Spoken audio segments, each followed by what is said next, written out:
Hey yo, peace family, grand risings, good afternoon, great evening, gracious nights. Welcome back to FOTG, the source. Isn't this a nice surprise?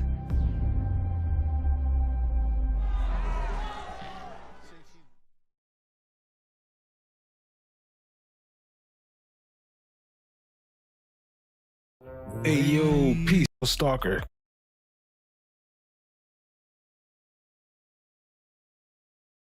Too big for her to handle and is presently shut down. Drop a comment below. Would you feel safe in Fulton County? Now, to just briefly touch on the Misha situation one more time. Imagine having a smoking gun in your hand, actual jailhouse recordings of a commissioner bragging about his influence and choosing to stay deaf.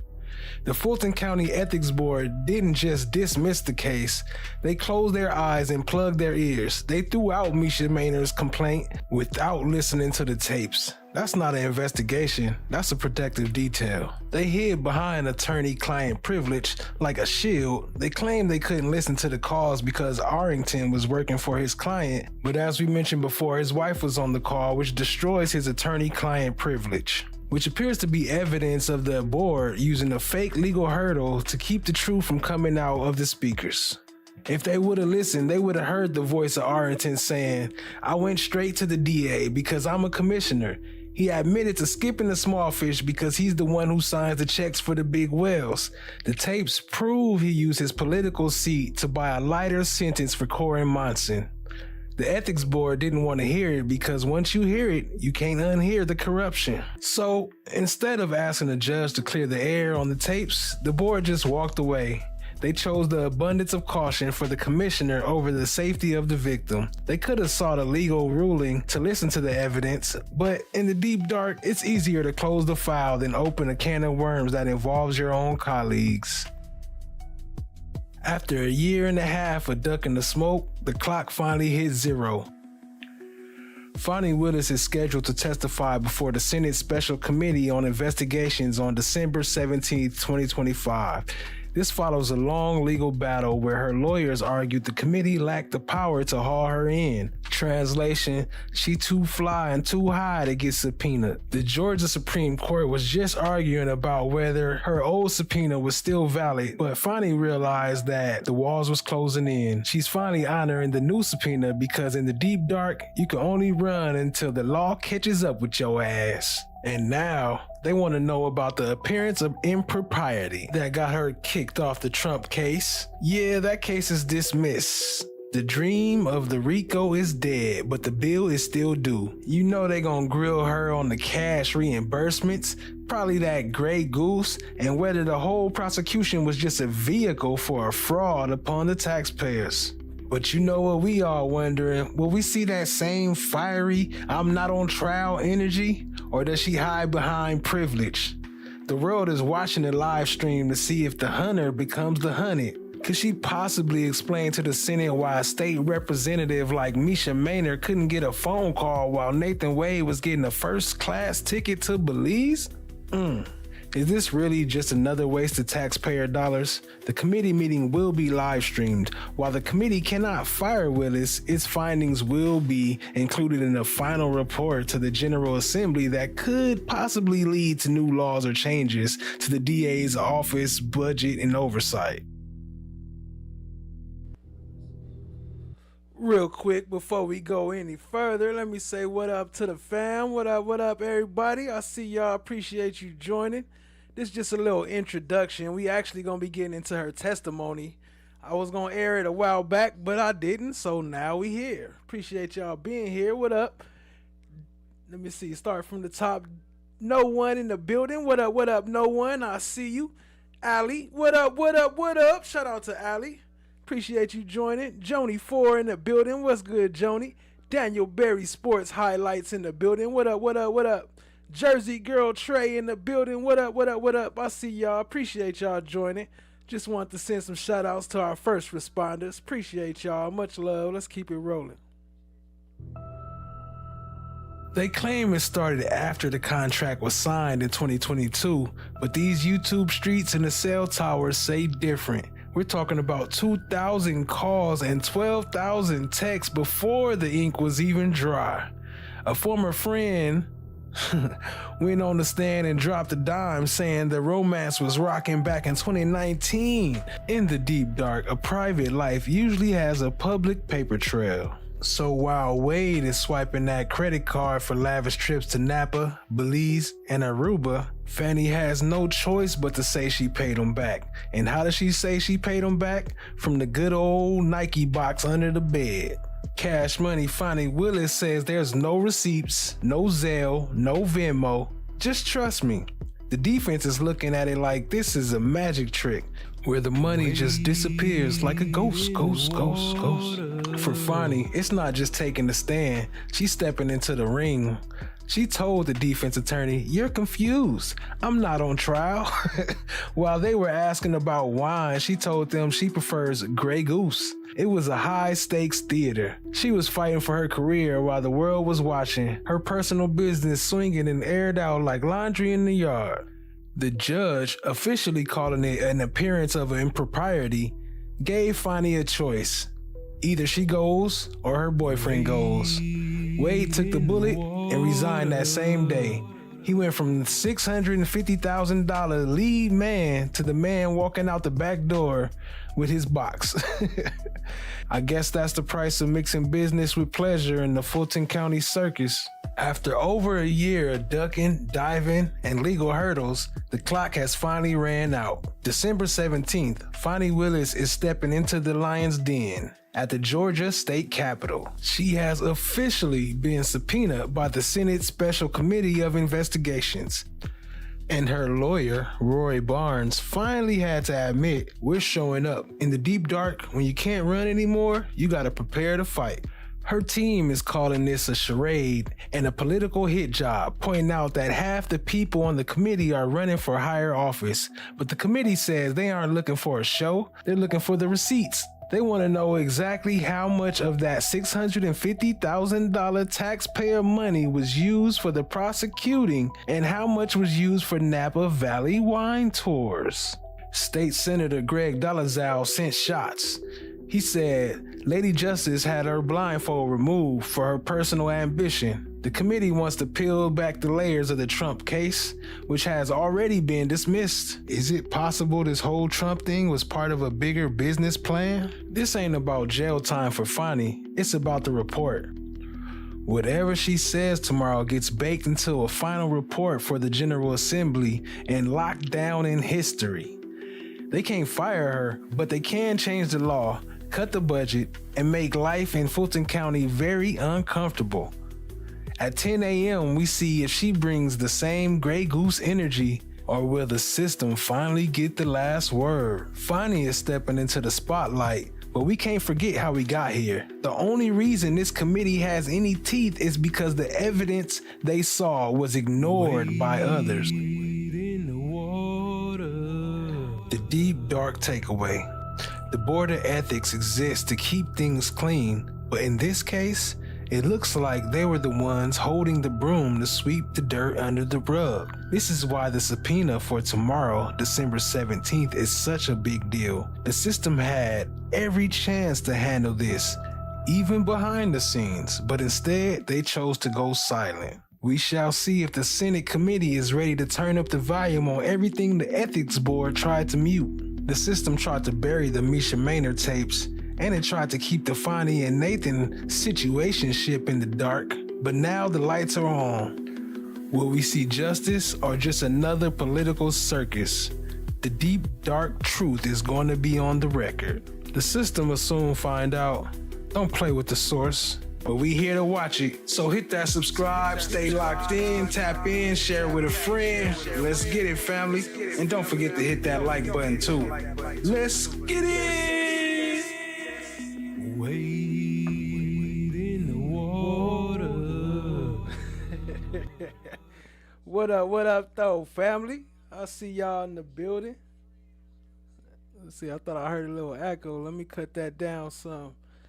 So we about to get into it. We about to get into the FANI WILLIS testimony. Shout out to everybody in the building. Let me load this up real quick. Boom. Chairman Cowsert. Okay. Appreciate y'all being here. What up, Daniel Berry Sports Highlights? Happy, what's today? Thursday? Had to look at your text to see what today was. Happy Thursday, everybody. What up, Jersey Girl Trey? Allie, I see y'all. Hey, she said she got legal problems. She need to go straight to rehab. Rehab get you out of everything. That's a fact. All right, let's get into it, family. Let's get into it. The Captain Recap. Oh, you motherfucker. Chairman Cowsert is unable to be here this morning. He had a medical procedure late last week, and doctors have restricted his activities and travel during his recovery, and he has requested that I chair this meeting as the vice chairman. So with that, we do have some committee business to take care of before we get to our agenda for the day with Madam DA FANI Willis. And we do need to review the approval of minutes from our November 13th committee meeting. I'll give the members a minute to review those minutes, and then we'll entertain a motion to approve the minutes.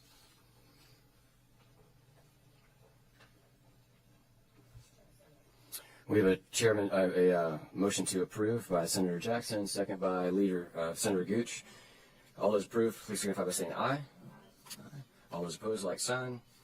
And the minutes are approved. All right, for those that are in attendance today, I just want to kind of go through a couple of guidelines on decorum. I understand there's some, obviously there's media in the room. Press has lines. I think you guys are all clear on where you're allowed to be in the committee room, where you're not allowed to be. So thank you for working with our Senate press staff on that. If there are any available seats in the middle of your aisle, please, or in the middle of your row, please scoot over. We do have. I mean, you can't decide privileges that are granted. No, I didn't say anything about privilege. I was just referencing that that's the capacity in which you're appearing today. Oh, yeah. Yes. And just want to kind of maybe cast a net is for those of you that have not been here for any of our committee hearings. This committee is charged with investigating and advising the General Assembly on any changes to Georgia state law as the committee deems necessary as a result of our investigation into the criminal prosecution as it relates to the election interference case of President Trump and the 18 others.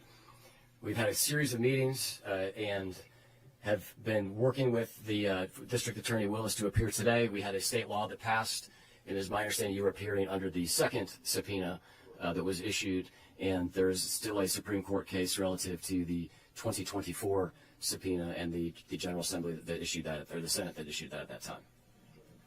Great. I referenced signs briefly. It's my understanding that there's some people that have signs in the room. You're obviously welcome to have those. Please just don't hold those up, as you will be blocking views from other members of the committee. We do have a single-purpose agenda, and with that in mind, we will go ahead and swear in our witness today. Madam DA, please raise your right hand. Do you swear to tell the truth, the whole truth, and nothing but the truth, so help you God? I do. Thank you. Mr. Chairman, I have a statement I'd like to include in the record. Sure. If you want to pass that around to us, be happy to make that as part of the record. And I'm doing that because I was prohibited from giving a statement. Yeah, so again, this is going to be analogous. I know it's been a while since you've been in the state Senate. You've had an illustrious career since then. As you know, committee testimony is different than courtroom procedures, and there's generally not opening statements in Senate committee testimony. And that was on an investigative committee that did not allow opening statements. we will proceed with the testimony. And if either one of you and Madam DA, is that the preferred title? Is how you'd like to refer to you? Either District Attorney Willis or Madam DA. Perfect. We'll go with either one of those. Madam DA. That's Madam from All the Queen's Men. Thank you for being here today. Please do pull that microphone closer or lean forward when you speak. I'll try to get the volume adjusted so that everyone can hear it. I doubt anyone will have trouble hearing me. Fair enough.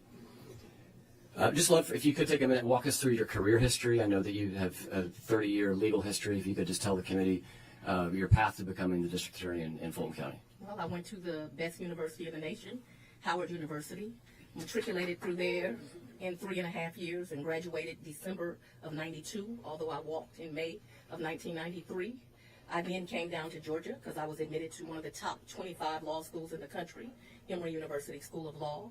While at Emory University School of Law, for the first time in Emory's history, I won the Frederick Douglass Moot Court Competition, which is a national competition put on by the Black Law Students Association, successfully matriculated through, took the Georgia bar because the Olympics was that year. That was the last year that you could take the bar while still in law school. So during my last semester of law school, I took the bar and passed on the first try.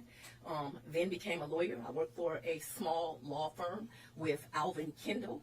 Alvin Kendall has a great knack for picking talent because at that law firm at the time was myself and the former mayor of Atlanta, Keisha Lance Bottoms, who will be a great candidate for governor of this state and is now running for office. Also Teresa Mann, who is a judge in the city of Atlanta court, and another lawyer by the name of Carl Touchtone. We represented people in both criminal and civil cases. I worked there for a small time.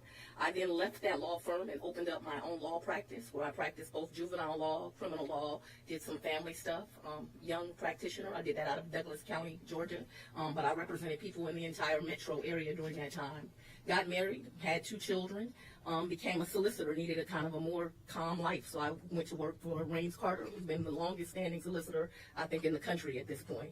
Worked for him for some time, applied to become a district attorney, worked there approximately 16 years, tried every type of case you can imagine, but I was really a murder prosecutor. That's what I do best. But also at that time tried the longest case in Georgia's history, which is the Atlanta Public Schools case, a RICO case. That's how I became acquainted with John Floyd, because he taught me RICO inside and out, and taught me how you can use that to bring criminals to justice, which I've done throughout my career successfully. Worked there, then decided to leave. So that's one person we need to blame. If he the one taught her what she know and what she doing, then we need to find out who he is and what type of cases he been doing too, because she obviously don't care about following no rules. She be breaking the rules all over the place. Talk about he taught me. I'll be like, don't say I taught you. I didn't teach you that shit you doing. Hell no. But yeah, if anybody don't know, for those who don't know, I have been demonetized. So if you would like to help the channel, there is the link up there, $versatile369.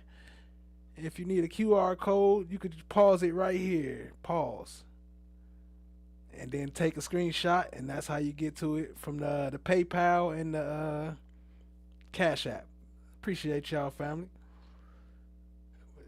She already on that bullshit. She just getting started. She ain't even warmed up yet. To run for office, ran for judge, came up 49%, I believe, is the percentage of the vote that I won. Actually went to a Republican strategist. He told me, because I went to a runoff, Republicans will not vote for you. And I said, why?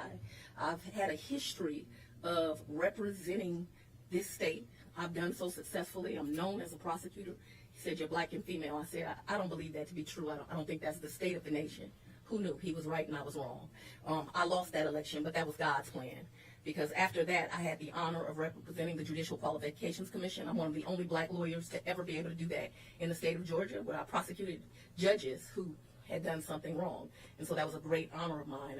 Richard Hyde was one of the people that helped me to get that position because he had worked with me on Atlanta Public Schools. I think that he's still doing that kind of work, and he's a very great investigator. So I did that for a while. I also got to represent a lot of fathers and mothers as they went through domestic things, did some criminal defense work, and then people started coming to me. You need to run for district attorney. Current district attorney has some problems. You'd be outstanding at it. And who knew? I ran, I won. I'm the first woman to serve as district attorney in Fulton County, Georgia.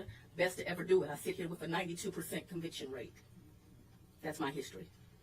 Excellent. Thank you so much.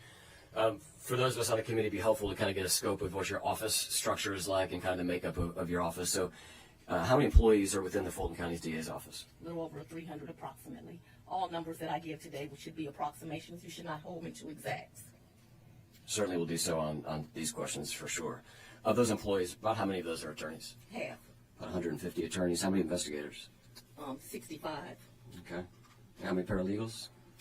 I don't know, about another 70 or so professionals. Some of that is VWAP, some of that is administrators, some of that is legal assistants. I'm not going to be able to guess at these numbers. Sure. The state pays a minimum salary for all district attorneys and assistant DAs, is that correct? The absence of evidence is not the evidence of absence. What? There she go. I ain't gonna remember the numbers. I ain't gonna remember all that. I don't know. She gonna be hitting you with the I don't recalls and all that today. I don't recall. I don't know what you talking about. And from our last stream, shout out to our stream sponsors, Trakesha, Cat Knot Williams, Chan My Black is Golden. Appreciate y'all, family. Much love, much love. Okay. Can you walk us through the pay structure? The state pays for my office about 25 ADAs. They're woefully underpaid. The salary that the state paid is a joke right now. If you want to look at some legislation, you should look at paying DAs across this country more money, because they do not make enough money, and it is very hard for people to recruit DAs at the state pay. So for those 20 or so some lawyers that work at state pay, I do one of two things as incentives. The first thing I do is the ones that work in-house, I give them supplements that the county pays, because the pay is so low and really just an embarrassment to think that we pay public servants at that rate. Another incentive I offer to some other very seasoned ADAs that are further along in their career that are my state paid employees, I let them work 95% remotely, and all they do is indict cases for my office. The rest of the lawyers paid by the Fulton County District Attorney's Office are in fact paid by the county. But you should note here that I am a state employee. I am not a county employee. I represent the Atlanta Judicial Circuit. The Fulton County DA is really slang. Great.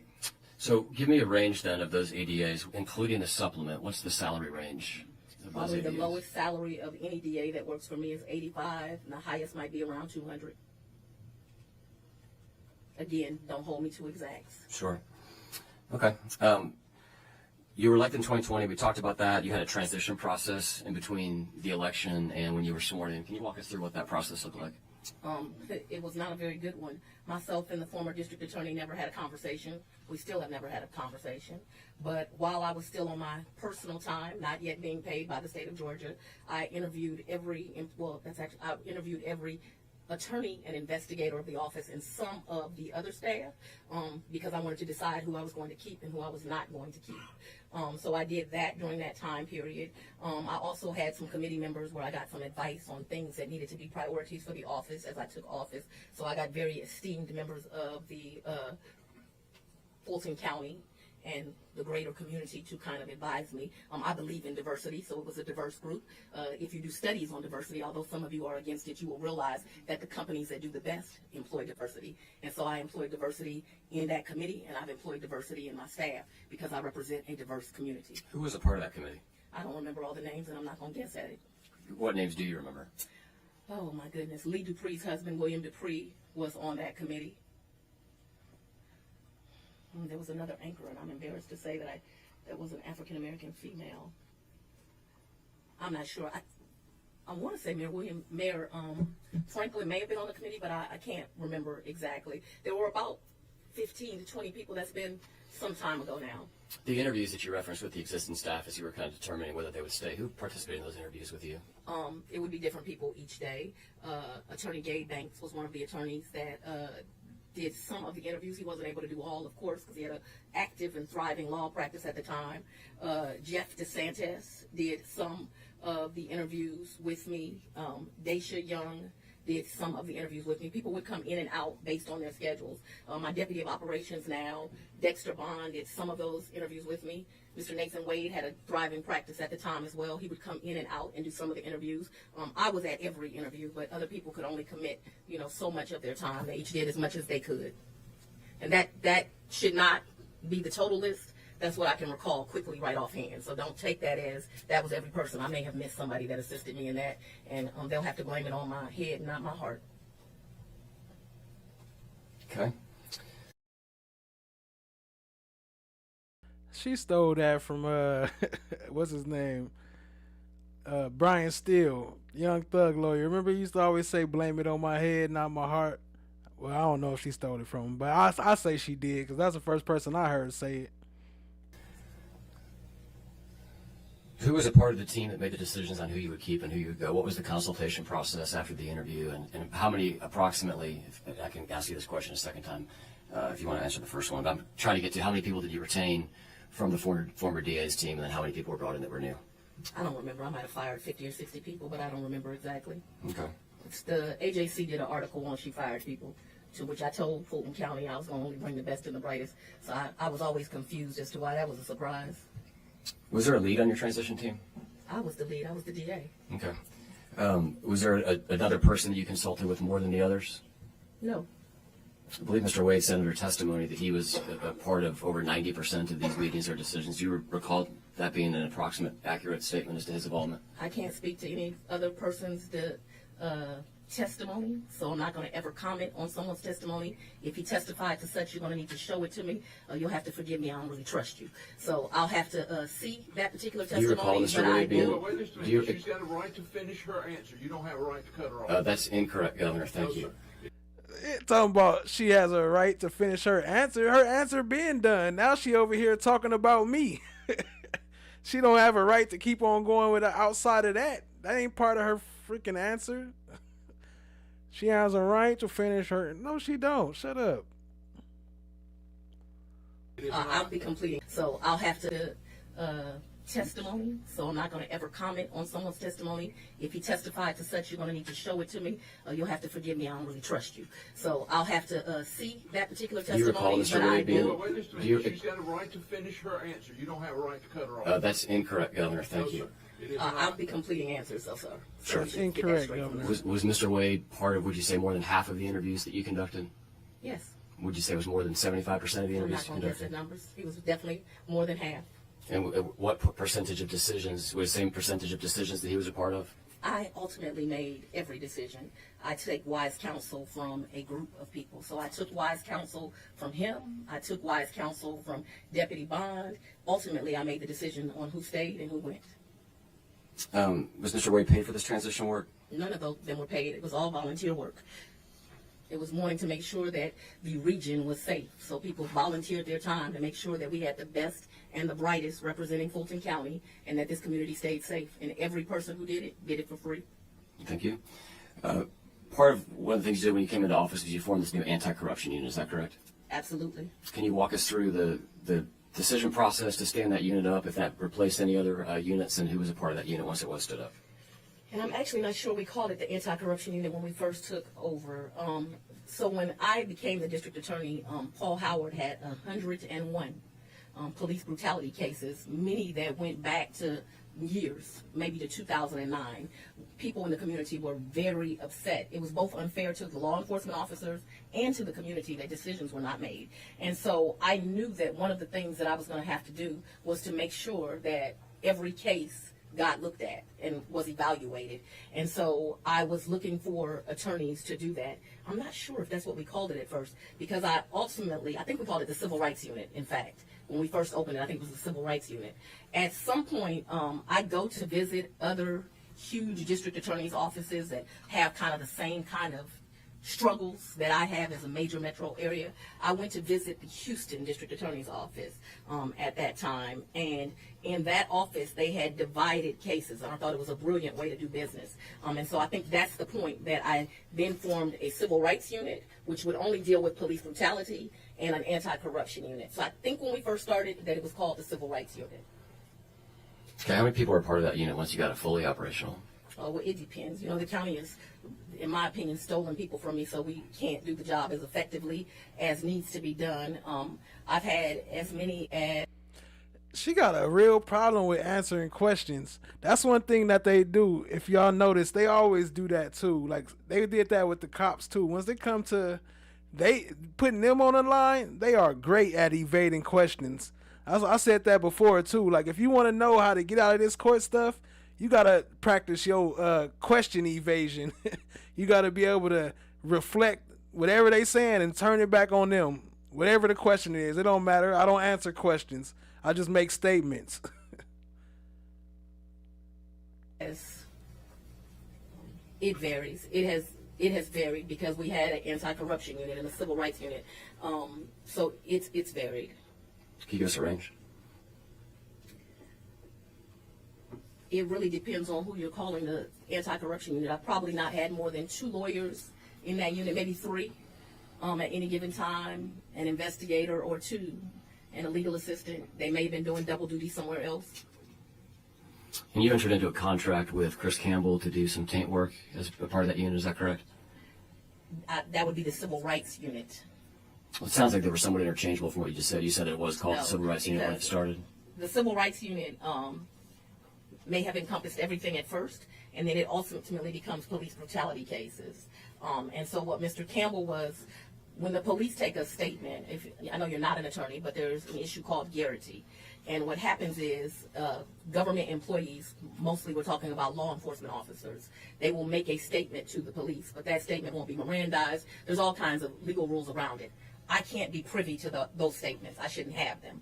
Sometimes I think the police almost put them in there intentionally. And so they'll be intertwined in statements and reports. And so what he was hired to do is to redact. So once that I got a file from the GBI when somebody had been shot by an officer, I never read that. That way we were never tainted. That's why we use that word, by never seeing that. And so yes, he was hired. He had been, I believe my recollection is he had been a former law enforcement officer, and he was a lawyer. I thought he was great for that work. And Terrence Bradley was involved in that work? He had been a former probation officer and an attorney.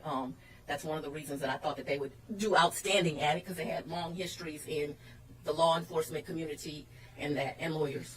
Was Mr. Wade? I have lawyers now currently doing that work. Was Mr. Wade involved with the taint work? No. Mr. Wade, Bradley, and Campbell were law partners. Is that correct at the time? Loosely is what I understand. I can't tell you about the design of, I can't tell you the design of his firm.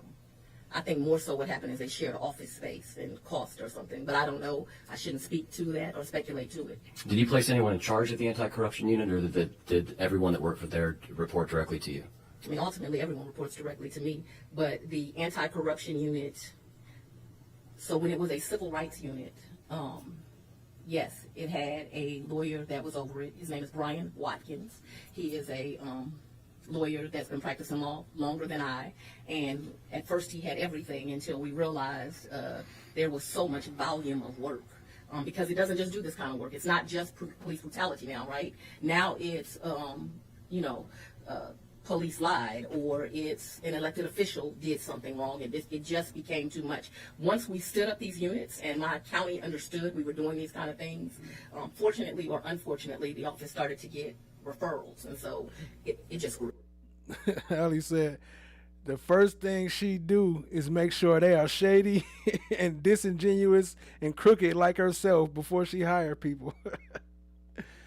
Jersey Girl Trey said this lady is full of herself and full of shit. She up here windmilling. Facts. How many cases has this unit brought to trial approximately? Oh, I couldn't tell you over the years, but we brought some to trial, especially these police brutality cases. I couldn't tell you exactly, so I'm not going to speculate. Okay. It's not as many as like my major crimes unit, but I can tell you that the anti-corruption and the civil rights unit, they cost me the most money because of the experts that are needed. Hey, real quick, my bad. I was thinking about that too. She don't take no pauses. She makes sure not to pause because that give you room to cut her off. So she just keep it going. There's no period in her sentences. It's barely even commas. When you were trying a police case. How much money would you estimate that you spend a year on that unit? I can't, and I'm not. You can't, you're not what, I'm sorry? I'm not going to speculate to it. I can't estimate how much. Okay. Is that something you could provide for the committee? I don't know that I can. What happens is I have a professional services budget, and my top deputies of certain units, so my ED over major crimes, if he needs an expert, he can hire one. For instance, if you all want to look into legislation, look into properly funding your GBI. The GBI does not have enough scientific experts. This is not a criticism of the GBI. The scientists that are there are excellent. I want that to be noted that I said that.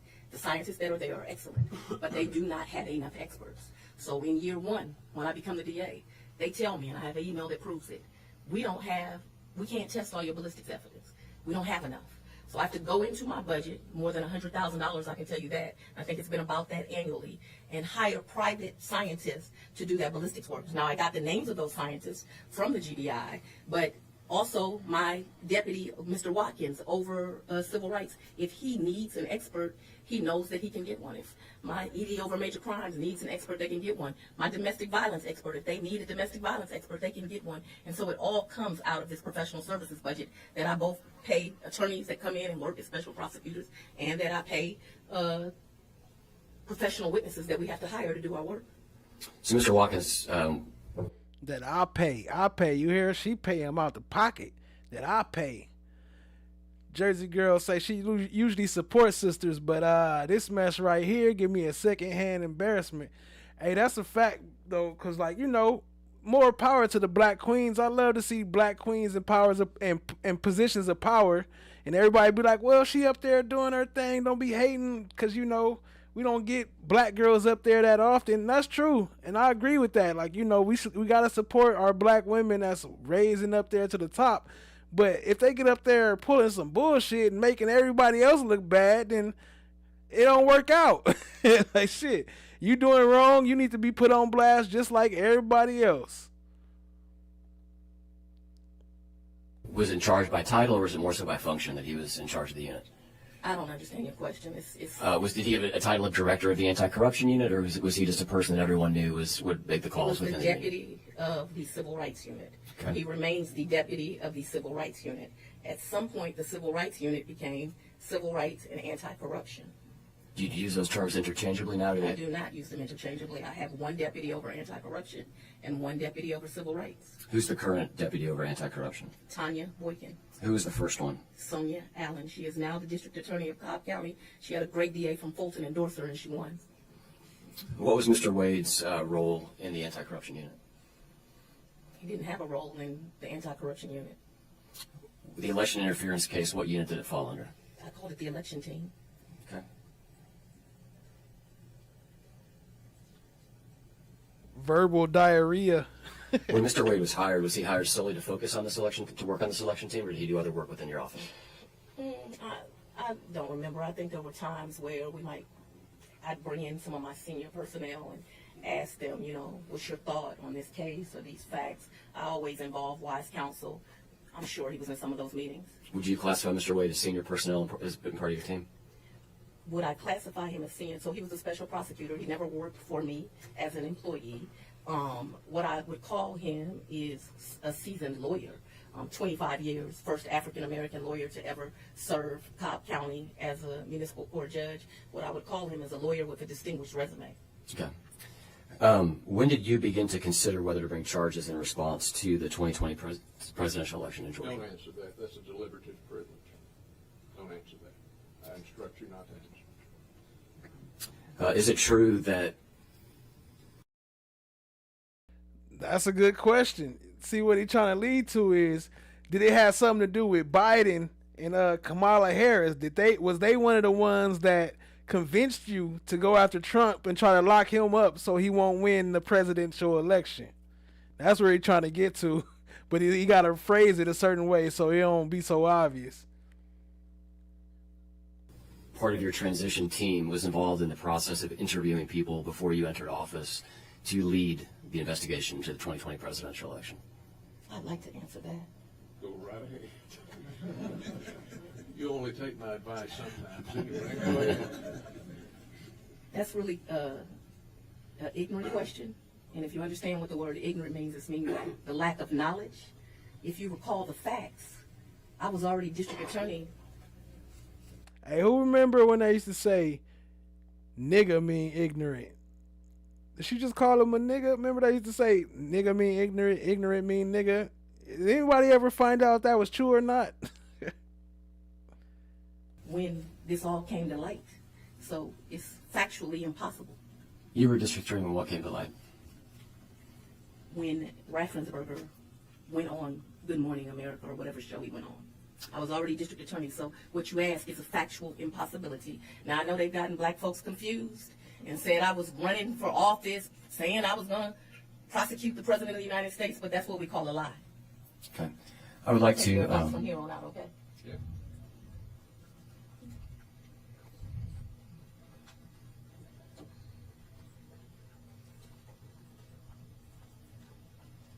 If you take a look at the screen for me, if you will. Why she always got that to her face? Like, I showed you. I'ma show you. Like that constant attitude. Like, you just can't even talk like a regular person. You gotta constantly have an attitude. Like, she look like she want to snap her fingers and wave her hair while she talking. Which is fine sometimes, but damn, all the time? That's how you always talk? This is from Mr. Wade's deposition to members of Jim Jordan's committee. He was asked of the search committee. You said that began when DA Willis took office on January 1, 2021. Is that correct? Yes. And there was outreach to you to be part of the search committee prior to January 2021, January 1, 2021. Absolutely. When did that start? Sometime after the election, but prior to her taking office. Okay, so between the election, you're referring to November 2020 election. Is that correct? Yes, ma'am. And so when you had conversations with individuals, you said on multiple occasions, you said no, and you turned down the position. Who were those conversations with? They were with the district attorney. So I think you're confusing facts. We've already had a long conversation about I interviewed everybody at the DA's office, and I interviewed other people to come and work at the district attorney's office. And as I told you, I did that on my free time before I became DA. But I had no way of knowing that these criminals were going to commit a crime. And that did not come to light until January of 2021 when I'm actually the DA. So it is a factual impossibility, like I already told you. I think that that is misinterpreted. He's absolutely correct. We looked for talent for the district attorney's office before I became the DA. I didn't wait till the day I took office to look for talent that would represent my office. But I was unable. She was already scoping that talent. Wade in the water was already in them waters. She know what talent she needed. She just know how to play the game. She's smart at playing the game. She know the rules. Well, kinda. She know how to read the rules, but then she just take them to another level and make them her own rules. Able to look for talent for a case that didn't exist before I took office. It's factually impossible. It's common sense. You don't need to be a lawyer.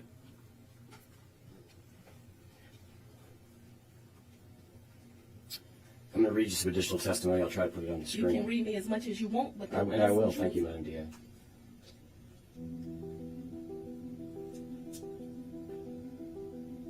And I apologize. I did not intend to have to get into this here.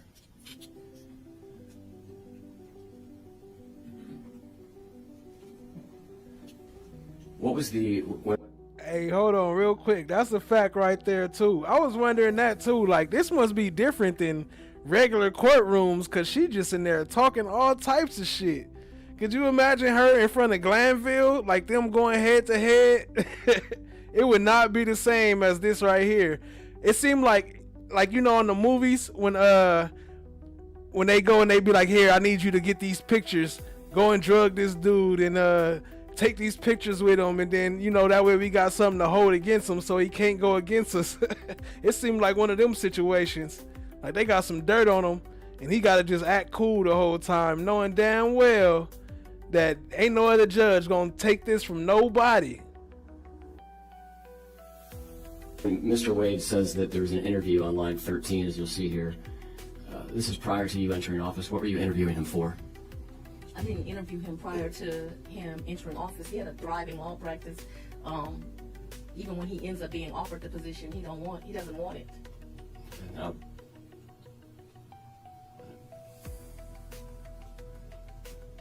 So it's your testimony today that you and Mr. Wade did not have any conversations prior to you taking office relative to an investigation into the 2020 election.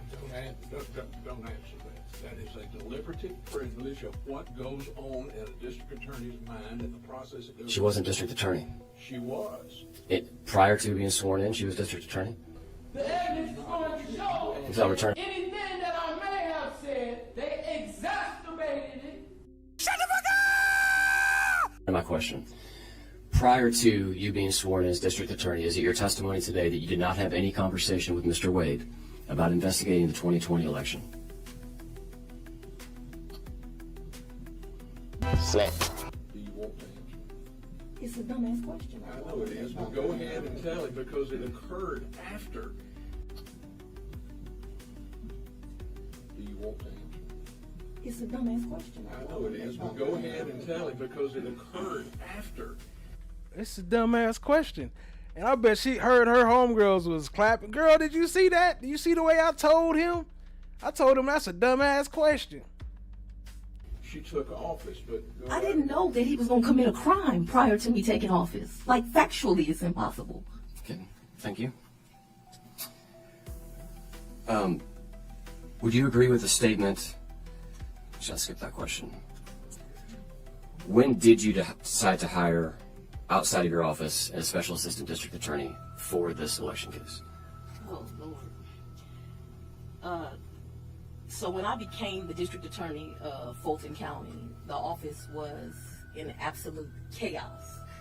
I have to take you back. Can you hear me? It's a little. I was gonna try to turn you up if you don't mind leaning forward. When I became the district attorney of Fulton County, the office was in absolute chaos, and I mean every level of chaos. On the ground, the carpet was molded and there were holes in it, and it was disgusting, a disgusting environment. There were boxes in offices, some to where you couldn't open the door. I remember walking through the office before. I told you I fired 50 or 60, I don't know exactly how many employees that I felt were unqualified to do this work. That doesn't mean they were bad people, but they were unqualified for the positions that they held. Your Honor, I apologize for interrupting the state earlier, but the state can talk the ears off a donkey. This continued filibustering has got to stop. There were 18,000, write that down, 18,000 unindicted cases that went back 6 or 7 years that I was looking at. Not to mention another 10,000 indicted cases in the system. Now, some that the judges had hid on judicial hold, but they were still there. So the office was in absolute chaos. And then I'm in the office I came in that Saturday, so that would have been day one. That was the day that I walked through the office. And I'm literally in the office that Monday or Tuesday. I can't recall now what day it is. And there's this phone call, and the Secretary of State saying, oh, the proper venue to investigate this might be Fulton County. And so my priority became, and this is important too, there were 200 and something murders that had been sitting for years. Families had been waiting for justice for years. And so when I come to be the district attorney, my first responsibility is just getting the office properly set up. In fact, one of the most important roles I held up that I tried to find was the head of the civil rights lawyer. So when Brian Watkins walked into my office and actually interviewed to come there, because he was not with the old administration, that was like a gift from God, that I had a lawyer that had enough experience and would be talented enough and ethical enough and have the integrity to do this work. But my justice line was everybody could get it. Lady Justice is blind. Everybody can get it. Fani said anybody could get it. She said wasn't nobody there worth shit. all them was whack. So I had to hire some new attorneys outside the office, fire everybody, pay this dude 600-something thousand instead of the under 2,000 that everybody else get paid, because we need a special prosecutor that ain't never did no special prosecuting in his life. Crazy. What up, Mental Michi, the hoarder? What up, Mental Michi, the hoarder? I see you. Appreciate you joining, family. Getting the entire office set up. So I immediately do things like set up a murder backlog project. I put Mike Carlson and Michael Sprinkle in charge of that. We're going to get every family's going to get an answer. They may not like the answer. The answer maybe we can't prosecute this, but we're not going to sit with cases. We got to make decisions on these cases. And it took us years to get through that, but we did. And I'm happy to sit here and announce to you every one of those 18,000 cases, a decision got made on to include those 101 police cases I talked about, as well as the 46,136 cases that came in January 1st, 2021 till December 31st of 2024. So while people tell these lies about the DA ain't been working, I want you to find a DA working as hard as me. My question was,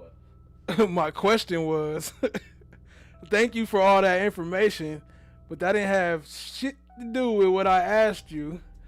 It's good to know that you realize and remember all them numbers. You remember 41,000 what cases? You got that number down pat, huh? But when it come to how much this budget was you were supposed to be spending, all of a sudden you don't recall. Fuck out of here.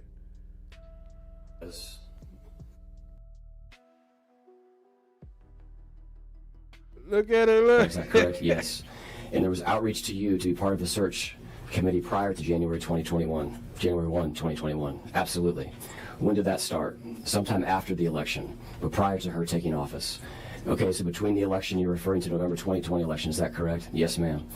And so when you had conversations with individuals, you said on multiple occasions, you said no, and you turned down the position. Who were those conversations with? They were with the district attorney. So I think you're confusing facts.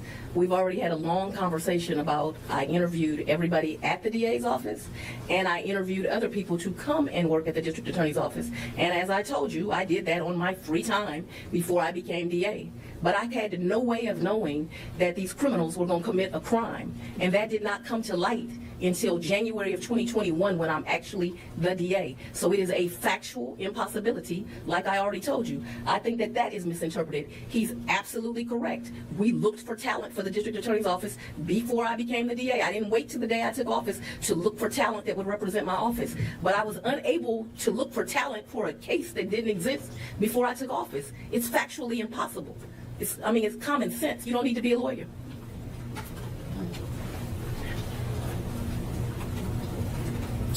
I'm going to read you some additional testimony. I'll try to put it. Oh no, she felt like she was on. Look, hey, she is locking him up though. He not doing the best job. What happened to the other guy that was originally supposed to be the one in his position, but he all of a sudden got sick this week? What kind of shit was that? I don't remember his name, but the main guy, he was the main one. He really wanted to get her ass, but all of a sudden during this week he got sick. That's crazy. Like I said, it's one of them things. It seems this shit don't usually only happen in movies. On the You screen. can read off his ability, like I already told you. I think that that is misinterpreted. He's absolutely correct. We looked for talent for the district attorney's office before I became the DA. I didn't wait till the day I took office to look for talent that would represent my office. But I was unable to look for talent for a case that didn't exist before I took office. It's factually impossible. It's common sense. You don't need to be a lawyer. Bruh. I'm going to read you some additional testimony. I'll try to put it on the You screen. can read me as much as you want, but And I that's will. the Thank you, truth. Madam DA.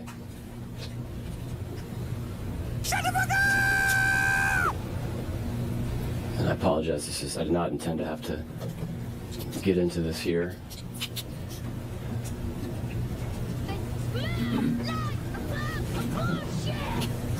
What was when Mr. Wade says that there was an interview on line 13, as you'll see here, this is prior to you entering office. What were you interviewing him for?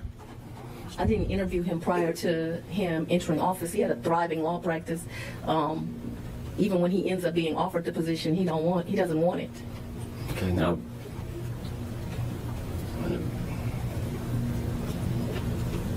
So it's your testimony today that you and Mr. Wade did not have any conversations prior to you taking office relative to an investigation into the 2020 election. Don't answer that. That is a deliberative privilege of what goes on in a district attorney's mind in the process of. She wasn't district attorney. She was. Prior to being sworn in, she was district attorney? No, she was not. But you. Either way, that's the whole reason we here. What are you talking about? Don't answer that. And she want to answer everything anyway, so you know she probably gonna answer it even if it's on the next question. But that's the whole reason we here. So what are you talking about? Don't answer that. Don't answer that. Anything that talking about Wade and her appearance of impropriety, we need to talk about it. Especially if they was already planning this prior to her getting in office. I'm returning my question. Prior to you being sworn in as district attorney, is it your testimony today that you did not have any conversation with Mr. Wade about investigating the 2020 election?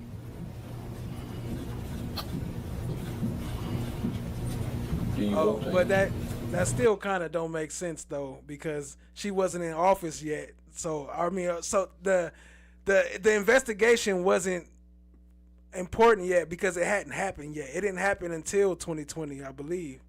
It's a dumbass question. I know it is, but go ahead and tell him because it occurred.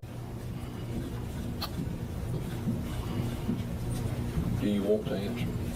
It's a dumbass question. I know it is, but go ahead and tell him because it occurred after she took office. But I didn't know that he was going to commit a crime prior to me taking office. Like, factually, it's impossible. Okay, thank you. Would you agree with the statement? I shall skip that question. When did you decide to hire outside of your office and a special assistant district attorney for this election case? Oh, Lord. As soon as she got in that mud, she just told you that the Trump shit happened right after that. So then as soon as the Trump shit happened, she hired Wade.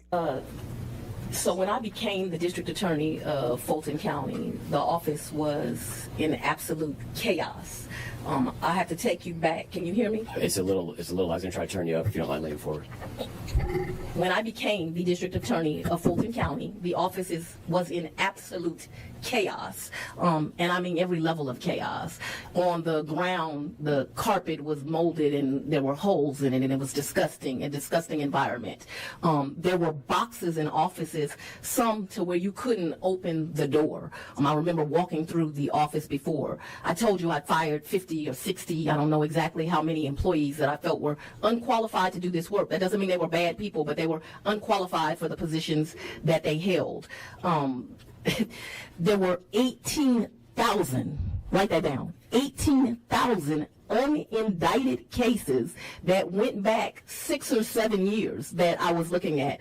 Not to mention another, 10,000 indicted cases in the system. Now, some that the judges had heeded on judicial hold, but they were still there. So the office was in absolute chaos. And then I'm in the office on, I came in that Saturday, so that would have been day one. That was the day that I walked through the office. And I'm literally in the office that Monday or Tuesday, I can't recall now what day it is. And there's this phone call and the Secretary of State saying, oh, the proper venue to investigate this might be Fulton County. And so my priority became, and this is important too, there were 200 and something murders that had been sitting for years. Families had been waiting for justice for years. And so when I come to be the district attorney, my first responsibility is just getting the office properly set up. In fact, one of the most important roles I held up that I tried to find was the head of the civil rights lawyer. So when Brian Watkins walked into my office and actually interviewed to come there, because he was not with the old administration, that was like a gift from God, that I had a lawyer that had enough experience and would be talented enough and ethical enough and have the integrity to do this work. But my primary job was getting the entire office set up. So I immediately do things like set up a murder backlog project. I put Mike Carlson and Michael Sprinkle in charge of that. We're going to get every family's going to get an answer. They may not like the answer. The answer may be we can't prosecute this, but we're not going to sit. Michael Sprinkle. Y'all all know Michael Sprinkle. Yeah, from the YSL trial. Deputy Sprinkle. What up, YP Com Chick? Finally caught it live. What's good? What's good? Appreciate you joining, family. With cases, we got to make decisions on these cases, and it took us years to get through that, but we did. And I'm happy to sit here and announce to you, every one of those 18,000 cases, a decision got made on to include those 101 police cases I talked about, as well as the 46,100 and I think 36 cases that came in January 1st, 2021 till December 31st of 2024. So while people tell these lies about the DA ain't been working, I want you to find a DA working as hard as me. My question was, when did you decide to hire outside counsel, a special assistant district attorney? There she go again. 10 hours of conversation. Like no one said, windmilling, straight windmilling. 10 hours of conversation and still didn't answer the question. So now after all that time, let's circle back. My question was... for the election interference case. When it became obvious that this case would take so much investigation... outside counsel, a special assistant district attorney, for the election interference case. When it became obvious that this case would take so much investigation to learn the truth, and that I would need people that could focus on that, and although I had talent in the office that was being developed, each and every member of my staff had a priority. See, this is the most important case to you. Let me tell you what the most important case was to me. When I walked in the office, there had been 2 black children that had been killed, Sequoia Turner and Kennedy Maxwell. Those were the 2 most important cases to me as a DA. And I needed to make sure that those families got justice, but the cases didn't come with a bow on them. In fact, one of the cases was particularly not done properly. And so my priority became making sure I had the talent to make sure we got all of those cases done. If you're wondering, both those men are doing life right now for taking those children from us. Certainly aware of the case in the autonomous zone and everything that happened back in that tragic time frame. So definitely appreciate those murderers being behind bars.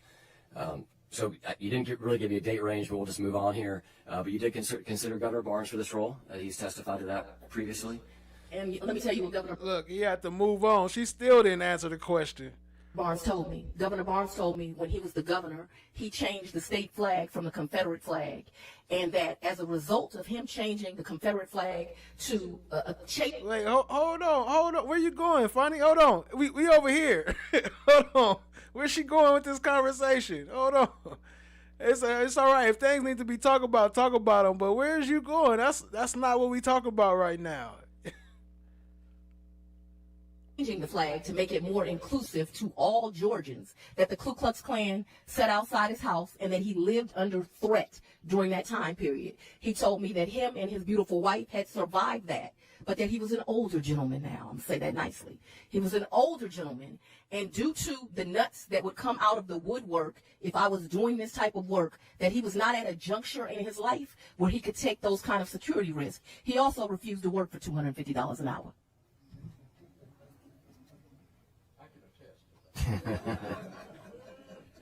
We've got some questioning here, Governor. On your... That's a joke, right? So that's funny, right? He also refused to work for $250 an hour, and it's funny that that's cheap to her. She like that's nothing. Who would do that? Who would work for that? But then think about the people in the situations that they locking up. Like they barely getting paid minimum wage, if even that. They don't even get that type of stuff. So that's crazy for her to even be joking about that, about $250 an hour. Like it's nothing when y'all locking up people because they not making enough money. So they out there robbing and stealing and trying to survive. And you think this shit is a joke. Rates and yeah, we'll get to that in a little bit. You did, Madam DA, you considered several attorneys for this case in addition to Mr. Barnes? I did. And ultimately, you selected Mr. Wade to oversee the anti-corruption unit. Is that correct? He never oversaw the anti-corruption I'm sorry. unit. My apologies. To oversee the elections interference case. To manage, yes. How would you delineate manage versus my choice of oversee? They're the same. Okay. What happened between January 2021, I believe that's when the phone call was that you referenced, in November 2021, which was the time that Mr. Wade signed his first contract? What type of work happened within any area of your office in terms of gathering evidence or considering whether or not to bring these charges? You want me to answer? Not particularly. I don't think it's any of their business. You're getting into why a grand jury returns a bill of indictment. That is a deliberative process wrapped in the discretion of the district attorney. We're not going to get. I'm going to instruct her not to answer. You can, if you see fit, you can seek to enforce that question, at which time she would be entitled to a jury trial in Fulton County, and I would be able to cross-examine you with each one of you with a real judge ruling on real law. But until that happens, I'm going to instruct her not to answer. So in your advice to counsel, you're asserting privilege. I'm telling her not to answer. I'm clarifying with the witness. I'm not a potted plant. I can answer. Your advice to counsel, you're asserting privilege. I'm telling her not to answer. I'm clarifying with the witness. I'm not a potted plant. I can answer. You can advise. You can absolutely advise your client, Governor Barnes. I'm asking your I client. suggest you move on. I'm asking your client if you are asserting privilege on the answer to the question. I made the objection of the record and told you even what you can do to enforce it. What was the total cost of the election interference case? I don't recall, but if we want to talk about cost, I'd love to talk about how last year alone the AG paid one lawyer $8 million. You don't know what the cost of was? You don't know the cost. She don't recall her costs, but she recall what everybody else did, though. But she don't recall what she did. I'm too busy worried about everybody else. I don't know what the hell I did. Cost of the election interference. Oh, but if we Do to enforce it. What was the total cost of the election interference case? I don't recall, but if we want to talk about cost, I'd love to talk about how last year alone the AG paid one lawyer $8 million. You don't know what the cost of you don't know the cost of the election interference case? I don't know the exact cost. What's the range? As I don't want to speculate to numbers. Whatever it cost, they tried to steal the rights of thousands of Georgians. It couldn't have been enough. What was the rough total operating budget of your office last year? I don't know that. It's probably around $40 million. That's a speculation and a guess. That includes state money, grant money, and that's not an exact number. Operating budget of your office last year? I don't know that. It's probably around $40 million. $40 million. Y'all heard that? That's how much she spent of the taxpaying monies. Estimately, she is estimating, so it's probably like 50 or 60. But she said probably about 40 million. Not 40,000, not 400,000, $40 million, family. On what? That's a speculation and a guess. That includes state money, grant money, and that's not an exact number. I don't do the budget. I have very high-level conversations about that. Okay. Can you give us a rough breakdown of that, the county budget and the state budget? I cannot. I'm not going to guess for you. Does the federal government give you any money? I do have some grants, yes. The only source of federal money you get is from grants? To my knowledge, I don't. There may be something else. We may have some federal seizure money. If we do, it's not much. So I don't know. I don't want to speculate. If I say, oh, they gave me grant money and this federal seizure money, and you find some line item someplace that I don't know, you'll swear I was trying to lie to you, when the truth is I don't know the correct answer. I'm just trying to get to, I know you run a tight ship over there, you're proud of your work. I would assume that you would have I'm the some best sort DA in the Southeast. Why wouldn't I be proud of my work? What's your annual budget? I told you it's around $40 million, but I do not know an exact number. And what's the approximate source of funds that you receive from the state versus the county? Me, like every other district attorney in the state, do not receive enough funds. I told you that you all pay 20 to 25 ADAs. I don't know the exact number. I don't have it in front of me. You pay two legal assistants and one investigator. Now, Fulton County is 1,000,002 people. It's the place that when people come to Georgia, they're coming is to Atlanta. On a daily basis, we have 5 million people, and we are very improperly funded. Now she talking about tourism and tour activity. We improperly funded. Now she about to get into the funds. And once she gets started on them funds, she ain't going to stop. So the rest of her conversation is about to be about funding. No. You know how she do. We need them funds. She need them coins.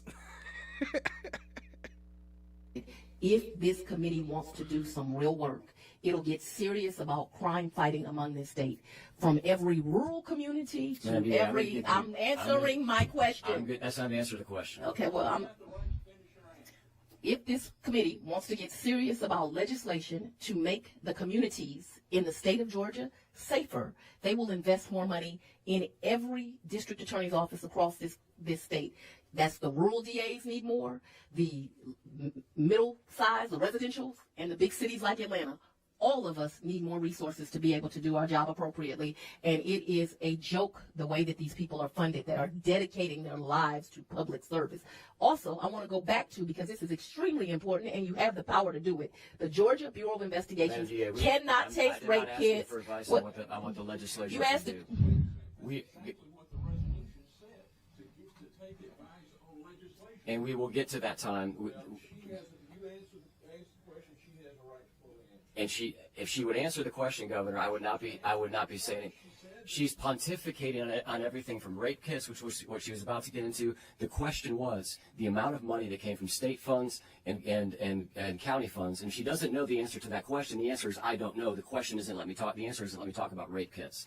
So I'll get back to the line of question. I'm going to give you latitude here, Madam DA, but same way in a courtroom, there are guardrails as to what we need to stay in and within.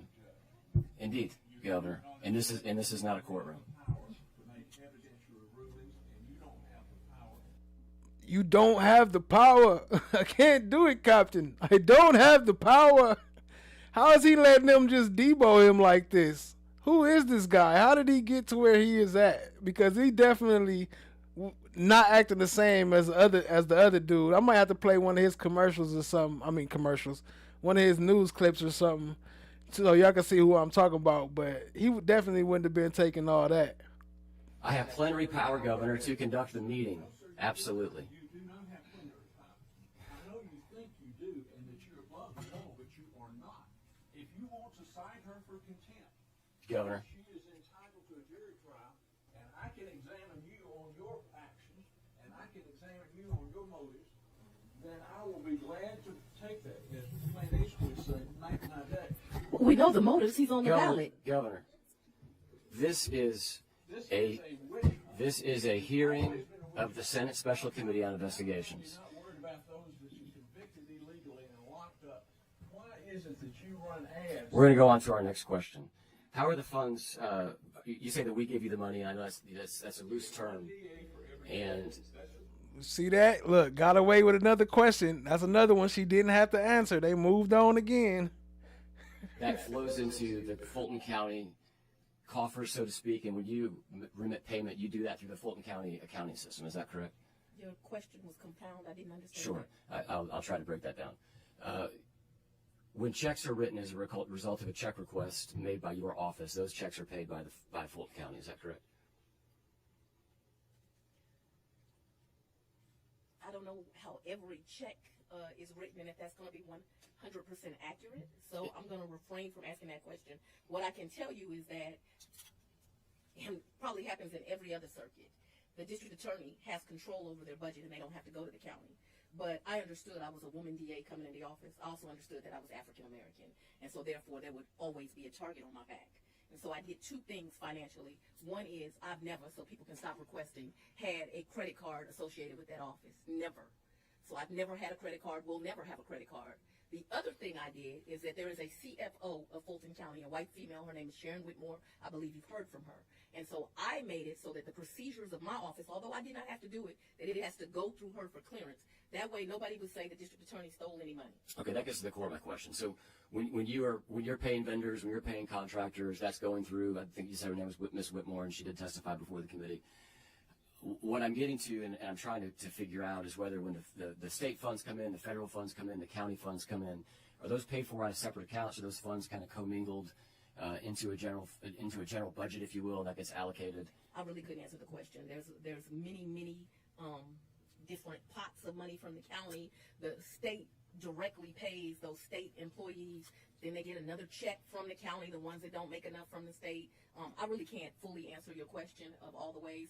I have a team that I call my deputy. I have a deputy of operations and a team that does that kind of stuff. But there's some money from the county. There's some money from the state. The grant money I know goes through the state. The truth is I don't have any grants. Fulton County has grants, but those grants do benefit my office. This morning, my that FOTG unit is renowned. I'm ending the year with a 100% conviction rate on Special Victims Division. SAKI is the Sexual Assault Kit Initiative. Georgia, like many states, failed victims, mainly victims of color. And so rape kits for years, going back to the 80s, were not tested. So we have a grant with the federal government that, and I'm talking about thousands of rape kits, where they go and they test those rape kits. What we have found is if they would have done those jobs and believed those victims, that many of those rape kits go back to serial rapists. They also go back to people that have committed other crimes. I have excellent attorneys that are in that unit, some that I pay out of the grants, some that I add with my general fund. And as I said, not just my SAKI unit, but my Crimes Against Children unit, my SAKI unit, my Sexual Assault unit, my Human Trafficking unit. We're ending the year with 100%. So just yes or no on these, we can move quickly on to the next topic. You said you do not have a county credit card or a DA credit card. Absolutely not. So y'all can say I stole some money. Is there any sort of DA checking account that's separate that you use to pay your vendors or anything like that, or is it all to go through the county? I really can't answer that, and so I'm not going to speculate. Okay. You mentioned forfeiture funds before. Do you have a ballpark of how much you've received? I think you said it was a small.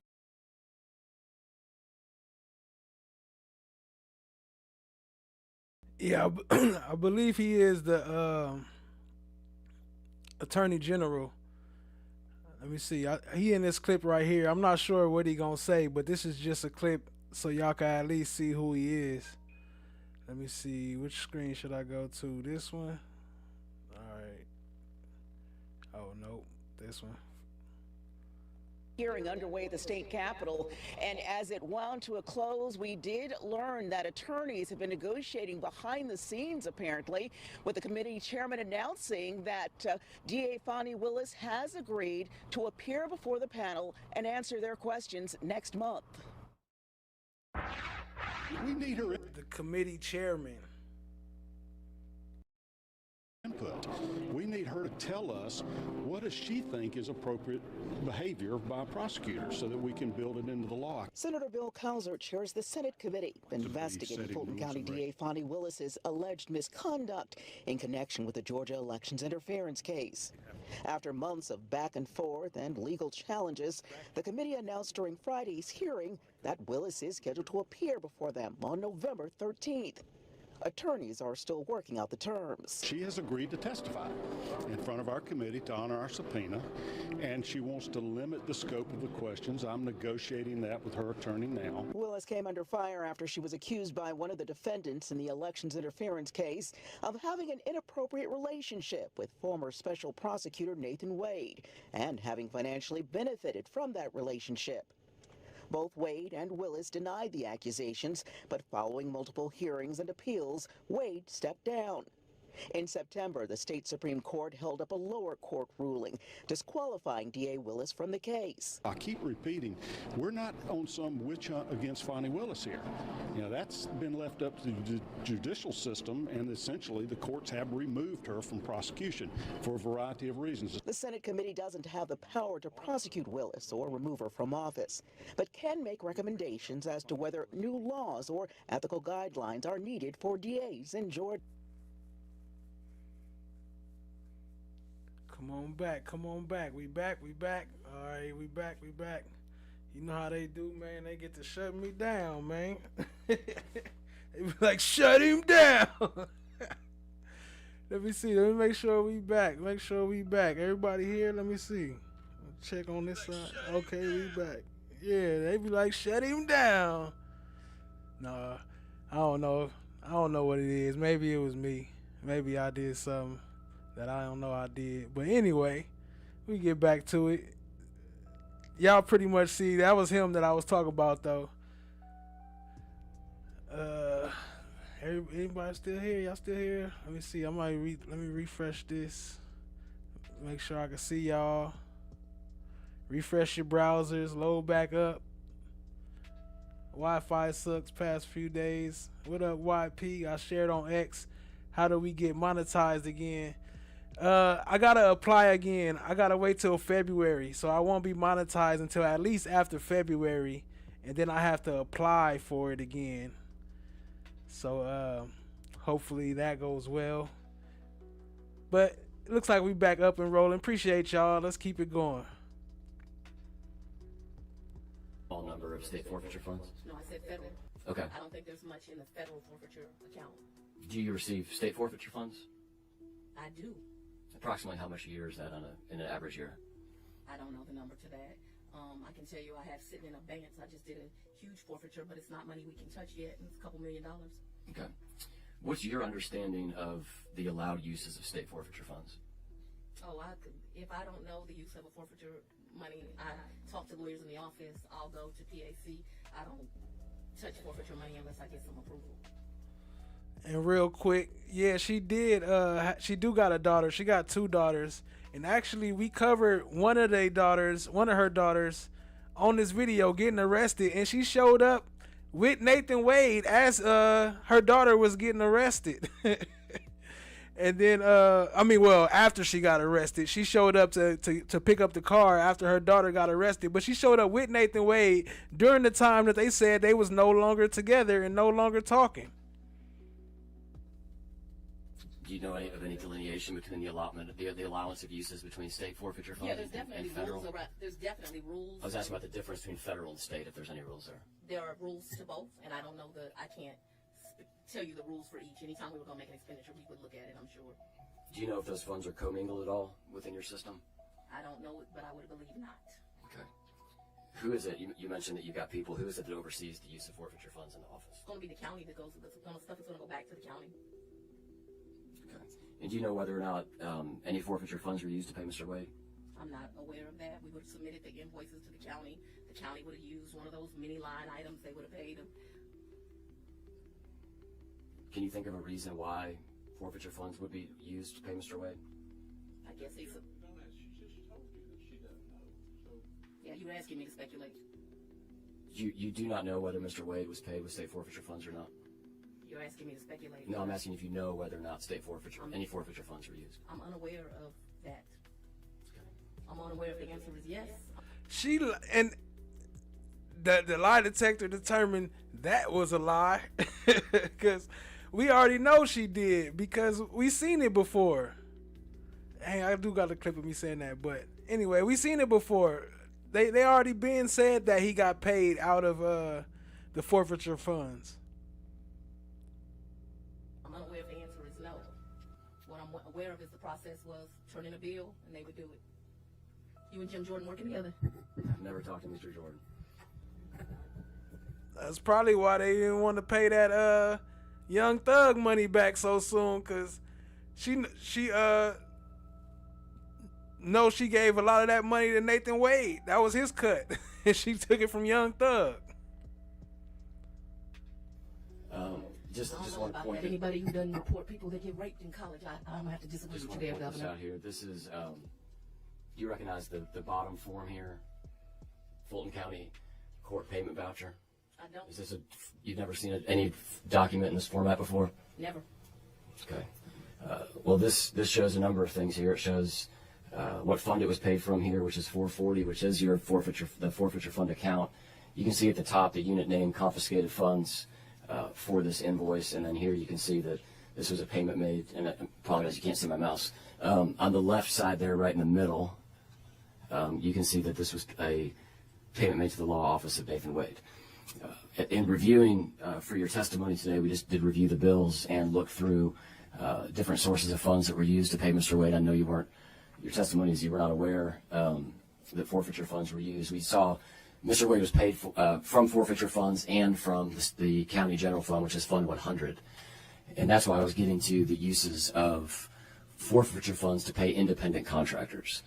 Do you have any knowledge of any restrictions that may be around the concept of using forfeiture funds to pay independent contractors? I do not. It was my understanding that Mr. Wade was paid out of my professional services budget. Okay. What's the accounting process? Again, that's kind of what I was getting to earlier. Of kind of, if it was your understanding he was paid out of the professional services budget, that would intimate that there's some sort of accounting procedure within either your office or the county office where there are separate fund allocations. And I asked you if your funds were commingled and everything was paid out the same, or if there were dedicated accounts. So you were unaware that Mr. Wade was paid out of the forfeiture funds. You believe he was paid out of the professional services funds. What would be the process, as you understand, in your office to determine what fund a invoice is paid from? You're in the weeds, and I don't know the answer. Okay. We've already talked about absence of evidence is not the evidence of absence. What? And also, let me mention, yes, we are demonetized. So if you would like to donate, here's a couple links. You can go through PayPal donations, which is the same as you would do with YouTube. Pay with your credit card straight through PayPal donations. Or you can also donate through Cash App. Appreciate y'all, family. Don't forget to hit that like button. Appreciate y'all for sharing this and showing the love. Let's keep it rolling. Shout out to our stream sponsors, Chan My Black is Golden, Trakesha, and Cat Not Williams. The selection of the special SADA, special assistant district attorneys, I may use those interchangeably. The process of interviewing Governor Barnes, among some other folks, ultimately settling on Mr. Wade. Well, I don't want you to act like he was, Well, after talking to 2 or 3 people, I think, to be fair, I don't think I'm not seeing at the bottom. He's been practicing law 25 years. Sure. What was the reason that you chose to use, and I think if you could just unpack this for us a little bit more, that you chose to use a special assistant DA at the rate of $250 an hour versus using the attorneys that were already in your office, or hiring additional attorneys at a rate that you referenced earlier is between, I think you said, between $85,000 and $200,000 a year? Because we were drowning, and each of so most of the lawyers I had in the office wouldn't be qualified. How y'all was drowning and y'all symbol is the whale? Ain't y'all orchids? Ain't y'all symbol the orchid? How y'all was drowning? Y'all supposed to always be swimming. Y'all the big killer whales, ain't you? To do that work, most of them. I had some that were qualified to do that work, but each of them had a major project.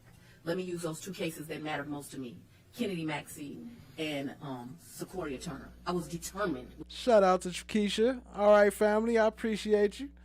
Stream sponsor of the night. Y'all show her some love. Let me drop some TKs. Much love. Have a good night, family. Peace out, peace out, peace out. We were going to win those cases. So on day one, those cases got handed to Miss Dacia Young. In addition to handing her that, because nobody has one job, I handed her the Special Victims Division, at which time had like 8 units. So she's doing both these 2 big cases, and she's over the entire Special Victims Division. Same thing with Mr. Carlson, very qualified lawyer. But I handed him 6 units, and I also told him, you gonna get rid of these 250 or so murders that we have. We're gonna do a project, we're gonna set it up, we're gonna go one by one. So every lawyer I had with that level of experience had a huge project. I assigned a lawyer to deal with the 18,000 backlog. I don't want to be sitting here and, it took us, I think, 3 years to get through those, as well as keep up with the 46,000 cases that end up coming in my first term. So everyone had some. So it became obvious to me that I needed a lawyer that could manage this team while I did the rest of the work of the people. And there was nobody else, either internal or that you could have hired at a lower rate that could, that you just described? Lower rate than $250? It's an insult to take $250 for a lawyer that's been practicing law that long. I thought you told me earlier that your range of people that work for you are between $85, not dollars an hour, but $85,000 a year and $200,000. Yeah, but $85,000 is like one domestic violence grant. I usually only hire someone with 3 years of experience. I make an exception with that because that's, an offensive salary. Although I can tell you, I think the state is paying lawyers $64,000. I mean, it's ridiculous. I know a little girl just graduated Georgetown Law, and she's making $280,000, $300,000 a year. We do not take public service seriously, and we need to, because my lawyers do greater work than most of these lawyers in their civil firm. And let me point out one thing. You're using gross amounts. That doesn't include Benefits. The perks, the health insurance, and all that stuff, which Wayne did not have. Sure. So describe for me the experience level of your top paid, or somebody that would fall within the category of the top paid assistant district attorney that works for you at the $200,000 a year, and to Governor Barnes' point, plus benefits. Let's just say that that's $250, and if I take that divided by 2,000 hours, that's about $125 an hour. I don't understand the question. My question is, what is the experience level of the assistant district attorney? Are you trying to intimate that you're going to tell me who to hire and how to do my job? No, ma'am. I'm asking you, the people, the wonderful people that you have hired, they're the top of your pay scale at $200,000 a year. What is their experience level? Because I'll let you answer that, and I'll ask my next question. 20 years practicing or Okay. more. And it's your testimony that somebody with 20 years practicing or more would not be able to manage the election interference case. You are really not listening. I said that I had people at that pay rate, and each of them was assigned a major task within my office. And no, I did not have anyone that was not assigned with a major task that I trusted to manage this case. And so I made a decision. The people of Fulton County elected me to make that decision, and I did. Is there a reason why you decided to go the special assistant district attorney route via independent contractor as opposed to a new full-time hire? I think it's asked and answered, sir. Okay. Because it was cheap. So you don't have to pay the perks. Governor, I'm happy. Why he always try to come in talking shit after she say something, like he really doing something? Like, you just repeating and trying to reinforce what she said. Like, why you didn't say that before? Why you not objecting to none of this? You just letting it go on, and then when she say something, all of a sudden he want to bob his head back and forth like he over here laying the smack down. She the one doing all the work. She should have been her own lawyer. She might as well have represented herself. But she whooping his ass though. I ain't gonna lie. I can see her actually getting away with this because he ain't really doing such a good job on this investigation. At least from my perspective, that's what it's looking like. I may be wrong, but I guess we'll see. Happy for you to provide counsel to to your client, but in terms of testimony, that's what the district attorney is here for today. Can you describe? Give you fair notice. I'm not going to allow her to answer repetitive questions that have been answered time and time again.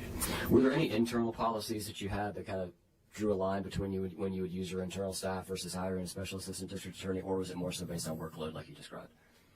It was based on my decisions. Okay. At its peak, how many total attorneys were working on the election interference case?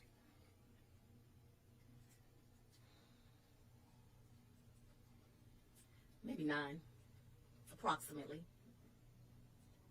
You referenced to Mr. Cross before. I believe that's a. Who? I believe you referenced to Mr. Cross before. I don't know Mr. Cross. A couple minutes ago. Ms. Cross, I apologize. What about him? Her. Who are you talking about? Miss Anna Cross. I never referenced Miss Anna Cross. I believe you referenced Miss Cross when we were going through. I didn't read back the testimony. Can you give me the breakdown of the total attorneys that were on the case? How many of those were full-time within your office, and how many of those were independent contractors? I believe I had 3 independent I didn't read back the testimony. contractors. One of those being Mr. Wade. Who were the other 2? John Floyd, Anna Cross. Diversity, white male, white. Oh, so you did mention Anna Cross, right? You said you didn't mention her, but you just mentioned that she was one of the 3, right? Female, black male. Is it around the case? How many of those were full-time within your... And then she gonna try to switch it up and talk about diversity. Oh, diversity. Yeah, 1 female, 1 black male, 1 male, 1 black female, 1 black male. Shut the fuck up. Office, and how many of those were independent contractors? I believe I had 3 independent contractors. One of those being Mr. Wade. Who were the other 2? John Floyd, Anna Cross. Diversity, white male, white female, black male. Diversity is intentional. What kind of experience do you look for in those special assistant district attorneys? They're all amazing lawyers. John Floyd is the RICO expert. He wrote the book, literally. He taught me RICO. So that was his experience. He's not he's not necessarily going to be the trial prosecutor, but he certainly is great.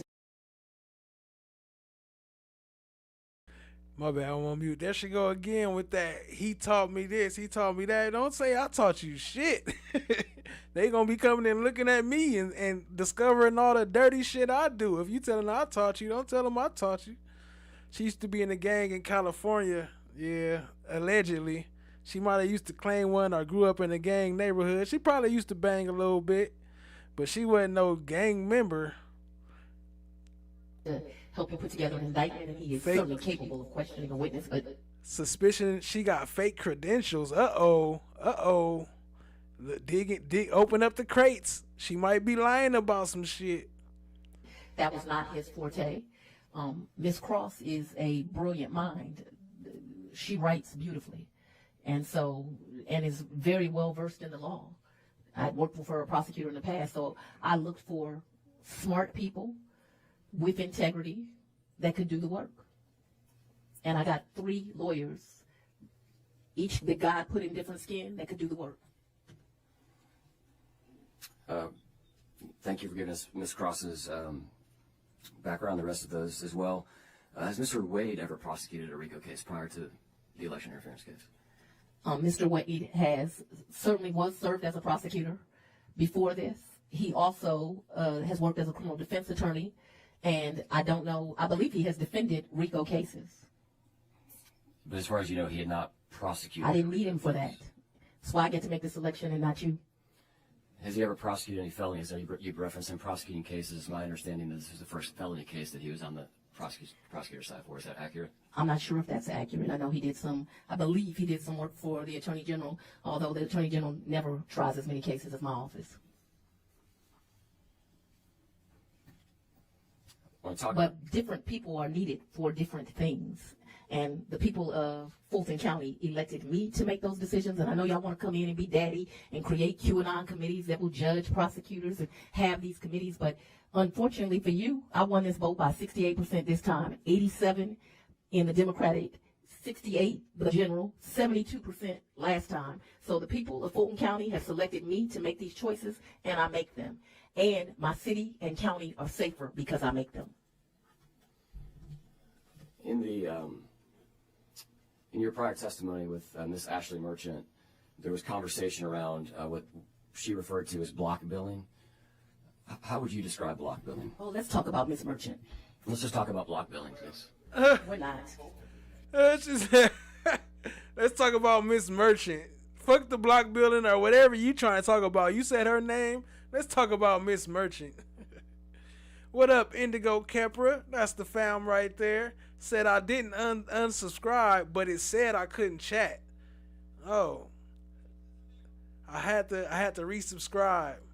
They said they wouldn't let me chat. Yeah, I don't know. It's all types of things happening right now in this field.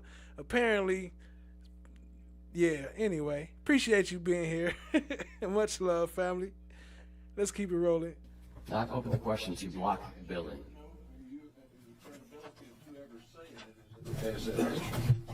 Well, then let's just. So I'd like to talk about what this committee did the last time we were here, and for the press, I will have 50 copies of this so each person can get a copy. You all, the last time y'all had a committee meeting, you all purported this lie that I had the honor of meeting Vice President Kamala Harris. I'm going to answer this question right now. And when you stated that, you stated that it was me and it was Mayor Dickens. And then you put this exhibit up for the entire world to see. How disingenuous, how lacking of integrity for Ms. Merchant as an attorney to put it up, and for Counselor, who I noticed is cowardly not here, to have it here. This clearly says I'm at a Black History Month project. Look, she still had to go back to it. She didn't brought her own paperwork. She still had to go back to it. She had that ready. Soon as you say Merchant name, I got this form. We about to go into it. I don't care about the blackballing, whatever you was asking about. Let's talk about Miss Merchant. Almost every important Black elected official across the country was invited to it. I'm on the lawn with a cocktail, and yet y'all tell the world I was sitting down with the Vice President having a meeting. It was a damn lie. And you know it was Grey Goose. Her cocktail, she only sipped Grey Goose, so you know she was sipping that getting loose off the goose. Talk about she wasn't there. She didn't talk to the Vice President, but you was in her lawn. You didn't meet with her, but you was on her lawn sipping a cocktail. Shut the fuck up. And this is the evidence of it. And y'all had the audacity to put it up on a screen as if you were showing something other than the DA was having a cocktail on the lawn. I have never even had the honor of meeting Vice President Kamala Harris. Never. How would you define block billing? Like somebody who didn't know what the hell they were talking about. When I refer you to the screen, these I are... don't review those documents, so you're asking me to look at documents that I haven't for the first time. What I can tell you is that I allowed Mr. Wade to bill 160 hours a week, and then Mr. Wade would be the first one in the office making sure that my staff arrived. He corrected their behavior. They thought that 8:30 meant 8:30. He taught them that 8:30 means 7:45. He got there before them. He left after him. He taught them how to do this case, and he was a leader to that team and a public servant. And for that, him like me has been threatened thousands of times. You want something to investigate as a legislature? Investigate how many times they've called me the N-word. Why don't you investigate that? Why don't you investigate them writing on my house? Why don't you investigate the fact that my house has been swatted? If you want something to do with your time that makes sense. And you can use all this in your campaign ad. You attacked FANI Willis. What have you done, sir? Nothing. I'm going to refer you to the screen. I know you said you don't approve. I don't look at this. I've never seen it, so I can't talk to you about documents. FANI Willis. What have you done, sir? Nothing. I'm going to refer you to the screen.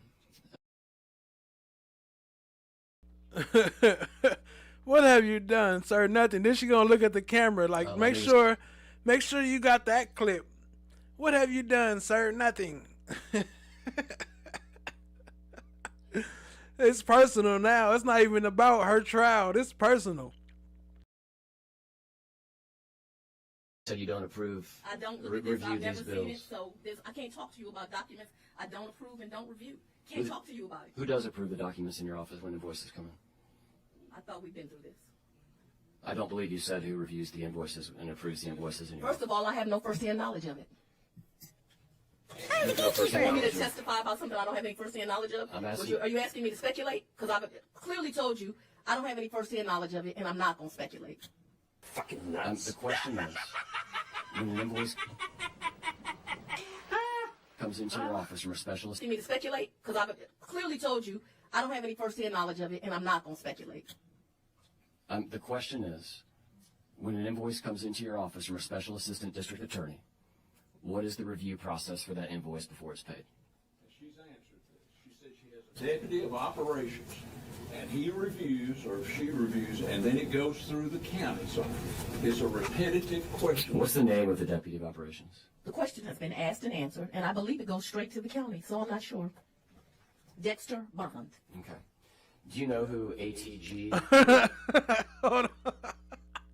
Did she say she's not sure and then answer the question? Hold on, let me see. Hold on. The initials within your office? The question has been asked and answered, and I believe it goes straight to the county, so I'm not sure. Dexter Bond. Okay. Do you know who ATG? The question has been asked and answered. I'm not sure. Dexter Bonds. She didn't want to say that name. Y'all know Dexter Bond. Man, I should have had some clips of him ready to go. That nigga is a fool. We might have to cover him again. We might have to recover that soon. Dexter Bond was cracking me up. Maybe initials within your office? I don't. I believe it goes straight to the county, so I'm not sure. Dexter Bond. Okay.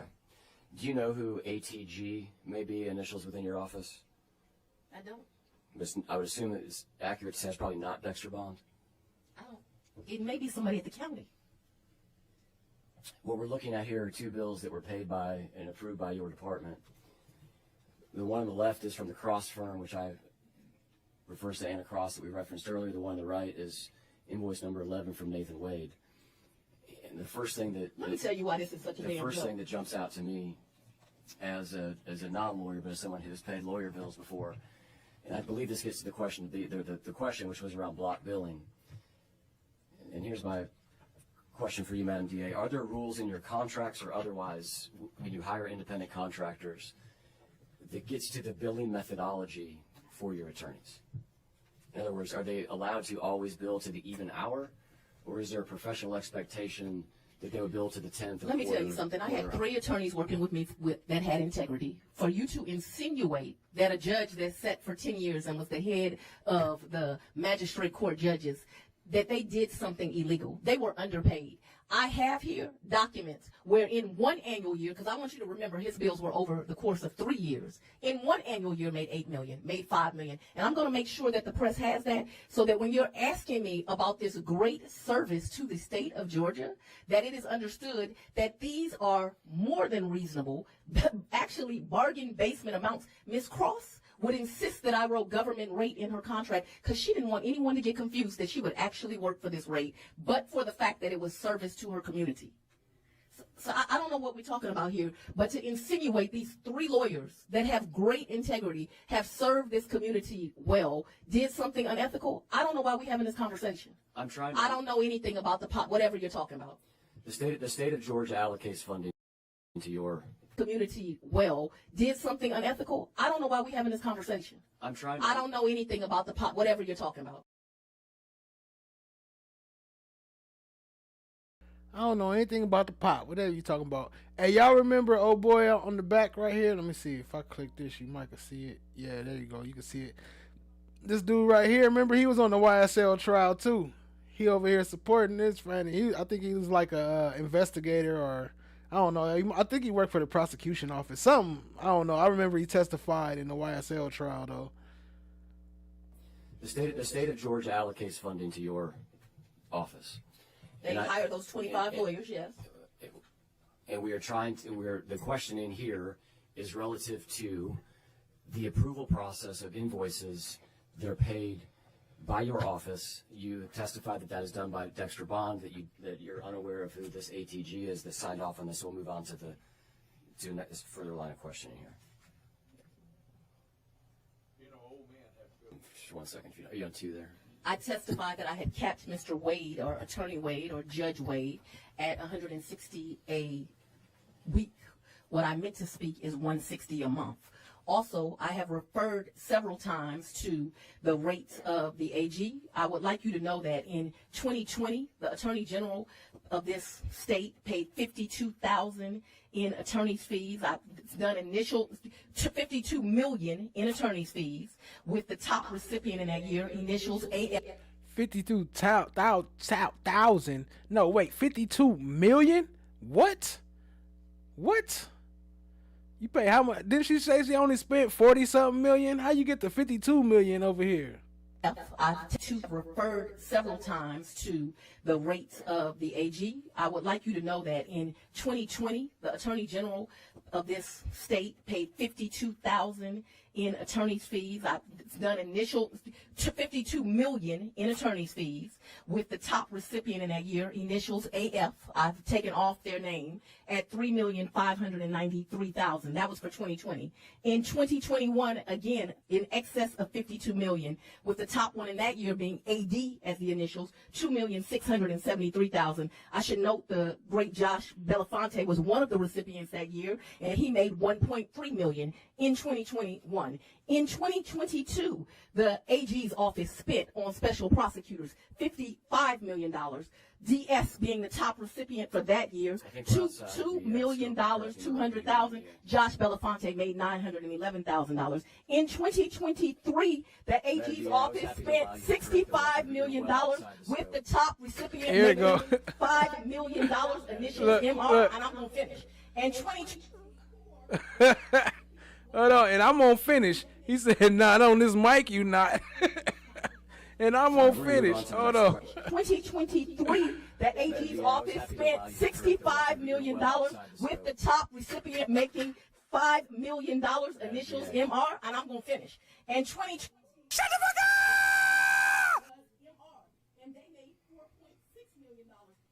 He said, Madam DA, shut the fuck up. Shut the fuck up, Madam DA. Right, she can talk the ears off a donkey. Your Honor, I apologize for interrupting the state earlier, but the state can talk the ears off a donkey. This continued filibustering has got to stop.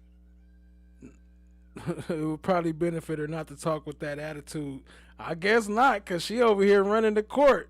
Typically, I would think the same thing too, but the way she over here, I think they need to switch the tables around. She need to be on the other side and investigating them, because they must have did some shit too to be letting her get away with this shit.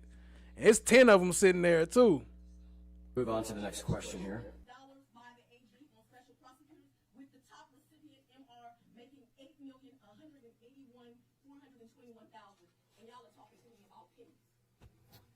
And I have a copy for the press 50 if you like them.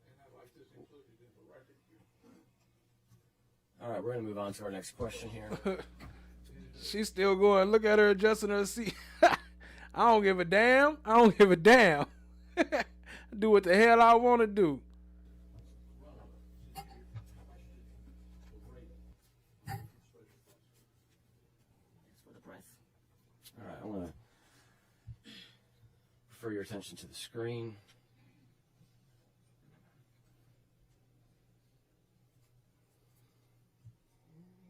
Mandy, have you seen this letter before?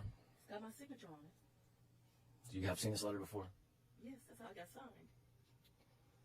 You sent this letter on December 17th, 2021, requesting access to documents to from the January 6th committee, Chairman Mr. Representative Thompson. Is that correct? I did. Okay. Did you or anyone in your office receive help in your investigation from the January 6th Commission? What do you mean by help? Did they send you documents? Well, they're public documents now. Did they send you any documents that were not public? That were not public at the time? None that I can recall. None that I can recall. In the letter, you offer to... Don't be asking me about no co-defendants. I don't recall. Look, you know Woody was working with her. That's where he learned that from. She taught him the I don't recall, huh? She the queen of it. Meet them. Queen I don't recall. Queen I don't recall. Did they take not public? They were not public at the time. None that I can recall.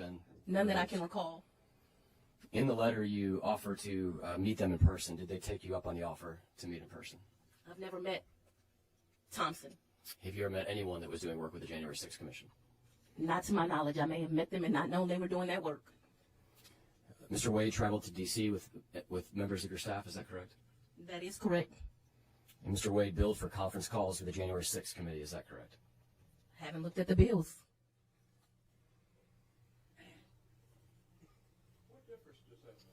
On the left side of the screen here, and I apologize, the camera's in your way, there's a screen over here. You'll have to remember the criminals that I indicted, they had committed crimes all over the country. And so as a result, as a prosecutor, if you know that a criminal has done crimes in this state and other states, it would almost not be due diligence to try to get information from them. Here goes some more legislation you can take up. There is a process called TUI with the federal government where state prosecutors try to get information from federal prosecutors. They are not very helpful. On this bill, on the left-hand side, the first I red haven't highlight. seen the bill, sir. You remember? That's why I'm showing it to you, Madam DA. It says team meeting, conference with January 6th, research legal issues to prep, and then it ends with V. He testified, and the testimony's on the right side of the screen that meant interview. And then the second one is travel out of state, interview and research, which was from April 27th until April 29th. Are you aware of a trip that Mr. Wade took out of state that your office paid for in April of 2022? Yes. What was the purpose of the trip? I don't recall. Okay. I'm sure to get information on some of the criminals I ended up indicting. This slide here shows. Those slide in punchlines. I'm sure the criminals were indicted. The criminals were indicted. I don't recall. I don't recall. I'm sure to get information on some of the criminals I ended up indicting. I don't recall. Yes. What was the purpose of the trip? I don't recall. Okay. I'm sure to get information on some of the criminals I ended up indicting. This slide here shows essentially a reimbursement request on the right-hand side for Mr. Wade at the Hyatt Place Hotel. And on the left-hand side, this is an invoice for the Hyatt Place Hotel during the time period I referenced earlier for Mr. Michael Hill. Do you know who Michael Hill is? He was an assistant chief when he left my office. He's an investigator, though, a sworn law enforcement officer.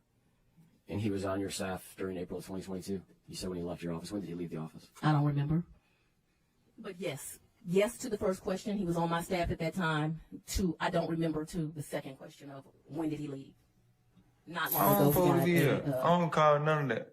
All I recall is going back to prison. I don't supposed to be here. I don't recall none of that. All I recall is going back to prison. I don't supposed to be here. Another office. Do you know who else from your office attended this trip? I can't recall. You can refresh my recollection if you like. This is an invoice for the same hotel on the same dates from Mr. Francis. I assume it's Mr. Wakeford. Is that someone that worked in your staff? An amazing attorney. What was his role? He's an attorney. What did he do? What work did he do? ¿Qué puñetas? ¿Qué puñetas? ¿Qué puñetas? That's what I would consider to be an appellate lawyer. Did he do work on the elections interference case? Absolutely. What work did he do within your department, your team? He does all types of work, but he is what I would consider to be an appellate lawyer. Did he do work on the elections interference case? Absolutely. What work did he do on the election interference case? He did a lot of excellent writing.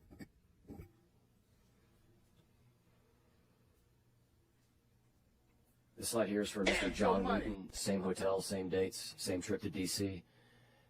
Do you know John Wooten? He works for me. Currently? What was his role in April of 2022? A lawyer. Works for my office. Does a lot of white-collar crime for me. Did work on the election interference case? A lawyer does what? You got a lawyer that do a lot of white-collar crime for you? The hell? She just admitted to that? Yep. Yep. What was his role in April of 2022? A lawyer. Works for my office. Does a lot of white-collar crime for me. Did work on the election interference case? Yep. Okay. So is it safe to assume from both the testimony I had on the screen, your letter, and Mr. Wade's invoices that reference January 6th, is it safe to assume that Mr. Wade and other members of your staff went to D.C. in furtherance of your investigation of the 2022 election? 2020 election. I'm not going to make assumptions under oath. In furtherance of your RICO conspiracy, y'all over here racketeering while y'all trying to lock everybody up for RICO. You were unaware of whether or not members of your staff, 4 of them that we have here so far, or 3 and 1 independent contractor, you're unaware as to whether or not the purpose of their D.C. trip was to meet with the January 6th committee or members of the January 6th committee or lawyers working for the J6 committee? I know that they went to D.C., and I know it was in reference to this investigation. I do not recall who they spoke with, but you all have tried to make this some nefarious thing that lawyers would try to investigate and find out information about people who came to Georgia and committed crimes. And instead of being honorable and trying to defend those people that you take an oath to serve, we're here with this foolishness. Do you know how many trips Mr. Wade took to D.C.? That's crazy to hear her talk about this honorable shit when she clearly ain't being honorable when you hired this nigga for 600 something, 700,000 when you paying everybody else 200,000, and then the same person you paying all this extra money to, you going on these trips with and vacations with and sleeping with in the dark. Wasn't nobody supposed to know. Y'all was hiding the shit. It's not like you was doing it in public. Y'all got caught. You got caught red-handed with his hands in your cookie jar. In his life? As it relates to the J6 committee or the 2020 elections interference case. I believe one, but I don't know. It's speculation. Well, it wouldn't be speculation if he had told you about it. Did he tell you about any other trips that he took? But what you have to remember is it is whatever day it is in December of 2025, and I'm an office that prosecutes 64,000 people, and I know you are somewhat offended that I had the audacity to prosecute, these folks that came into my county and committed crimes. But this wasn't special to me. This was another day of business.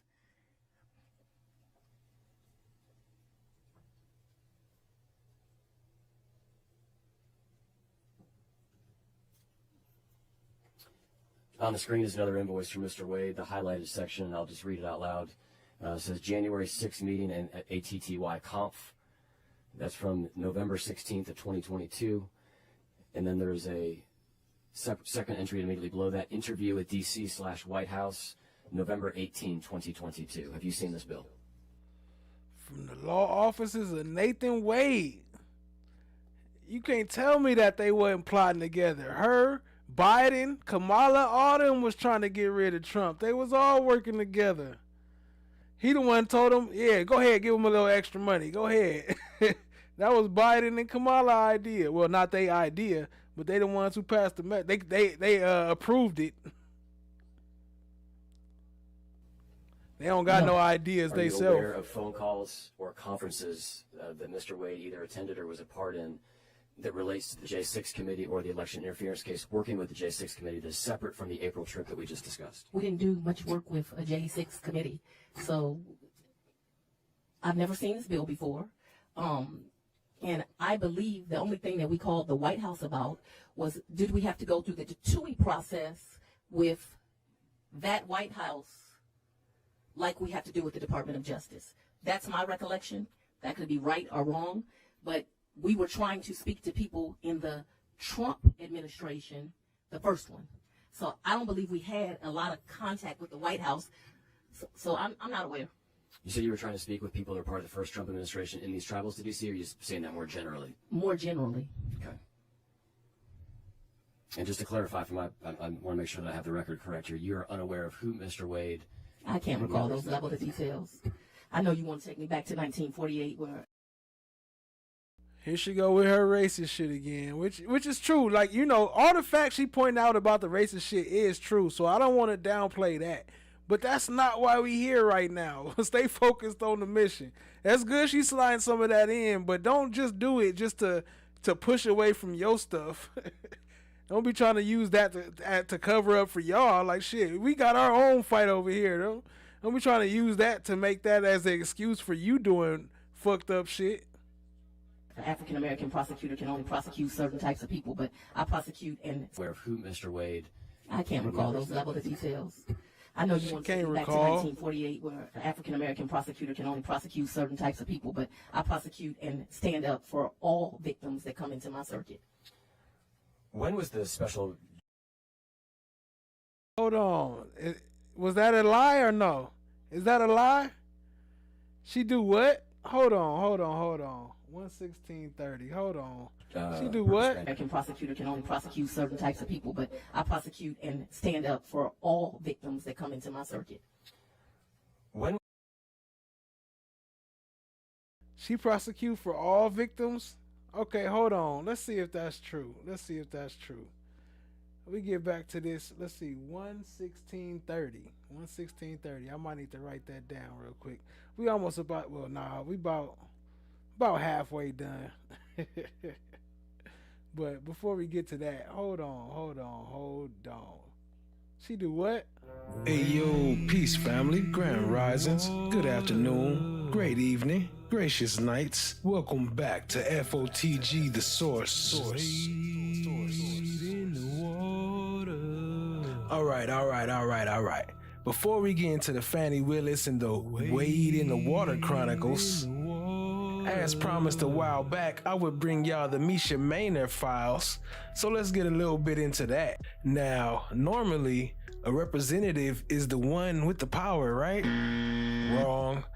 In the deep dark, power is nothing more than a shadow that disappears when you need it most. Imagine you're a state representative and you got a stalker, a man literally terrorizing your life, showing up where you eat, where you sleep, calling your phone and all types shit. And Maynard didn't just report it, she screamed for help for the very people she worked with. And what did the DA's office do? They went ghost. No protection, no support, just the sound of crickets and the clicking of high heels walking away. FANI Willis basically told her to kick rocks because she wasn't falling in line with the narrative. They left her vulnerable to a predator while they were busy playing chess with the Trump's indictment. Is it dark when the person who is supposed to represent the law can't even get the law to protect her on her own front door? Now that's a glitch in the matrix. She eventually flipped to the GOP, saying she went where she felt safe, but we see the game. Whether you wear the blue jersey or the red one, in the shadows of Georgia politics, you're only as protected as you are useful. Misha Maynard's story is the appetizer for the FANI Willis testimony because it shows the culture of the Fulton County circus. If you ain't with the program, you're on your own in the dark, because in Fulton County, the person protecting the predator might just be the one signing the prosecutor's paycheck. So Misha Maynard has a criminal stalker, Corinne Monson, who's been terrorizing her for years. But check this out. Her stalker's lawyer is Marvin Arrington, who just happened to be a Fulton County commissioner. He literally oversees the budget for the same DA's office he's fighting in court. He's basically the boss of the people he's negotiating with. Talk about conflict of interest. That smells like a rotten peaches. Oh, the odor of mendacity. And now it's about to get a little darker. Misha got her hands on some jailhouse recordings, and in these tapes, Arrington is caught in 4K telling the stalker's wife, "I went straight to the DA, Paul Howard, because I am the commissioner. I'm hoping to influence him." He literally admitted to using his political muscle to bypass assistant DAs and get a sweet little misdemeanor deal for the stalker. He said, "Why would I go to the small fish when I can go to the big whale? I help fund." And the so-called ethics board dismissed the whole case without even listening to the tapes. They claimed attorney-client privilege, even though the stalker's wife was on the call, which what we should know by now, that kills the attorney-client privilege. They choose to be deaf, dumb, and blind to protect their own. FANI Willis's office called the lawsuit baseless, but the tapes don't lie. The system didn't just fail Misha, it actively worked for the predator because he had a commissioner in his corner. Is this justice or just a good old boys club with a new coat of paint? You got a commissioner using his seat to spring a stalker while the ethics board looks the other way. So think about the audacity. Maynard is claiming that while she was looking for a prosecutor, FANI Willis and the stalker's attorney, Commissioner Marvin Arrington, were in the back room crafting a plea deal. They downgraded a felony stalking charge to a misdemeanor without even sending her a text. The result? Corinne Monson served 0 additional jail time and got an instant get out of jail free card. Maynard stood on those Capitol steps and said it. Unfortunately for Maynard, this battle has been too big for her to handle and is presently shut down. Drop a Comment below. Would you feel safe in Fulton County?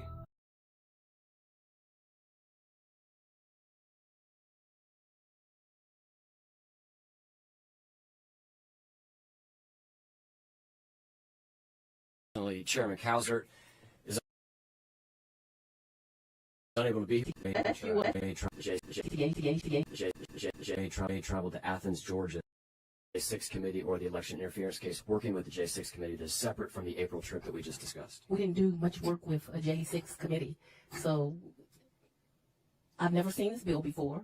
And I believe the only thing that we called the White House about was, did we have to go through the TUI process with that White House like we have to do with the Department of Justice? That's my recollection. That could be right or wrong. And that's just part of it. That's actually part of a fuller video. That's just a clip I made from it, but I didn't actually play the whole thing, so I might have to cover that later. But yeah, she did that. She let that happen to somebody in her office too, and was mad because she was exposing some of their stuff. So I don't know. It's a long story. I'll get back to that. I don't want to take up too much time tonight. We still got a lot to go. But we were trying to speak to people in the Trump administration, the first one. So I don't believe we had a lot of contact with the White House. So I'm not aware. You said you were trying to speak with people that are part of the first Trump administration in these travels to D.C., or are you saying that more generally? More generally. Okay. And just to clarify, I want to make sure that I have the record correct. People that are part of the first Trump, like we have to do with the Department of Justice. That's my recollection. That could be right or wrong. But we were trying to speak to people in the Trump administration, the first one. So I don't believe we had a lot of contact with the White House. So I'm not aware. You said you were trying to speak with people that are part of the first Trump administration. Wait, that was hella confusing. What she just say? She talking about the first Trump administration, but she talking about being at the White House after that. So why was y'all speaking about the first Trump administration? And when was y'all speaking about that if you didn't speak to her? The hell? And I believe the only thing that we called the White House about was, did we have to go through the TUI process with that White House like we have to do with the Department of Justice? That's my recollection. That could be right or wrong. But we were trying to speak to people in the Trump administration, the first one. So I don't believe we had a lot of contact with the White House. So I'm not aware. You said you were trying to speak with people that are part of the first Trump administration in these travels to D.C., or are you saying that more generally? More generally. Okay. And just to clarify, I want to make sure that I have the record correct here. You're unaware of who Mr. Wade... I can't recall those level of details. I know you want to take me back to 1948, where an African-American prosecutor can only prosecute certain types of people, but I prosecute and stand up for all victims that come into my circuit. When was the special purpose grand jury impaneled? I don't remember the date, but that's an interesting point. 2 grand juries said these people did these crimes. The date that I have and the grand jury was made up of independents, Democrats, Republicans. 2. The date that I have is January 24th of 2022. Does that seem like it's within the range of being the correct date? So I already stated I don't trust you. I understand you're trying to run for lieutenant governor right now. Anything you want me to testify to, I'm going to need to see. Okay. Were you aware that in between the time of the special grand jury being sworn in and receiving evidence, Mr. Wade traveled to Athens, Georgia to meet with officials from the White House counsel's office? I don't recall. So wasn't you his boss? Wasn't you the one telling him to go and do all these special prosecutions? How do you not recall the jobs you sent him on? You don't recall if you sent them to this place? Look at her face too. I don't recall. That's like a magic word. That's almost like rehab. I don't recall, and I went to rehab. Between the time of the special grand jury being sworn in and receiving evidence, Mr. Wade traveled to Athens, Georgia to meet with officials from the White House counsel's office. I don't recall. On the right-hand side here is the meeting that I referenced The highlighted section reads, travel to Athens, conf with White How House does this counsel. assist you in developing laws for Georgia? Because I believe the purpose that I'm here for is because you all need assistance in doing your job, and you want assistance with rules and regulations around how people should be a prosecutor. And it made sense to me that you'd come to the best prosecutor in the state to ask for some advice. But I'm confused as to how this assists you and what the purpose of me being here is. The committee has a broad purpose. I'd be happy to refer to counsel as to the overall purpose of the committee. But my question for you is, as it relates I don't to think it's trial- relevant, so I'm objecting on relevance. She's asked and answered that. She's told you that the TUI process goes through the White House counsel's office. She's asked, That's the sound that I And want to it's your testimony today that the travel to Athens conference with the White House counsel, as far as you were aware, was due to a part of this TUI process that the governor is referencing. I've testified. I don't recall anything about this. Okay. And I don't see how it's relevant to what your alleged purpose is. Now, your real purpose is to try to get elected, which I would say, Georgia, please, let's elect any lieutenant governor but this one. We'll get to your work trying to elect lieutenant governors in a second, Madam DA, but for now we're talking about the I've done no work with an elected governor, but if I will do some work with this, I see that Counselor left you alone today. I'm not And gonna- no. No, he's sleeping. He is running to be Attorney General of this state, Madam DA, and we're he is answering not the question. qualified to be such. By this document where he put up a false document trying to prove that I met with the vice president, that shows you he does not have ethics. But there is somebody running for Attorney General that has been a state prosecutor, a federal prosecutor, a civil rights attorney, and a state's legislature. So if people want to vote for people that are ethical and actually have the experience to do the job, I say go donate now to Tanya Miller.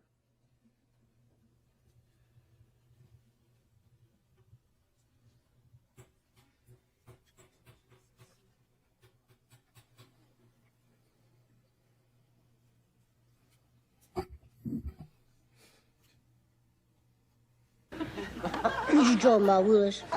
Madam DA, I've asked you about Mr. Wade. Did you speak with anyone that had worked with the January 6th committee or was a lawyer for the J6 committee? That would be the right front, the right left, If you can excuse me, the right left side. Front. Okay, all right. Communicate with members of the J6 committee through any intermediaries that relayed messages back and forth on your behalf. I don't recall ever speaking to anyone of the January 6th committee. What you asked me, though, is have I ever met someone? I am a public official. I meet people all over this country all the time. Shake hands, take pictures, kiss babies, all the things elected officials do. So I have no idea if I've ever met someone that may have been part of the January 6th committee. And now I'm going to shut the fuck up. Cold word. You better go to rehab. Allie warning you. That's your only way out. You go to rehab. That's your way out of jail. They can't lock you up if you in rehab. According to some people. What up, Berta S? Well, I see you in the building. Good to see you, family. Appreciate you joining. Go to rehab. That's crazy. Appreciate you, family. And killed a police officer?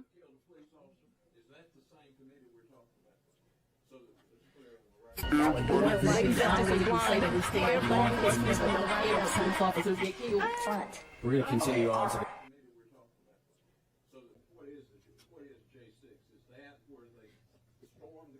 and killed a police officer?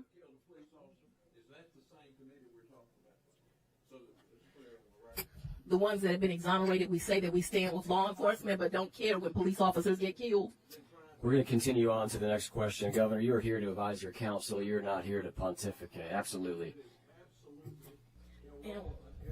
Pontificate. My bad about that sound. I had them all open, but we're not here to pontificate. How does this help you for law? Yes, I'm sorry, Judge. I'm sorry, Governor. There must have been a conspiracy here when they went up and looked into the folks that broke into the Capitol in shamu suits or whatever that was and put the Vice President of the United States out saying, "Hang Mike Pence," and that they were prosecuted and and then pardoned by President Trump, and you're trying to say and infer that it was illegal, immoral to investigate that it was part of a pending case. So We're asking questions relative to the investigation, Governor. We're going to move on to the next question. you're trying to infer some wrongdoing where none exists. Ask the question, Mr. Also to divide this country, and it should be noted that there were many great honorable. Look, what are you talking about? There's no question on the floor. Why is you over here talking about all this extra stuff? Like, where did that even come from? What are you even talking about? Also, there was no honorable there. What? Republicans. What are you talking about, lady? Also to divide this country, and it should be noted that there were many great honorable Republicans that brought this case to me because they knew what happened was wrong. One of them is Duncan, who's now running for governor. So you have your endorsement? I didn't endorse him. So But I do think it should be noted that although you are trying to divide this country, that this country is not divided. Most people in this country are trying to do the right thing every day as they get up for work. Most people know when someone is murdered and victimized, you don't act as a depraved human being and tease them and their family in their greatest time of loss. Most people. I want to talk about a little bit of a timeline as it relates to D.C. And just lay out a fact pattern here, and I'll ask you a couple questions. On November 9th, then President Biden stated and was asked about President Trump returning to office, and he stated that we just have to demonstrate that he will not take power. If he does run, making sure he, under legitimate efforts of our Constitution, does not become the next president again. Are you familiar with that quotation from the president? It has nothing to do with this inquiry. If you want to subpoena President Biden, subpoena him down here. I'll come. I might even represent him. He's got a fee. I hope he's got something left.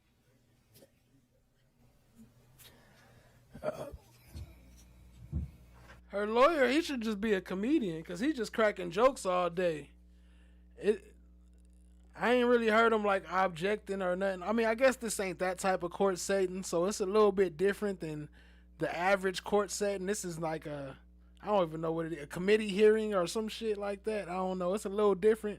They talk a little more freely. But her lawyer, he just over here cracking jokes the whole time. He think he on Saturday Night Live or some shit.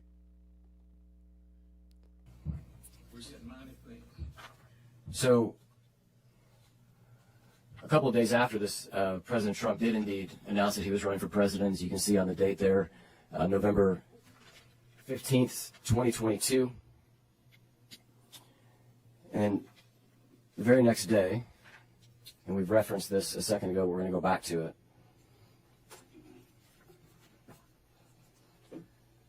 This helps you develop legislation. How? The very next day, there was a conversation between Mr. Wade. I'm sorry, there was an 8-hour, was described here as an interview with D.C. and the White House. It reads interview D.C./White House. It's on the screen. And I'm laying a foundation here, Governor. On November 18th, the very same day as this 8-hour phone call with the White House, U.S. Attorney General Merrick Garland appointed Special Counsel Jack Smith. And around that same period of time, some news reports say the same day, but we know within 2 weeks of that time, Matthew Colangelo, who's the former third highest ranking official at DOJ, tendered his resignation to take a position in the Manhattan prosecutor's office, which would go on to also indict President Trump. He committed crimes a lot of places. Yeah, but that's not the point. He committed crimes a lot of places. I mean, if it's true, then yeah, then he should be convicted and go to jail, which we know he did anyway. But the point is that y'all was conspiring and y'all was all working together. Y'all was planning on this before he even got there. So y'all already was kind of worried about this coming. So that's why y'all was trying to do all this extra shit. That's why they put you in the position, because they knew that you was ruthless and didn't give a fuck. And you was going to be the only one willing to go after Trump. Which, hey, more power to you.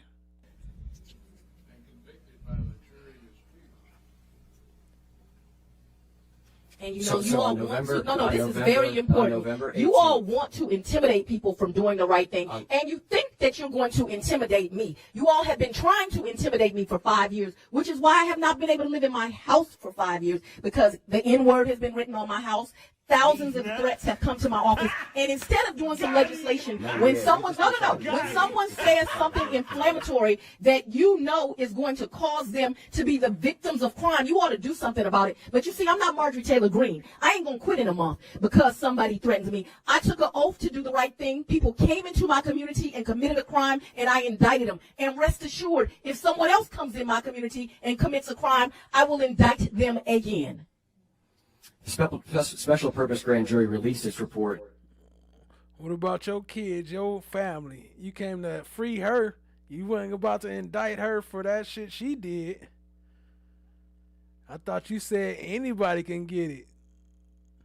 Everybody can Lady Justice is blind. Everybody can get it. Just under a month after this time frame, on December 15th of 2022. And said 39 people should be indicted, but in my discretion and looking at the evidence that was the most damning, I chose to only present an indictment to the grand jury of 19. And who knew? The citizens of Fulton County, Republicans, Democrats, Independents, non-politicals, all said these 19 people deserve to be indicted, and they were. The question was, the Special Purpose Grand Jury released its report just under a month after this phone call between Mr. Wade and the White House, just a month after, on the very same day, Jack Smith was appointed by Merrick Garland, and just a month after the third-ranking member of the Department of Justice left the Department of Justice to go work for Alvin Bragg, that date being December 15th, 2022. Is that the date that the Special Purpose Grand Jury released its report? I don't recall. You don't recall? I don't recall. I don't recall. And shout out to Allie. That's a fact. Hey, she is definitely part of the Light Bright crew. She a little less lighter, a little less brighter, but nonetheless, she is definitely a main factor in the Light Bright crew, or Light Bright gang. She is definitely LBG all day. Gang, gang, gang, gang, gang. LBG. Shout out to Allie for that one. Call is that you gotta know about Rock Solid TV on Kick to know about the LBG gang. we exposing them twice a week on Sundays and Tuesdays. We in the progress of exposing the LBG gang. She did not recall, and to try to, everybody's a crook in your mouth. Jack Smith. Well, there were some crooks. They were indicted. So you reference your prosecutorial discretion. My bad. And bringing these charges. I believe you say 50. You were talking kind of fast there. Was it 50 that you said? I said that the grand jury recommended that 19 people be indicted. It's there. It's part of public record. What I did was look at all of the evidence against each of those persons, and I chose to only put forth an indictment that talked about the 19 most culpable. Those 19 were presented to a grand jury. I just want to clarify. Grand jury. Twice. I just want to clarify your testimony. 19 people were indicted. Originally, how many were recommended? You said 19 for both. 39 were recommended. 19 were presented. How many of the electors, there were 16 electors here in the Capitol that cast votes for President Trump, is that correct? There were 6. Talking about the fake electors that y'all sat in a hearing and listened to, many of y'all? I was not in the room, but I'm referencing there were 16 electors who took part in that meeting. Is that your understanding? Why are you not offended that people came before you and lied? Were there 16 electors? I don't remember. Okay. How many did you indict? What does this have to do with you developing legislation? Because this is not relevant, so I'm going to object relevance. Where are we going? I thought this was supposed to be. I thought y'all needed some help. Be about rules of conduct. And so now you're getting into where the electors met here and they weren't really electors, and how many of them got indicted, and why did you do that? We're here for far more than rules of conduct. On why she chose to do so. It was presented to 2 grand juries. They returned an indictment on one because an investigative grand jury cannot indict, it can only investigate. And so, how is this to do with the conduct? The legislation. I'm amazed that everybody's fixated that the election was fixed 5 years ago. We'll come back to this. We'll move on for a second. Well, we'll see what you think of this next slide question, Governor. In January of 2021, you referenced his name earlier, but you hired Jeff DeSantis to be the Deputy District Attorney overseeing the Media Relations Unit of the District Attorney's Office. Is that correct? And strategy. Media Relations and Strategy. Can you describe the difference between those two separate roles, or are you just saying that's the title? That's the title. That's that $20,000 online profile she was paying for. Title. Okay. Was he serving in your office in April of 2021? Yes. Okay. He's classified those in ADA for personnel purposes. He is a lawyer. He went to Emory Law School. He was there 2 years ahead of me and graduated. He's my elder.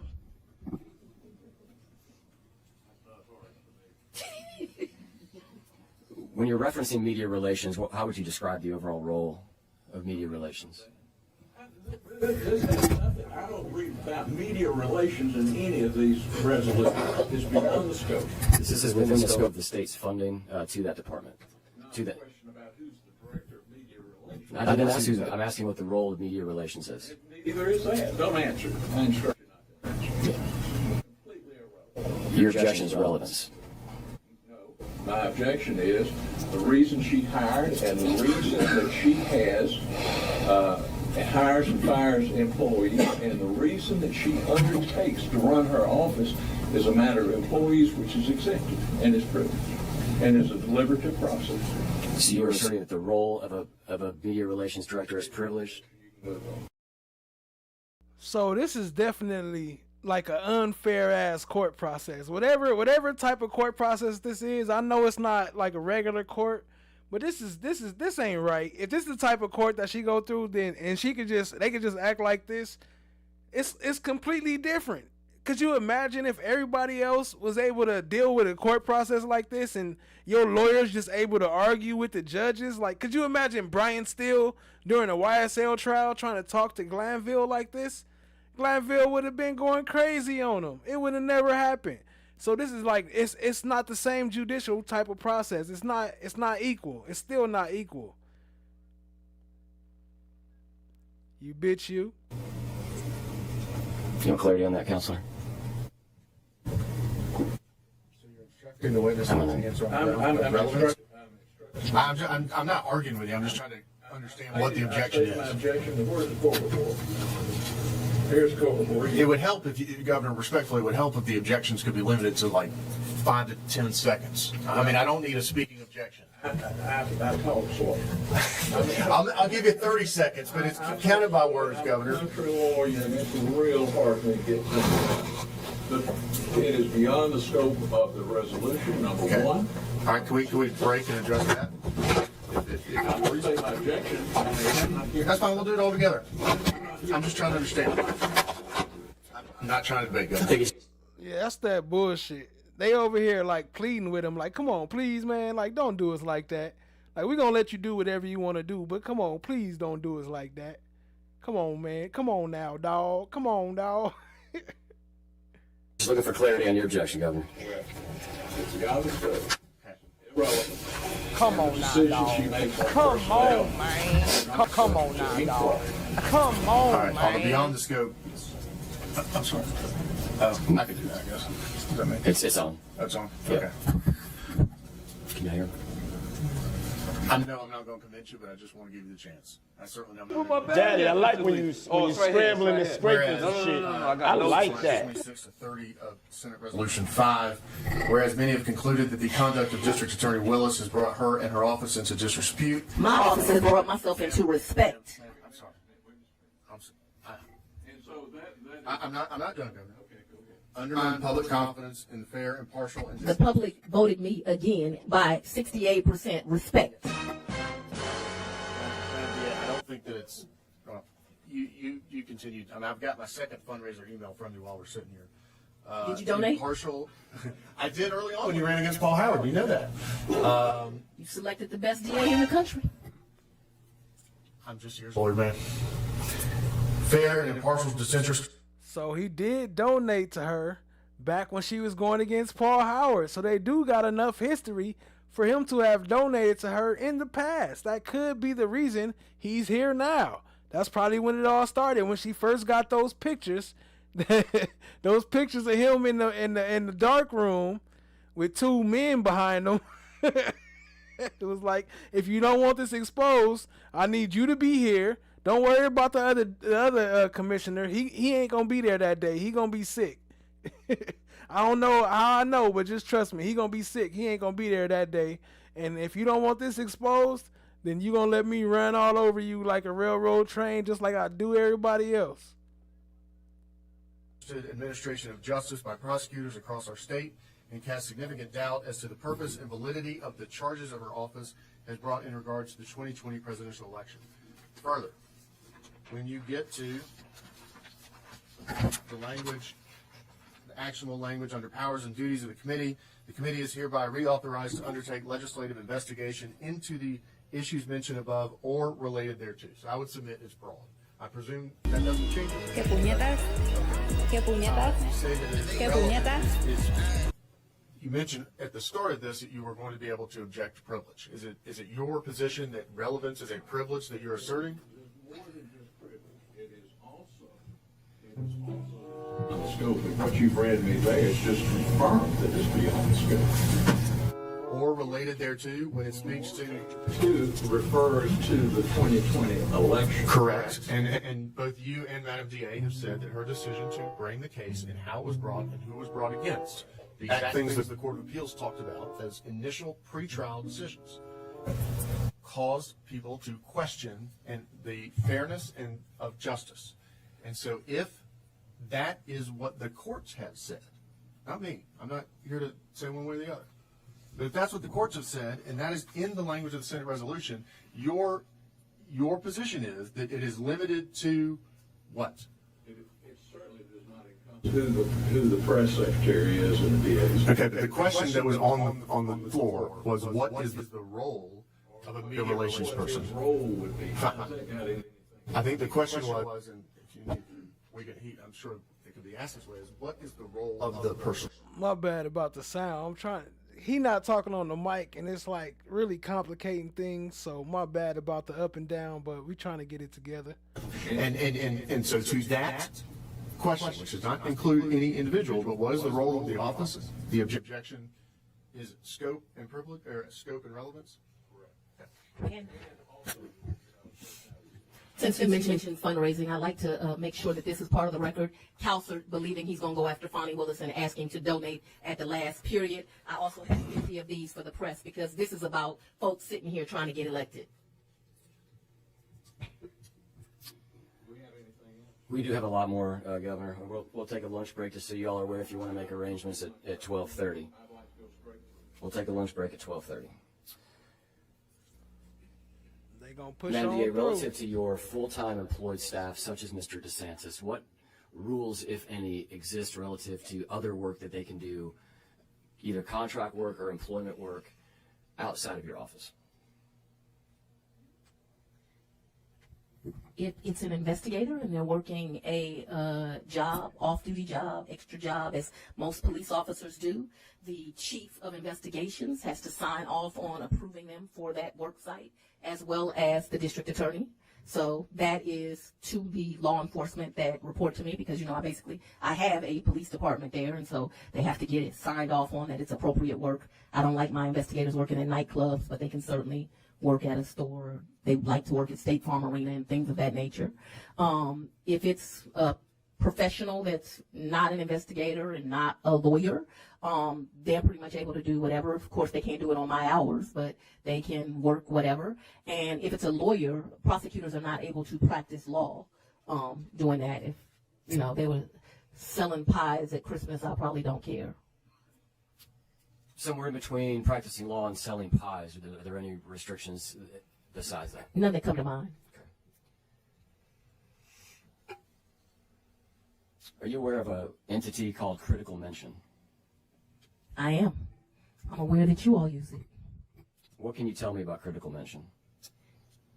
Critical Mention kind of tells you when your office or an issue that concerns your community comes into the news space. It has been used as a device by my office to find witnesses. It's been used as a device to determine if there's a pressing issue among my constituents that they are concerned about. But it is basically an outlet that lets you know what's going on in your community. It's helped us find witness victims, and like I said, been used for security. Help me understand how it helps you find victims or find out what's happening in the community. What's the... You would be surprised because people will complain about some issue. You won't know anything about it. Somebody got robbed. It brings cases to your attention because, you know, I'm not a small prosecutor's office. I'm a huge prosecutor's office, and so it brings things to your attention. I can't give you more than that. Are you aware of any other uses that your office uses? Kapayow! I don't know all the... Yeah, with the kapayow attitude adjustment. It's called the kapayow attitude adjustment. Since I gave you some. Okay. You sent a letter to Governor Kemp, Secretary of State Raffensperger, and Attorney General Carr. I believe it was essentially a records retention notice in early 2021. Is that correct? That is correct. I didn't want anyone destroying evidence. Not that they would do so intentionally, but I didn't want them to do it unintentionally. So on the screen is a report from Critical Mention that we referenced earlier. This report was in an email from Mr. DeSantis to you and someone who worked for you at the time. And this came the week after the time that the letter was sent. And the letter I just referenced to the governor, the AG, and the secretary. Mr. DeSantis' email states that the analytics graph is attached as PDF. The previous one I sent was for, quote, Fulton County District Attorney. This one is for, quote, FANI WILLIS. We are getting more coverage via your name than by title. This graph has the coverage value for the last week at over $150 million. That's obviously high, but even adjusting downward, it's still a huge number. And then what's highlighted in red here is part of the Critical Mention report that mentions mentions, which I'm going to just assume how often the search, which I think that he said this one is for your first and last name, what the audience was, which was approximately 6.3 million people, and then publicity value, which I think is what Mr. DeSantis is referencing when he references coverage value at $150 million. Do you recall seeing this report? I don't. I don't recall. Do you recall Critical Mention being used at all within your office to track the value of media as it related to the coverage of the election interference case? Do you recall seeing this report? You know dang old well she ain't seen that report. She don't read none of that stuff. What you talking about? She told me she doesn't recognize this chart. I'm asking generally if this report. I'm asking if you've seen any report. I don't know that I've seen any report, but I've definitely heard Mr. DeSantis say, you know, that these numbers are always inflated. So yes, I've heard of it before, but you're asking me about a particular report. Have you seen this page from a PowerPoint document before? I've seen it. I don't recall it. Okay, this was also sent by... Bruh, that's like, how many y'all don't recall? Y'all was talking about, who was that? Y'all said how many Nathan Wade said, I don't remember. And he did say, I don't remember hella times too. And which is crazier than I don't recall, because at least I don't recall is like a legal term.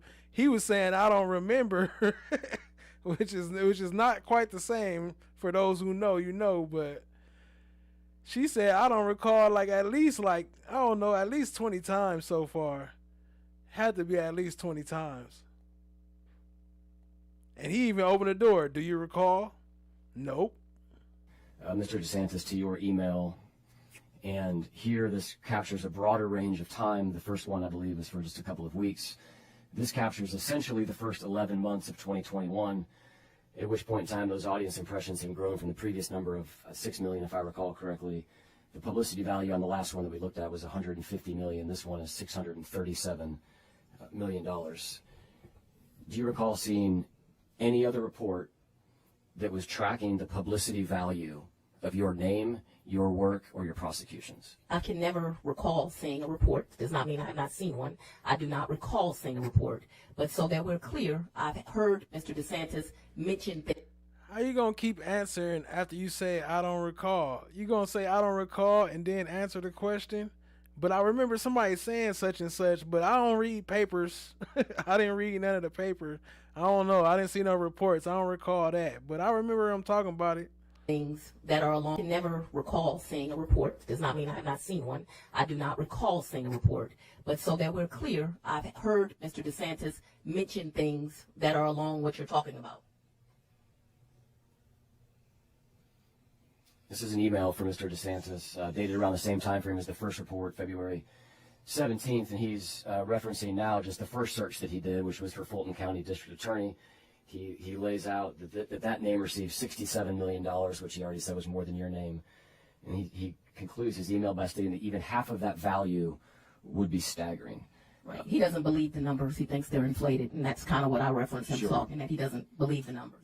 But he does believe that the value, or what value means, that we would all need to interpret there, but that even at half of the value, he believes that would be staggering. You're asking me to speak on? No, I'm just stating what I'm reading in the context here. How does this help?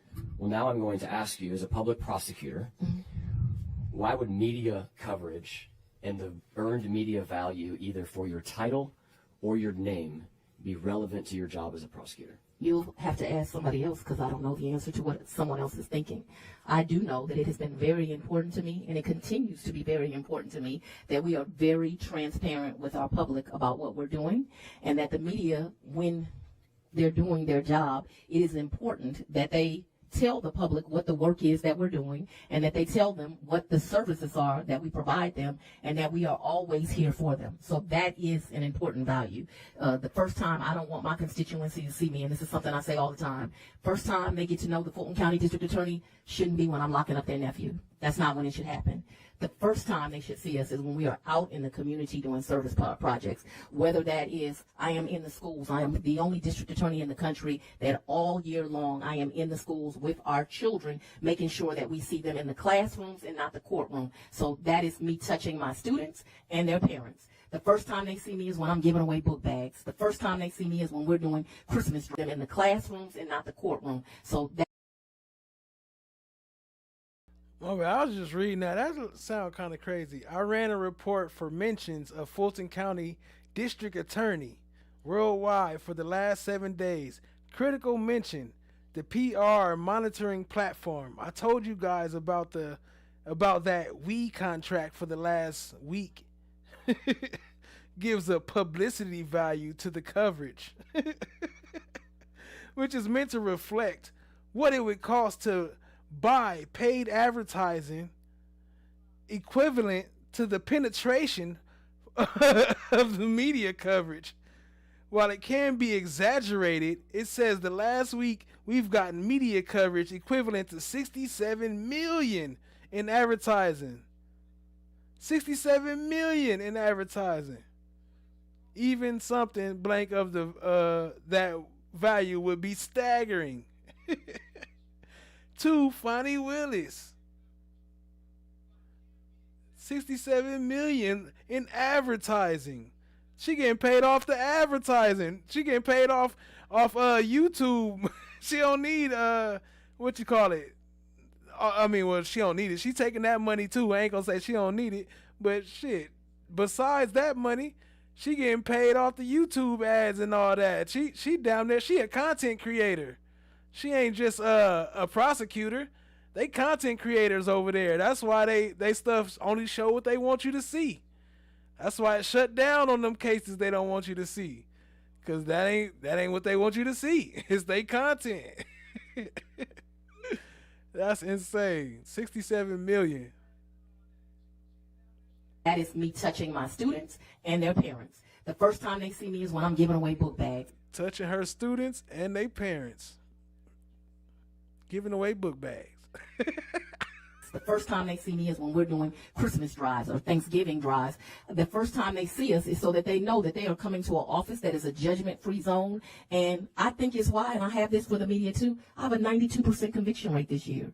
I try more cases than any prosecutor in the state. That's the U.S. Attorney for the Northern District. That's the AG's office. My office is doing this work. We are keeping the community safe. Because I know y'all won't believe me. I brought a report here from the Atlanta Police Foundation talking about how crime is down in our community. And it's not the district attorney's office alone. It is the district attorney's office combined with the law enforcement in this community. See, I care about the police. So I don't excuse that an officer got killed on January the 6th. To me, it's a problem. The question was, as a public prosecutor, why would media coverage be relevant to your role? And I answered it. I don't know that you did, and I want to clarify, because I think what you answered was why public relations are important to your role, and people seeing you before they get locked up and all that stuff you referenced, which I think is valid. My question is, there are multiple emails that are tracking in concurrency with your work in the election interference case. With my concurrency in what? My question, can you answer my question? Don't just respond to a word that I said in the question, and whenever you hear a word, you want to cut me off and just respond to that word. Like, there's a whole question. Don't just try to point out the word that I said and fucking single out that word. Like, it's way bigger than just that word. Talk about what you said. Yeah, he said my question was, and she didn't let him finish the question. Period. That's the work you're important, that you think is important. That are tracking in concurrency with your work in the election interference case. With my concurrency in work, period. That's the work you're important, that you think is important. I've answered the question. It's asked and answered. We should move on. The question that I'm asking you is not, why are you doing public relations? I'm asking you, why are you tracking the dollar value of your name and your title? Has told you that she has heard it discussed, but she does not know the details. She has told you that it's important to get a message out. And if that's not been asked and answered, I don't know what it is. Governor, I certainly understand. I'm not asking about the outbound messaging. I'm asking about the inbound tracking of the dollar value. If you believe that we've covered that, we'll move on. This is the first payment for critical mention. That's a yearly subscription of $10,000. You told me earlier you've never seen a payment voucher form from Fulton County, so I would assume you've never seen what's on the bottom right. Is that correct? I don't think we should assume, but you'd actually be correct. Okay. I'm assuming that your testimony was correct earlier, and I'm tying it together to right now. The second time that critical mention was used, and we talked earlier about funds and accounts. This check was used to pay critical mention for their 2022 contract. Have you seen this check before? Have you seen this check before?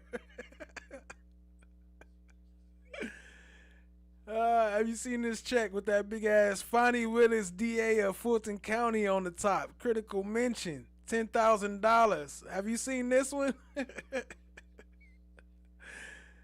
Do you remember that one? Do you recall this one? Have I seen the check? Yes, ma'am. No. Okay. What account is this from? It was a... She ain't seen the check, though. Have I seen the check? No. That's not her signature. That don't say FANI at the bottom. It's just from her office. Okay, I got you. It's from her office, but she didn't write it. She didn't sign it. Fulton County account, one of the accounts Paul left. So I can't answer you what account it's from. Whatever bank that's from, that's the account it's from. Just to clarify, you're saying Paul, you're referencing former District Attorney Howard? Yes, and you were absolutely correct. Former District Attorney, I believe it's from one of those accounts. But that's actually speculation too, but I assume that's what it's from. Do you know how your name got on an account that was formerly used by District Attorney Howard? Absolutely. At the beginning of my tenure, I had to go and... Writing even-ass $10,000 checks. Who writing an even-ass $10,000 check? Was that a donation or something? That don't sound like a cost. Like all right, about 10,000. Yeah, about 10,000.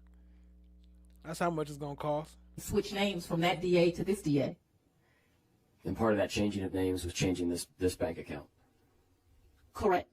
Okay. What is the source of funds for this bank account? I know when we talked earlier, you referenced essentially you get everything over the county. You don't have your own credit card. You don't have your own accounts. I want to clarify what this account is. It was accounts that Paul left. There were a couple of them. At the beginning of my term, we put our name on those accounts. me and District Attorney Howard did not have a conversation. He went to the bank, then I went to the bank, and we used it for things for the office. We've been audited 50 million times, so it's in some audit. There's no DA that's been audited as much as me. Do you know how things for the office? Hold on. So what? That $10,000, what that was like for like pens and staplers, paper, which y'all already had, but y'all went and dropped that 10 bands on it real quick. That's what you saying? much money was in that account when you... I can't recall any of those facts. Do you know if you've allocated any additional funds in the time that you've been DA into this account? I do not believe so.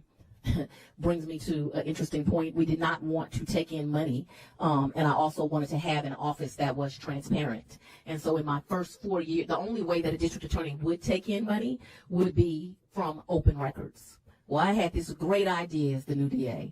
I wanted the records of Fulton County DA's office to be equally accessible to the indigent and the rich. Many people abused that, and so I had to change it in term 2. I mention this because I didn't take any money during the first time for open records, and so there's no other reason that a DA would take money in that I can think of. If there is one, I'll have to be educated on it. As it relates to this, well, let me ask this question.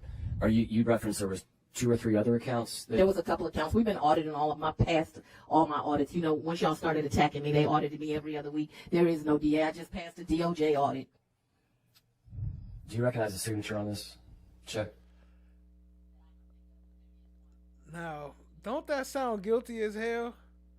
Who just randomly throws out, oh yeah, we've been audited, we got audited, we got audited, we got audited, we was audited, we was audited, they audited us, we was audited, they audited us. Didn't nobody ask you about no audits. But now we gotta look into who auditing y'all. Who's the one that did y'all audits? How y'all passing all this shit and stealing money? It looks like DB, Dexter Bond. Dexter Bond, just for clarity, is your... Deputy of Operations. That's why he would see these kind of things and I would not. Oh, Dexter Bond. Oh, okay, that explains it. I didn't even know she was about to come in with that. It looks like DB. Dexter Bond. Oh, okay. Oh, that's whose signature was on that check. That was Dexter Bond's signature on that check. That $10,000 check, huh? Okay. What did he pay that to? Do you know what the allowed or the restrictions around the allowed uses of this account, of which you... All money that we have has to be used for the betterment of my office. And the only source of funds that you're aware of in this account, it was money that was in the account when you signed it over from former district attorney? That is correct. Okay. Are you aware of anything else that has been paid for out of this? No. Let's make sure you understand me clearly so y'all don't... I'm sure other things have been paid for out of this. Your question was, am I aware of other things that have been paid for? I can't recall that from 2021 or 22 or any other year. What's the reason that this account would be used versus the voucher system with the county that I've had up on the screen a couple of times so far this morning? They would make us... I go to them if this is what I need done for the office. I don't make selections on what account is used. I don't even know what all those accounts are. I can't tell you that this account is the account that you can buy books out of. This is the account that you can do this out of. But I know they have those kind of delineations with the county. But I don't get that. You're in the weeds. And it's your understanding that this account would have been something you referenced in audit. The state Senate has never done an audit. Oh, I've been audited a million. The county has audited me, the federal government. I have been audited and audited and audited. And is it your understanding that this account would have been captured in an audit? Absolutely. Okay.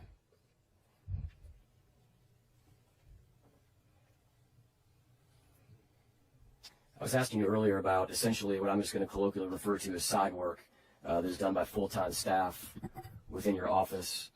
And I believe that you told me essentially you're not micromanaging. There's no prohibition on side work.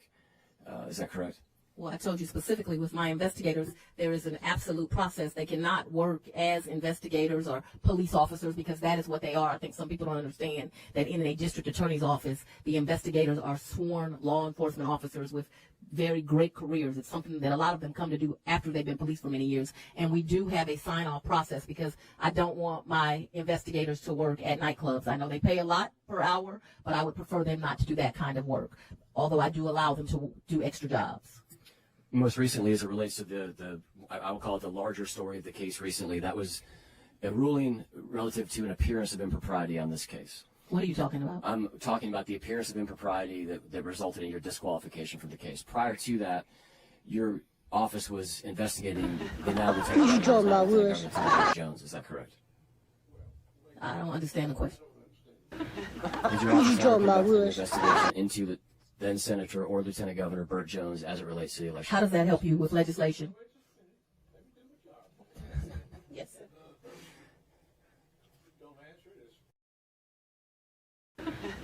What you talking about, Willis? Lady Justice is blind. Everybody can hear.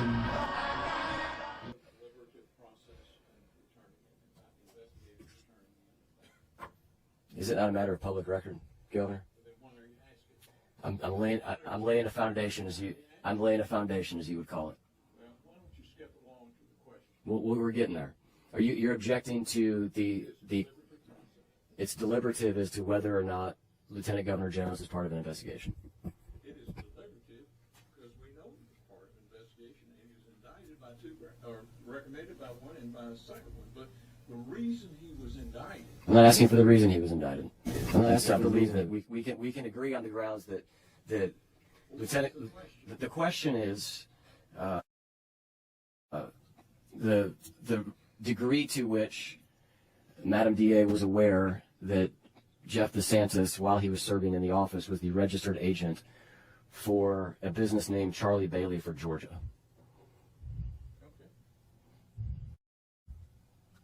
What's your question? My question is, are you aware that while he was employed by your office, Mr. DeSantis was serving as the registered agent and secretary of an entity called Charlie Bailey for Georgia? I don't think I knew that until now. But Charlie Bailey, who's now head of the Democratic Party, I consider a great personal friend. I heard that he was maybe in the Capitol today. I haven't had the opportunity to meet him yet. He's a former DA, former assistant. In a prior life that he did work on campaigns. He's like, you know, as we get older, we tell war stories. Well, it varies, Governor. It says 2/1/2018, which would have been long before I was there, but then it says last annual registration year 2022. So I'm not sure at what point Mr. DeSantis did this. I'm not sure it tells what it purports to tell, but it's on the screen. Well, the secretary as well is what I was asking about, which is the role of an officer. The officer information is noted there at the bottom. Did you say you were a supporter of Mr. Bailey when he ran for Attorney General? I said that Mr. Bailey was a friend. I think that was a cute little question you asked. But what I said was that he was a good friend. He used to be an assistant district attorney that reported to me when he was a younger lawyer. I was his supervisor. If you know Attorney Bailey, he's a white male, probably around 40 years old now. And I just adore him and his family. So you don't recall if you supported him for...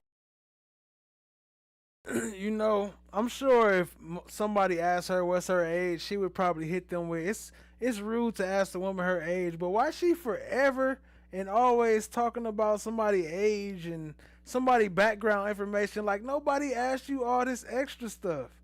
Like, just answer the freaking questions. Why you always gotta... I don't know, man. That's crazy. And, yeah, I'll leave it there. Attorney General. I would support Mr. Bailey in anything he does. He has great integrity. Anything he wants to do, I'm here to support him. So you did support him when he ran for Attorney General? I'm trying to get to the core of the question here.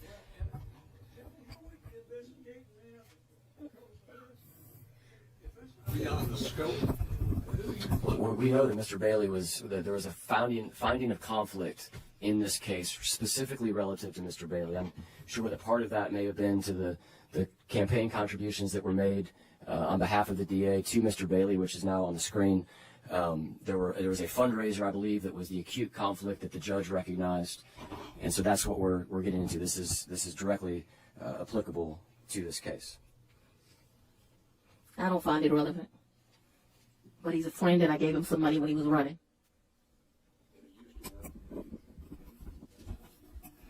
And I'm asking people to give Tanya Miller for. So wait a minute, wait. So that's your answer to the question? I don't find it relevant.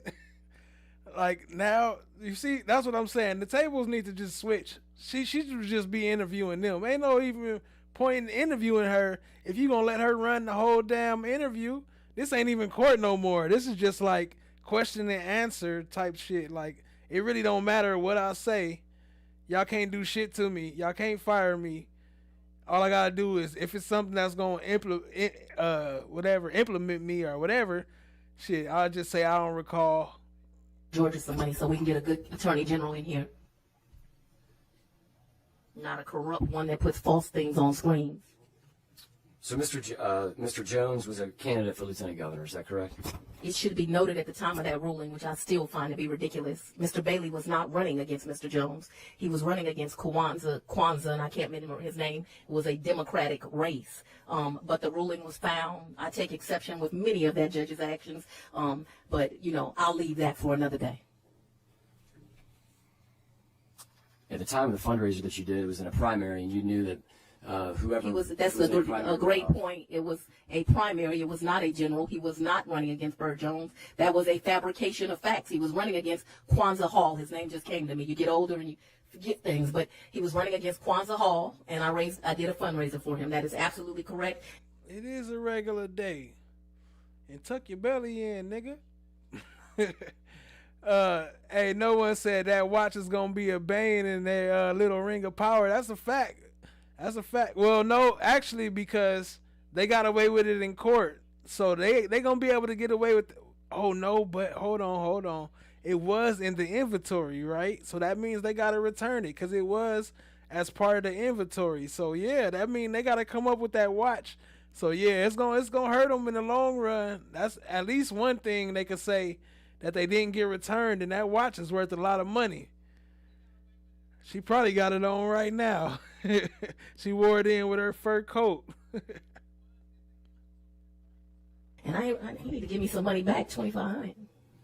I need a contribution. Mr. Jones moved to have you disqualified from the investigation based on your fundraiser. Is that correct? Yes, and that's something else that I'd like y'all to take up as a legislative body. I think that when judges rule on things that are directly in the favor of legislatures, we should have a bar of when they can be appointed to the next bench. Because I'm watching a lot of judges in my career do things in an effort to kind of say, pick me, get promoted. And I think that it would be some good legislation of this body and of the legislature to say that if a judge directly rules on something in the favor of any legislature, it should bar them from being promoted.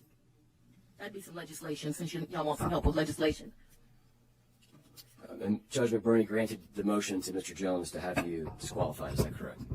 Correct. And then surprise, Scandalakis has dismissed the case. We're going to get to Scandalakis in just a second, but Judge McBurney said that it was, quote, a plain and actual and untenable Scandalakis.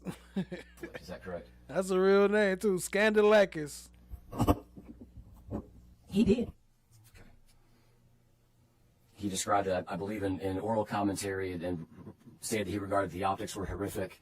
Described it as what were you thinking of? The let me search and describe McBurney is unethical. We're gonna talk about people pontificating. Is that what we're doing here? We're going through the fact pattern of this case. And then, as you referenced, Mr. Peter Scandalakis, as head of PAC, continued the investigation after you were disqualified. He concluded the investigation did not further warrant further action after interviewing Mr. Jones 4 times and reading your entire file, among other things. Did you give your entire file? Mr. Scandalakis has never read our entire file when he just dismissed his case. Mr. Scandalakis. That name is too funny. That should be her name, Scandalakis. But yeah, she should be not should be, but she gonna be the first one. Yeah, she should be too. Fuck it. She should be the first barred from being the DA. First person barred, right? First prosecutor, DA barred, kicked out of office. Get her ass up out of here. Can we what they call what they do with the presidents? There's no way that he read the entire file. There's no way that he reviewed all the evidence. It's no way that he interviewed witnesses. But as counselors set up shitting and grinning in front of the media saying, oh, we know this case going to be dismissed. I bet you do. Are you familiar with a company called Canal Media Partners? It's my fundraiser. I think that's the name of my fundraisers. No. Canal Media Partners is who I pay to do filming or something. It's somebody I pay. On the screen, we've got your 2024 summary from the State Ethics Commission page, and Canal Media Partners is listed as the second highest paid expenditure of your successful DA campaign. They do great commercials. Use them. To the tune of $527,000. It's my understanding from looking at their website that they do media buying, among other things. That's why I won by 87%. And there's a gentleman by the name of Mr. Chris Hutman who is brilliant. Does work for you. So you're familiar with Mr. Hutman? He is brilliant. What does Mr. Hutman do? He buys media space. And if you're an elected official... Wait, what? He's brilliant. He's brilliant. What does he do? He buys media space. Is this back to that $20,000 she's spending on media space? Is that how much it costs you for your media space to be worth that $67 million? That should cost you $20,000 because he buys media space. Is this what he's talking about? You might want to hire him because he is able to go and find you the best rate so that you can get the best media. So really the best bang for their buck. Don't mean this to be a commercial, but I mean, I did win by 87%. You might want to work with him.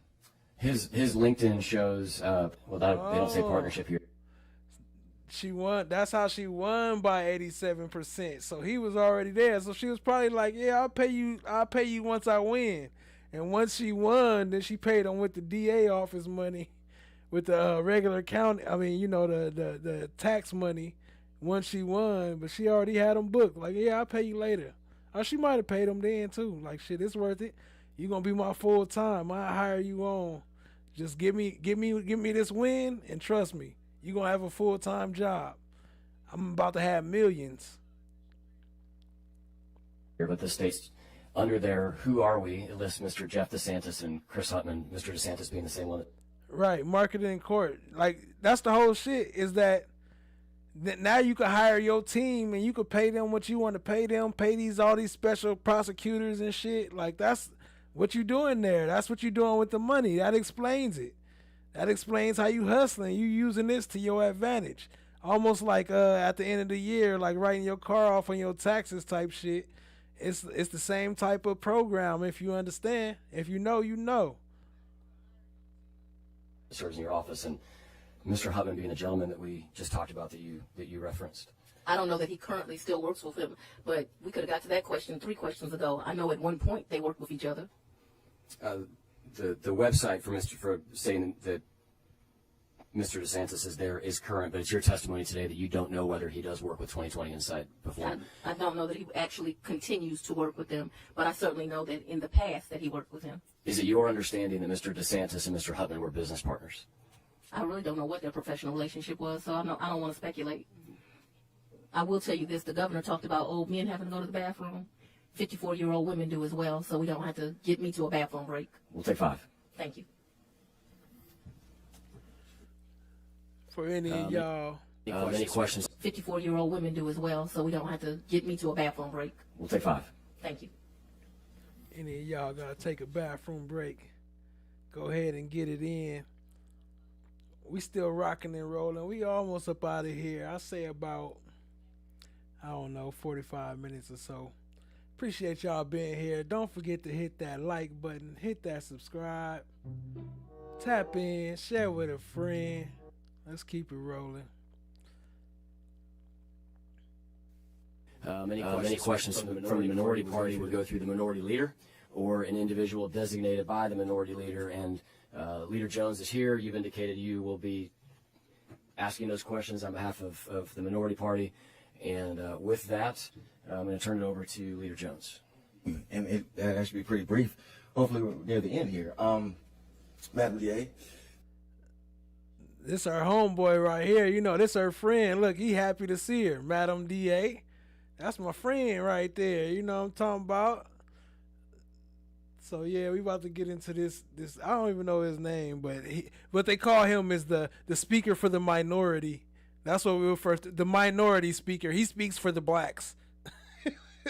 Because he's the only one here. There's only one that speaks for the blacks. So he got somebody with him, though, too. That's the first time. There's 2 blacks, but she can't speak, but she's there. But she doesn't get to speak. But there's 2 blacks this time. We always got to have the minority speaker. Good afternoon. Good afternoon to you, too. I do have one quick disagreement point with you as a fellow. And, of course, it wouldn't be a minority if he didn't talk about sports first. Before you get into that stuff, we got to talk about sports. Come on, bro. Come on, my Negro. A person from the MEAC. We all know that South Carolina State University is actually the university. There always has to be a number 2. They did win the championship. Absolutely. I did have a question for you because I was wondering if I had the numbers correct. Did you say $80 million was spent by the AG's office in one period of year? In 1 year, yes, sir. I have this exhibit. You are welcome to it. It runs, and it's $80 million just for the special prosecutors. In 2025, it was $75,744,000 in 2025 to date. So the year is not over. They have spent $80,056,000. What we did was collect the 13 top people that received money, MR, because we didn't think it was necessary for people to know who they were, but you can get this off the made $8,181,000 on the 13th person on the list. So everybody else is in between made $1,050,000. This is in one annual year. And thank you. Thanks for clearing that up. I did have a question also about the block billing, and I know that you didn't really look at the bills, but just kind of asking from a standpoint of just, I guess, experience. It could also be just as reasonable that whoever was actually looking at the bills could say, look, I don't need every phone call. I don't need every witness name that you talk to. Just give it to me in one kind of block, and we do it that way. And by the same token, someone else could say, no, I want every single thing. And you just have a difference about how the person can input it into their particular system. Is that accurate? Ms. Whitmore, who is the CFO for the county, is a stickler. If she paid a bill, it was done to whatever the county rules are. But again, you're asking me to speculate. Yeah. I never saw the bills. I don't see the invoices. And that's a good point of clarification. Several documents have been put up this morning. I can't attest to the accuracy of any of them. In fact, it is clear that some of them have been augmented, and they're not. See, I don't know if y'all caught that, but they slid that in. You heard her. She even gave him a shout out. That's a good point of clarification. He helping her out with his questions. Like the way they frame the questions, making sure that you good. And look at old boy the Grinch. Look at his face next to it. What you so mad for? And look at dude in the back.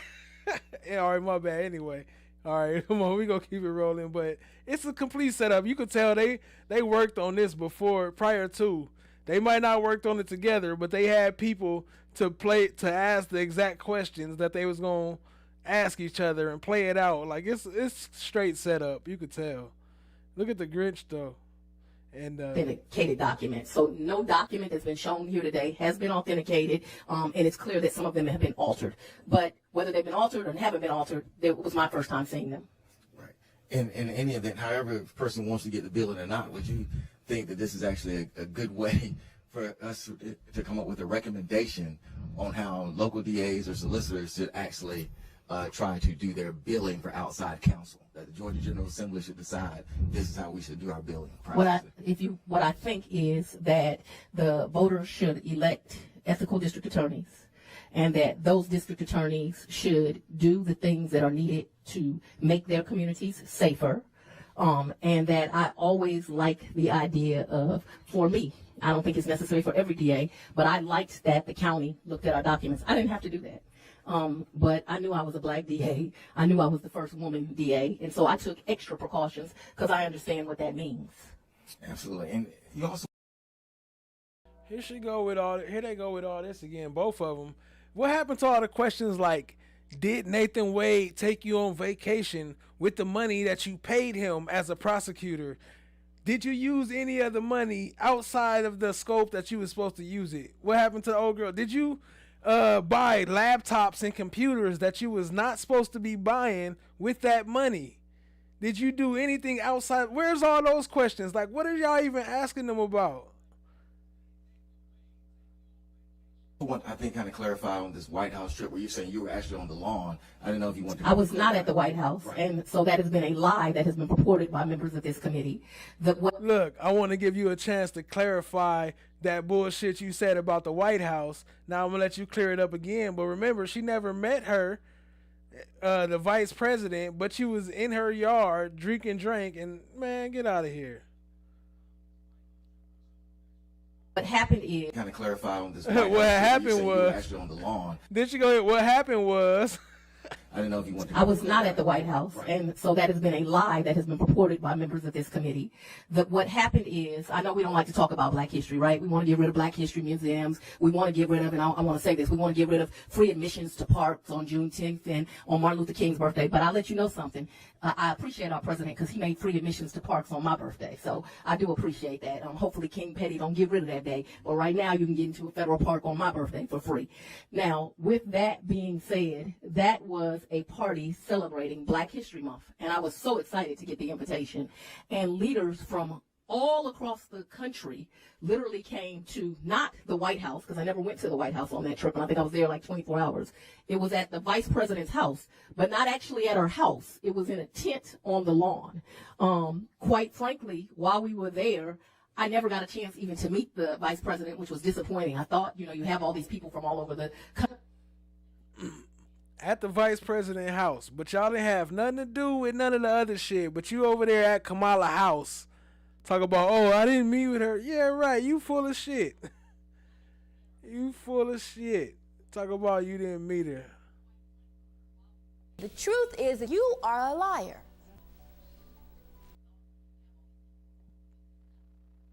Country there, you would kind of do an assembly line and sign and, everybody take a... I never got a chance even to meet the vice president, which was disappointing. I thought, you have all these people from all over the country there. You would kind of do an assembly line and sign and, everybody take a picture. But that did not even occur. She did come on the stage at one point with her Secret Service all around her. I don't know what was going on, but Secret Service was all around her. But it was still a very valuable trip because I got to meet leaders from all over the country that were trying to service their communities. And so I was honored that I was thought to be a leader worthy of having an invitation to that event. Thank you. And there was also a question about whether Judge Wade had met with somebody from the January 6th committee and things of that nature. But let me ask you this: whether that took place or not, in this, whether that took place or not, were you sipping Grey Goose? Is she drinking that drink? We all know where she needs to be. She was sipping that Grey Goose. You already know, getting loose off the goose. That was a song I made when I was like 17. That's why I always use that quote when I hear her. She remind me of getting loose off the goose. There's a question about that. But whether that took place or not, would that have any relevance to the co-conspirators in this case who are going around from state to different states, making up stuff about the 2020 election and actually trying to do the things that they were trying to do in this case? We based our case on what we investigated. And as someone from the South and as a Black woman, I've taken a lot of offense to this because there's been this indication that I'm not smart enough or people from the South aren't smart enough to be able to do this type of complex investigation. We did it. It was my team who did it. We did it all. And dollars off. And you got kicked off the fucking case. Talking about people say this and say that, and we did it. It was my team that did it. No, you got fucking kicked off the case, and actually it got dismissed. And now he got you in court for what, $6-something million? You owe him like $6 million now? Why you bragging about what you did? We did it. We did it. You ain't do shit. The fuck is you talking about? The fuck is you talking about? In my Bernie Mac voice. We did it. It was my team. The fuck? Yo, you ain't do shit. You cost the taxpayers money. That's what you did. The fuck? Hope that I pronounced your name right because I want Senator Dolezal asked about ethics. I think we did it. It was my team who did it. We did it all. And Dolezal, I hope that I pronounced your name right because I want Senator Dolezal, asked about ethics. I think he should know, if we want a full picture of ethics, that Judge McBurney, who he just mentioned, one of the fake electors threw him a fundraiser. So while we having facts, I want to make sure we get all the facts out here. And when we're talking about also with, Judge Wade and billing and things of that nature, did that cause at all, I think the record would show that the vice president's personal attorney, based on what these conspirators actually were doing, actually called a former federal judge and said, you need to send out a tweet to say that Vice President Pence must actually certify this election because he was so concerned that there might be a certification coming January 6th. Anything about this billing have any impact on any of that kind of thing taking place at all? Nothing about this billing can bring back the 5 lives that were lost on January 6th, to include, I understand that 4 were people that were in the mob, but they didn't deserve to lose their lives. 1 is very personal to me because it was a police officer just trying to serve. And here goes another example of a good American, and this is not about parties as you all have tried to make it. They tried to kill our Vice President Pence. Now, I probably have never agreed politically with anything Pence said, but what I do know is he has a right to do his job and to be free from harm. And we're trying to, we say we're not for violent crime, but we sure like violent criminals if it's helping our cause. And we also talked about, what is it called, critical measures? Mentions, critical mentions.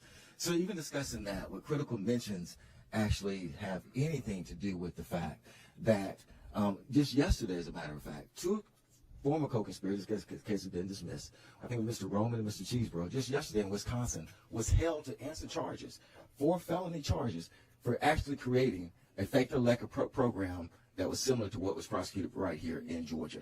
That they're going to be felony charges facing those, and there were 2 conspirators in this particular case who had the same kind of scheme.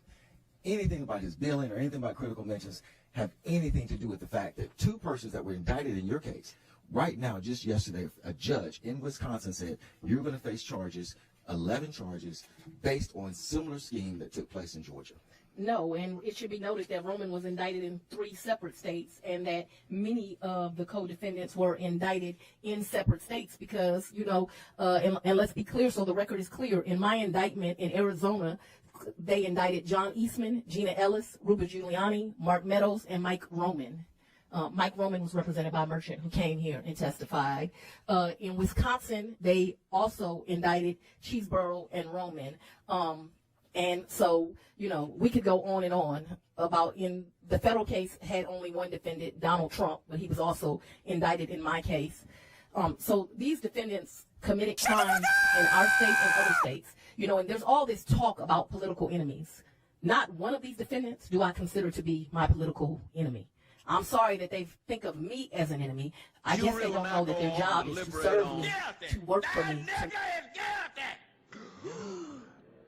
Sir, settle down. You have to go deliberate. I don't need to deliberate. Hang that nigga now.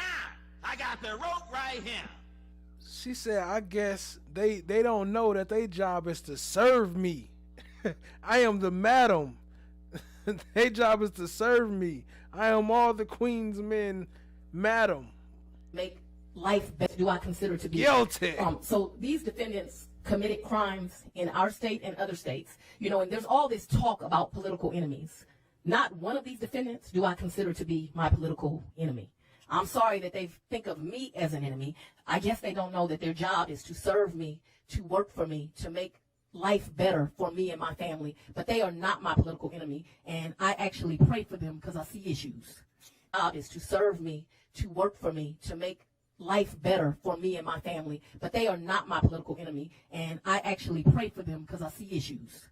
And also within Wisconsin, their job is to serve her, to work for her. quote-unquote fake electors there actually got sued. And the discovery in that case was over 577 pages. Now, you didn't get to the discovery process in your particular case, but I was just curious because we were talking about Mr. Scandalakis and how deep he had gotten to your case. How voluminous was your case at the time it stopped? Huge. much of this room it could fill up, if not all of this room. It was huge. It was lots of witnesses that had to do. A lot of work was put into this, because I always want to make sure that I am a fair DA, and that's why you see a grand jury recommending 39 people based on their conduct being indicted, and me cutting it down to 19, because I'm only going to put forth those with the worst evidence, who did the worst things. But I'm also a fighter for victims, and I was fighting for the victims in this case. And the fact that, you know, to some prosecutors, Ruby Freeman and her daughter have no value. She has value to me, and she should have value to other Americans, because what happened to her is horrible. And for someone to say they couldn't prosecute a defendant who came in a room and lied for the grand jury, I mean, a baby prosecutor could have prosecuted it, but, you know, that's neither here nor there. And lastly, when we're talking about billing being correct or things of that nature, critical mentions, does any of that change the impact, I think, what these co-conspirators were doing based on the indictment, that the ultimate goal was to overthrow the 2020 election? That was the ultimate goal. And we've had people that are supposed to be leaders that, instead of being leaders, are just cowering down. This country needs leaders, not cowards. I don't have anything else, Mr. Chair. Thank you, Leader Jones. What the hell? What the hell, Bobby? Why did he even ask any questions? Why did they even bring him up there? That had nothing to do with her. Did he ask her anything about Wade? Anything about the finance? Anything about... What the fuck was they even talking about? It sounded like they was talking about sports the whole time. That's why he started it with that sports shit. Because all that shit was just pointless. Like, what the fuck y'all was even talking about? What was even the point of that? I've got a few more questions here. Some of this, Madam DA, will be a little bit more, I guess, philosophical manner. I want to get your take on some of the testimony that we've had prior to your arrival around some of the state laws. You've shared some of your thoughts already on some of those things. But one thing that we've talked a lot about in the committee is the use of special purpose grand juries. Can you, for the benefit of those watching, outline the difference between a grand jury and a special purpose grand jury? A special purpose grand jury is for the purpose of investigating. They are not legally allowed to put forth an indictment. And so that is what a special purpose grand jury is for. So, and you referenced this earlier, the process of going to two grand juries. In your case, with the use of the special purpose grand jury, you went from that special purpose, which was used for investigatory means that you mentioned, and ended up ultimately with a grand jury. Is that correct? That is correct. Okay. It's been described to me that a grand jury exists to essentially put a check on prosecutorial power, to require the prosecutor to have to prove some element of grounds to bring an indictment. Would you agree with that statement? It's one way to phrase it. How would you phrase it? That you know what you got to keep in mind, though, is that they can't say too much about. They got to be careful, even with themselves, the way that they put her on spot and the way that they blast all this, because that's also going to reflect on them and every other prosecutor in this country. Like, if they blast what she doing, they also got to blast what they doing, because they not all legit either. Most of them is actually just as crooked as her ass. She's just one of the first ones being put on the spot like this, but she ain't the only one doing the shit. She's just on the front line, so shout out to her for that. That's the only props I give her, is taking the first bullet. She the first to get shot down, but she is gonna get shot down with all this bullshit. But you got to remember, they can't, just like I said, the pictures or whatever else, it ain't no telling what they got behind the scenes. And y'all see the movies, y'all see Netflix, Hulu, it's all on TV, all the shit they be doing. So it's only so much they can do without exposing themselves, but they want to expose her without exposing themselves. So they got to be careful of how they do it. So that's all I'm saying. Let's get it. As a grand jury is made up of citizens, that the citizens are brought there. I'm the only DA in the state. I do grand jury 4 days a week. So I have an A grand jury. It runs on Monday and Tuesday. And I have a B grand jury. It runs on Thursday and Friday. And we bring forth cases to the grand jury where usually law enforcement, but sometimes lay witnesses testify.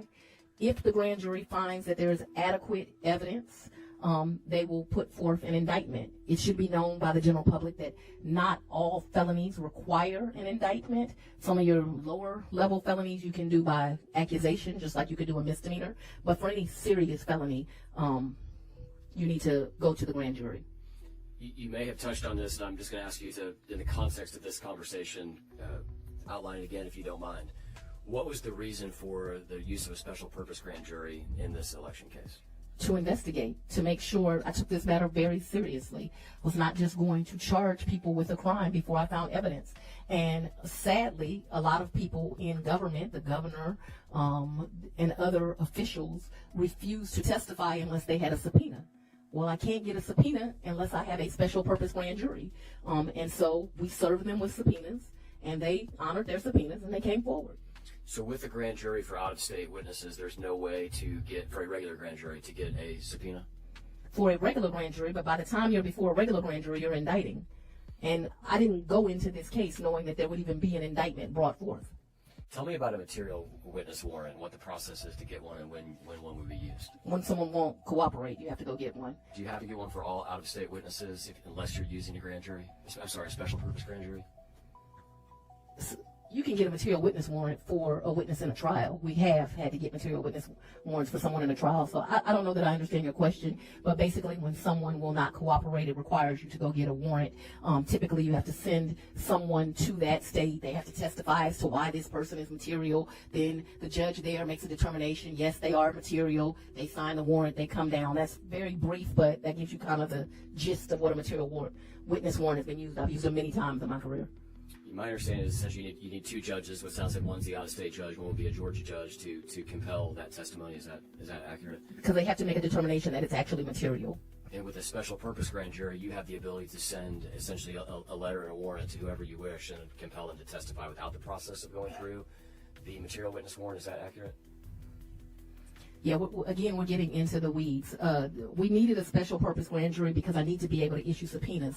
So you can issue subpoenas from the grand jury to bring the people there to testify. And so if you're asking that we did that process, you know, we fought in every court in this land. Lindsey Graham took us all the way to the Supreme Court of the United States, who unanimously, I believe. So yeah, I think it was unanimously voted that he would have to come and to appear. We are getting the weeds, just indulge us, because we do need to, the law needs to be specific. And not sure if you watched the testimony. We had a couple DAs that testified, one of whom, and I apologize, I don't recall the gentleman's name. He essentially, I'm going to paraphrase here, said that he believed that, or I think he stated that it would be fine with him if we struck the entire code section as it related to special purpose grand juries, because in his opinion, that kind of blurred the line between investigator and prosecutor and puts you in the position of kind of being the investigator and the trier of fact. I don't know if you've heard about this testimony or not. I haven't heard this testimony, but what I do know is Coca-Cola and the girl that sells lemonade, they both sell liquids, but it ain't the same work. And so you brought people from jurisdictions that do not do the complexity of cases that I do. Now, all work is honorable work, so hear that. And prosecutors everywhere are trying their best to uphold the law. That's kind of pimp talk right there. Y'all. I don't know if y'all caught that. What'd she say? Hold on. But to get somebody cases that I do, now the girl that sells lemonade, they both sell liquids. But yeah, the one that sell Coca-Cola and the one that sell lemonade, they both sell liquid.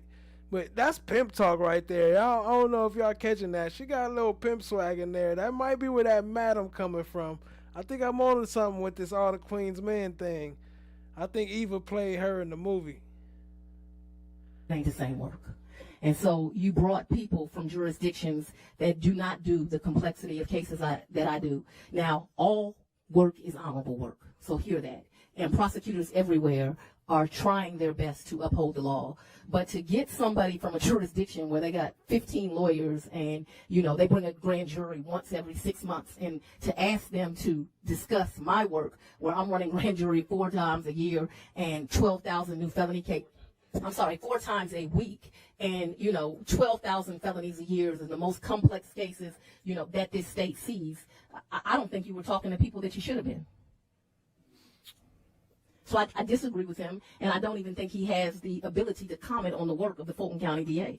And I noticed that you didn't bring any diversity here when you brought witnesses. You brought all Republican, Caucasian people to come and to tell you about my work. I don't need daddy to tell me how to do my work. I know how to do my work. Yeah, I don't recall any of the DAs that came commenting on your Caucasian people to come and to tell you about my work. I don't Fulton County DA. Well, and I noticed that you didn't bring any diversity here when you brought witnesses. You brought all Republican, Caucasian people to come and to tell you about my work. I don't need daddy to tell me how to do my work. I know how to do my work. Yeah, I don't recall any of the DAs that came commenting on your case at all or your work at all. It was more so trying to get a broad swath of the state, somewhere from. But it would be like me telling you how to run a DA's office in a rural community. I don't know. Well, the challenge for us, Madam DA, is we have to write laws that do give respect and deference to the reality that there are larger. You know, it's kind of like bittersweet because I feel her. It's hard for me to go against anything anytime somebody representing black and, you know, talk about black, but it's like, what the fuck is you talking about? Why you, I mean, so what she talking about is true. A lot of shit she be talking about, that's what make it so hard to kind of, that's why she in the position she in, because she mix a lot of truth or a little bit of truth with a whole lot of bullshit. She mix a little bit of truth with a whole lot of bullshit. She'd throw in some true punchlines and then sit there and say a whole bullshit ass paragraph. Like, hold on, like, but, so, yeah. Jurisdictions like yours, and there are smaller ones, and there are a lot of DAs around the state that have to follow the same. Well, that brings us to another law. When you all are trying to decide the salaries of district attorneys, you surely should not compare those that have my volume of work to those that have smaller jurisdictions of work. Now, I know it brings ire to some that is the Democratic DAs that keep most of this state safe, but the reality is they run the largest jurisdictions. They happen to, in most cases, be minority, and they deserve to make more money.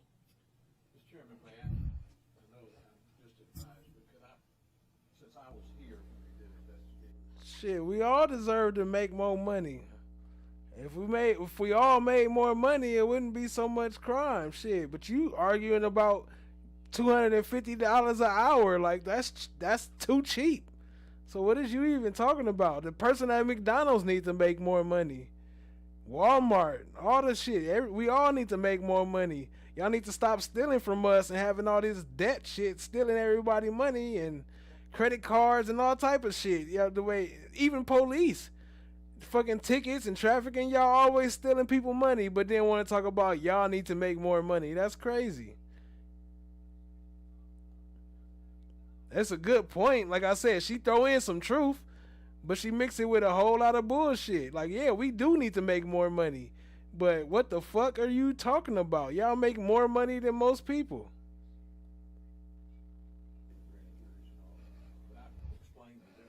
Governor, I think we'll defer to you, not because you were a governor, but because you started your illustrious career in the Georgia State Senate.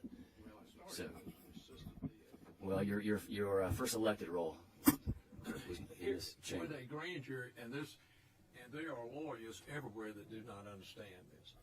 When a grand jury, you present a bill of indictment or special presentment, you can do it either way, to a grand jury, then there has to be laid before the grand jury a specific bill of indictment alleging facts, circumstances, and the defendants. And you just can't use a regular grand jury to say, well, we need to investigate this. The law. You can't just use a regular grand jury. You got to pay for a special grand jury that's appointed by the people you put there. While they blowing taxpayers' money on stuff nobody asked for. That's a fact. It goes back to the common law. It has to be an indictment, perfect in form, laid before the grand jury, charging a specific person with a specific crime. So there is no way for a regular grand jury to investigate, unless they are given some civil investigation powers, for example, the jail, things like that. But in a criminal case, the case has to be made on that bill of indictment. So, in an investigative grand jury, they're rarely used, but investigative grand jury says, he ain't talking about nothing. So yeah, that's a fact. Like what he said, you gotta finesse them. You know what I'm saying? You throw in a little bit, sprinkle a little bit of truth, and then tell them what they want to hear. Tell them what they need to hear. A little bit of truth, and then that way they, you know what I'm saying? You gotta finesse them. She hit him with the Woody, I don't recall, and the finesse. Well, really, that's where he got it from. That's really how you're supposed to operate in court anyway. something went wrong here. And I don't know exactly who should be indicted, and I don't know exactly what they should be indicted for, but it deserves investigation. And where a grand jury may be drawn and is set in statute, an investigative grand jury requires the additional step, so that it won't be misused, that the additional step that, in fact, it must be approved by not only the district attorney, but the chief judge. Not that I'm trying to instruct you on the wall, but... Remind me, Madam DA, how many times in your career as a DA in Fulton County have you employed a special purpose grand jury? Once. Okay. Chairman Cowser, who obviously I've said before can't be here today, he has contemplated this concept of a statewide grant. Right, with them billions of dollars and millions of dollars they spending, but instead they using what? Tracking equipment, flock cams, tag readers, AI programs, all doing their jobs. And they don't do shit. Fucking Instagram. Talk about $20,000 for somebody to research Instagram. That's crazy. Jury. And one of the things that he and I talked about was just getting your thoughts on whether it's appropriate for the Fulton County DA and Fulton County grand jurors to have sole authority and responsibility, essentially for prosecuting all state level officials, simply because the capital is here in Atlanta, or what your thoughts might be on with that resting with the Attorney General and a local municipality. In this case, that would be, or a local jurisdiction, which would be your office. And that's the real issue. And I know that it bothers you all that the district attorney in Fulton County is me. But I think you absolutely need, when laws are broken in someone's jurisdiction, they should have the ability to prosecute them. There is no need to do that. So just like she just made that statement, that aligns just with what I was reading from Allie right now. That aligns just with like that. If they should be able to prosecute them, we should be able to prosecute y'all for invading our damn privacy and being all up in everyone's business without them knowing, all up in people's shit, fucking violating people's privacy, violating constitutional laws, violating all type of shit. So we should be able to prosecute y'all just like y'all do us. Like shit, we should be able to take your ass to court without the judge working with you and working on your side. That's what make the difference. It ain't that we can't do it. We can take you to court. But shit, then we got to battle with the judges and all that shit. So yeah, that's some bullshit. We almost about here, family. I'd say about 30 more minutes. In that way. And the reality is, I prosecute more cases than the Attorney General. We are equipped to do it. We are doing it. I think that what has happened is that in that way. And the reality is, I prosecute more cases than the Attorney General. We are equipped to do it. We are doing it. I think that what has happened is the complexion of the DAs have changed. And so now there's all this concern. Now we need a QAnon committee, the oversight committee y'all have come up with. Now we need a statewide grand jury, and we need to take rights away. No, it's just fine how it's always been. I think what he's contemplating, at least as he kind of jotted some thoughts out to me, would be concurrent jurisdiction, where you would still have autonomy, but the Attorney General would also have the ability to prosecute cases. You would be opposed to... They already have that ability. Okay. They have that ability. So then they have the ability. That may be the distinction that he was getting to. I just want to get on the record because he couldn't be here today, and that is something that he asked about. We heard from... and I'm just going to summarize this because I know we are getting short on time. I do want to talk about federal grants because it was discussed in this committee. Did you hear me say I just passed another audit? I did hear you say that, I believe. But ask and answer that. They almost at the end. He just now getting to the federal grants. And what's the first thing she do? Do you not hear me just talk about the audit? I told you we've been audited. You can't do shit because we got audited. I paid the auditor. We already passed the audit. So what you talking about? Oh yeah, we about to wrap it up. But let's finally talk about, now we talked about all this other bullshit. Let's see about these federal grants you took, about this equipment with what's her name, Tasha? I think her name, I don't want to bash her name. They about to say her name, I think. But we played that too. We covered her trial too. in her same in this same courtroom, same type of court status. I believe, as y'all would say. In short, I just want to get on the record because he couldn't be here today, and that is something that he asked about. Hold on, look, that was the old boy that I was talking about. I just want to get it on the record because that was something he asked about. He couldn't be here today. He's sick and shit.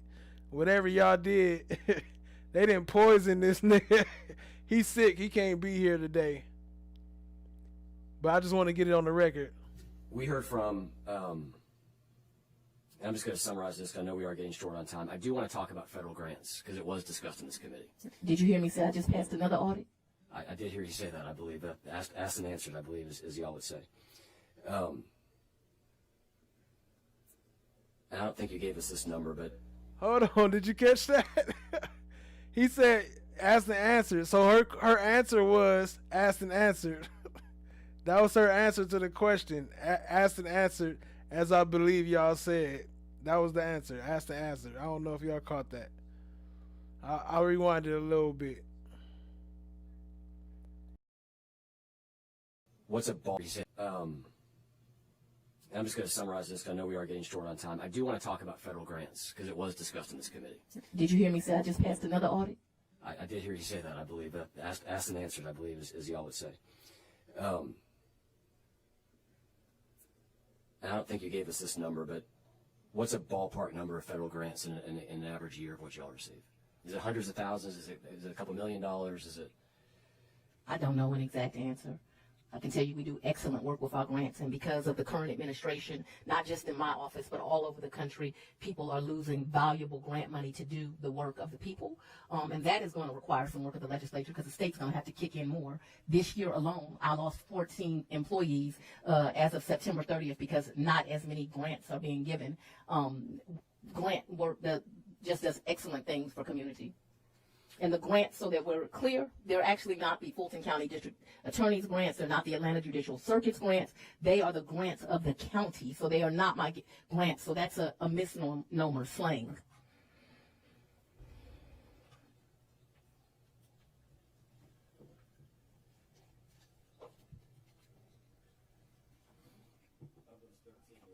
Bidders or were they admin? What do they do? A combination of everything. Some lawyers, some investigators, some staff. Okay. And those weren't all federal grants. I want to move quickly through, and I don't want to belabor this, but there was a letter that I want to ask you about that came from Senator Grassley relative to grants, and we heard testimony from someone who I believe used to work in your office, is no longer employed, named Amanda Timpson. Yeah, all of her, 5 of her cases have been dismissed now. So I think that you should know that on summary judgment because she gave this committee. My bad, I'm on mute. That's her name. That's her name. Amanda Timpson. That's who I was talking about earlier. Amanda Timpson. That's where I knew they was going to. I could tell by the questions he was asking. I knew he was trying to get to Amanda Timpson. That's who I was talking about. We did cover Amanda Timpson, so if you ain't seen our video on Amanda Timpson, you should check it out. I don't even know what's the name of it, but we got it, and I'm pretty sure most of y'all was probably here. So shout out to y'all. You know what I'm talking about. But yeah, Amanda Timpson, that was the old girl who said she was using the funds that wasn't supposed to be there, and we played the tape recordings, and she recorded her on tape, secretly recorded her. Where the recordings at? Why they ain't playing none of that? Play the recordings. Why y'all bullshitting? I got the recordings. Want me to play them for you? Shit, I would have played them. Shit, what you talking about? They bullshitting. Acting like they don't know what's going on. Talk about Amanda Timpson. Y'all know what's going on. Motherfuckers. Information that was incorrect in her cases have been dismissed. You're not. 5 of her cases have been dismissed now. So I think that you should know that on summary judgment because she gave this committee information. And that's fucked up. 5 of her cases have been dismissed. So she didn't came with 5 cases trying to get her justice. And you talking about how you provide justice to everybody, but you over here getting her shit dismissed. Of course 5 of her cases being dismissed. You the fucking district attorney. What the fuck? She ain't, what they gonna do? Even Glanville, he the chief judge and he's scared of your ass. Oh, did y'all see Glanville recently? Hey, I got some recordings of Glanville too. I got his most recent court date. Did y'all see that? Information that was incorrect, and her cases have been dismissed. You're not soothsayers. You wouldn't know that as you went into the future, but facts were provided to you that were inaccurate, not true, and those cases were dismissed. And it's about 5 cases. Some dismissed by her counsel. One was just dismissed on summary judgment. I've not misused grant funds. You were given false information. That's not the only witness that gave you false information, but that one certainly did. Okay. And I'm going to kind of cross-reference a couple things that was the testimony from Ms. Timpson. I also will reference a couple things in the letter. The letter specifically notes that your office received $500,000 in 2020 to open a youth empowerment and gang prevention center. You know I wasn't the DA in 2020. Correct. I'm just going to ask you if the money for the grant has been used for that purpose, to your knowledge. I wasn't the DA in 2020. I can't speculate. Look at that. Look, hold on. Look at him. This damn cat drinking milk out the bowl. This cat drinking milk, talking about I wasn't a DA in 2020. That's not what he asked you. We know you weren't a DA in 2020, but the loan was approved then.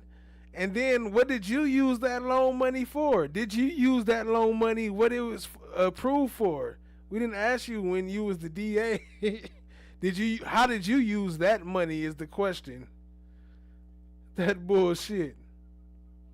After receiving Mr. Grassley's letter, did you have the opportunity to look into the use of that $500,000? I don't believe I did. I don't think I responded to Mr. Grassley. Okay. The letter highlights a report that roughly $89,000 of those funds have been diverted to what is known as the Offender Alumni Association. Is that report accurate to your knowledge? I don't have any knowledge, and I'm not going to speculate. Okay.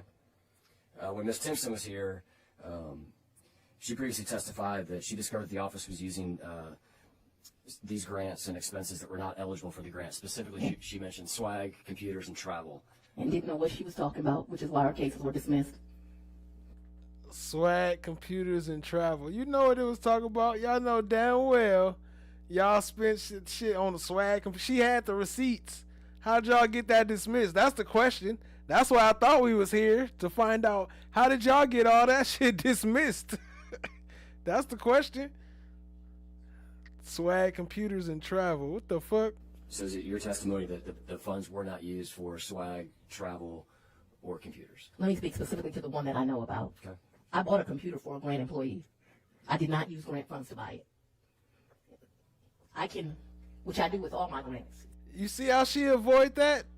Hold on. She did not say no. Why? If you didn't, if the answer is no, why not just say no?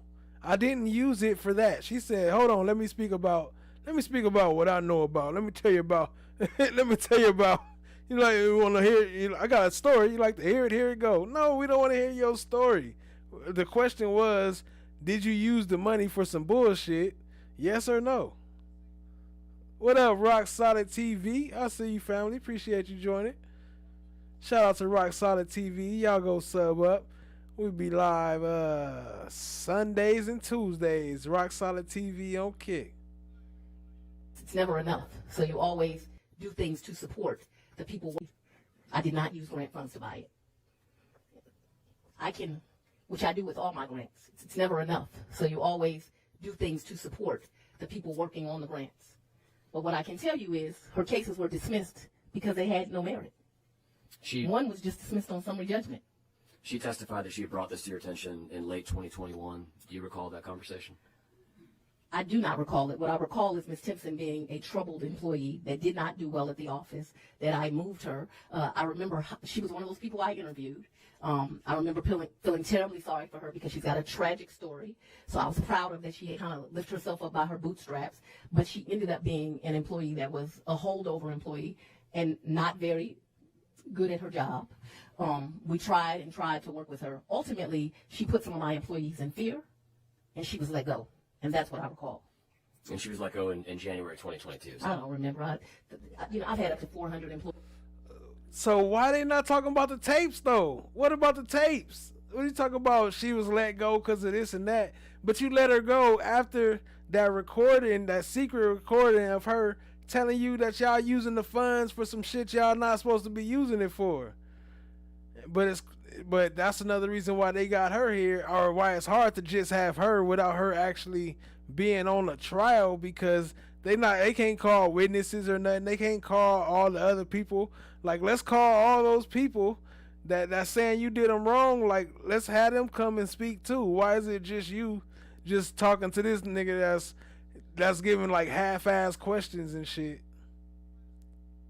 Before the ARPA money was employed with, like, I literally have no idea. She obviously was not a lawyer or an investigator, and that is the tiers of my office, a lower level employee. I don't remember. Okay. Going back to Grassley's letter, I told you I didn't respond to Grassley's letter. I don't remember it. It doesn't stand out to me. It wasn't important to me. I'll just highlight for you one thing he said, just allow you to clarify if it's accurate or not. He cites a report in a letter that says that in 2023, 98% of these federal grant funds were spent on travel and conferences. I don't know if that's true or not. I doubt it's true. But if it was spent on travel and conferences, it would have been allowances of the grant. But that sounds inaccurate to me. But again, we're speculating. Okay. Chairman Grassley asked you for a series of documents, and based on what you just said, I think I know the answer to this question, but I just want to clarify. He asked for a list of all federal grants received by the office since 2019, complete accounting of all expenditures of grant funds, reports related to planned expenditures of those funds. Have you complied with Mr. Grassley's request? I believe Mr. Grassley was ignored. Okay. Would you be willing to provide those documents to this committee? I think you've been provided documents. What did happen was I provided documents to Jim Jordan. Do you know if federal grant uses and sources and details that was requested by Mr. Grassley would have been captured in what you provided to Mr. Jordan? I have no idea. This is a large office. It's not a rural office. I have a grant team. So if we request these documents, you'd be willing to provide them to the committee? Whatever's been provided is what I was willing to provide. Okay. We'll consider. But I think it is included because I went to Washington on Jim Jordan. Can you say that one more time? I went to Washington on Jim Jordan. What is that? What does that even mean? I don't even know what that means, but it's provocative. She said, whatever I was willing to provide, I provided. Not what was required by law, not what y'all asked me for, not what I needed to provide, not everything I did. She said, whatever I was willing to provide, I provided. That's all you get. Whatever I'm willing to give your ass, nigga. Whatever. So I don't even know what that means. These documents, you'd be willing to provide them to the committee? Whatever's been provided is what I was willing to provide. Okay. We'll consider. But I think it is included because I went to Washington on Jim Jordan. Can you say that one more time? I went to Washington on the Jim Jordan twice. And not only did they have all the documents, they sent another team of auditors down and they said everything's correct. I just passed a federal DOJ audit this week. The Fulton County Ethics Code was amended in... Here she go again. I just passed the audit this week. Damn, how many audits she had? Was that an extra one, or was that the same audit you talked about the last 20 times? Is it the same audits, or was this another audit, like a special audit? Just passed another audit this week. Fuck out of here.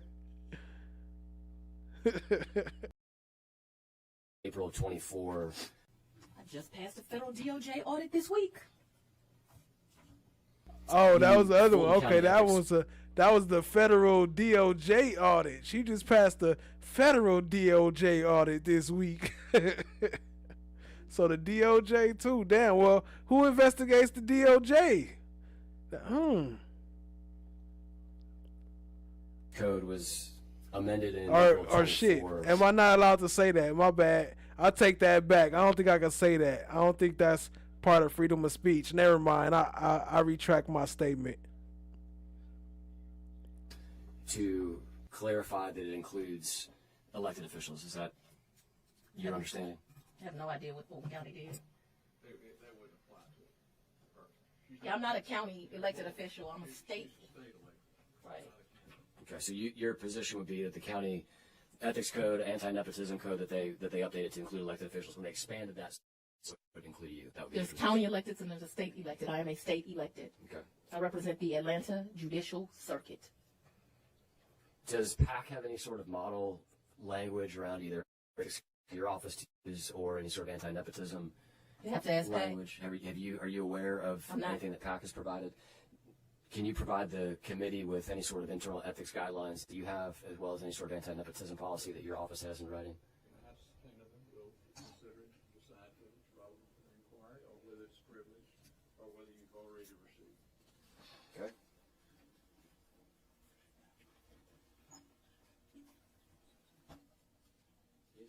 Does an internal ethics policy exist in writing? You know, you mentioned companies, and you know, it's interesting because I also saw where you posted where it's always Fulton County. But the truth is, you have a company that you've listed on your disclosures for finances, and that company stole millions of dollars from Fulton. If you want to look at ethics, you might want to look at that. Does your office have any sort of internal name is Teletrax. In case ethics? anyone thinks I'm making this up, and people died because that company did not provide the services that they purported to provide. Does your office have an internal ethics policy that's in writing? Not that I can recall. Okay. I want to lastly just ask a couple of questions about the Open Records Act. Let me tell you something. I have a 92% conviction rate and a 92% clearance rate with open records. From January of 24 till November 30th of 2025, I've gotten over 1,600 open records requests. This ain't a rural town. Say that number again, I'm sorry. Over 1,600. And we have cleared 92%. Now, it should be noted that in 24, people were abusing the open records thing. Ms. Merchant, as you mentioned, over 30 requests for open records. Lots of people were abusing it. And it troubles me that in 25, I have to now start charging people for open records because I realize people will abuse it. But 92% of the open records requested, we have cleared. Can you define cleared? What do you mean when we say cleared? They've asked for documents and we've given them to them. Okay. And you mentioned you're now having to charge an hourly rate. There were no hourly rates. Not from January 1st of 2020. Can you define cleared? What do you mean when we say cleared? They've asked for documents. That was funny. Look, right when I read that, what the fuck she talking about? She always deflecting. Can you define clear? What you talking about clear? What is we even like? This was the craziest hearing I ever seen before. Like, I really wish, I'm telling you, if most people could act like this and talk like this and respond and treat court like this, like nobody would be in jail. Everybody would, well, there would be only the ones that deserve to be in jail would probably be in jail. This is really how court is really supposed to go. This is actually more like a real court, because you kind of supposed to run your own court, but that's a whole nother topic. But yeah, anyway. And we've given them to them. Okay. And you mentioned you're now having to charge an hourly rate. There were no hourly rates. Not from January 1st of 2021. That was a novel idea. A young, naive, new district attorney did. I thought that I could provide documents, or I wanted to have transparency. I wanted to be able to communicate with the public, and I wanted indigent people as well as rich people to be able, if they had something, to give it to them. What I didn't know is that there were a lot of evil people that would abuse that to make up lies. What she keep coming with this? She trying to look. She want to slide in. She want to do something for indigent people. Like do you not remember that indigent people is the same people you got locked up in all these prisons? Indigent just means that's people that don't have a lot of money. They're like poor people, right? Indigent, poor. Like, you acting like you really helping poor people. You ain't helping none of them. What is you even talking about? We almost about here, family. I appreciate y'all being here. Appreciate the love. Shout out to everybody in the building. Let's get it. Can you clarify for me? You said you started charging just earlier this year? January of 2025. Okay. But I don't take in those funds. I have Ms. Whitmore do that. Just prior to your getting sworn in, did your office charge for open records requests? I believe the prior DA did charge for open records, but you know, when you become the new DA, you have new ideas. One of my new ideas was I wanted to offer this level of transparency to my constituents. It was abused by people all over the country. You referenced certain individuals abusing the process. Absolutely. When you said 30, just to take the example of Ms. Merchant, just since she has been before the committee, you said she filed 30 open records requests? In what period? 30. It was 30 it was a little bit in excess of 30. Yes, I did say that. Over what period of time? I don't remember. Generally speaking, in kind of the scope of the I don't remember, case so I'm of not the going to election. speculate. Okay.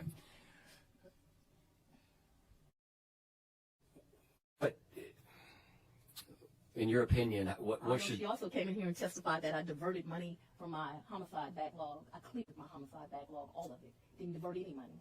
People came in here and lied to you. You should be upset about that. As you think through the law, the open records law currently is unlimited, right? Somebody can... I think if you want a new open records law, you should make the legislature have to answer open records. That would be my recommendation for a new law.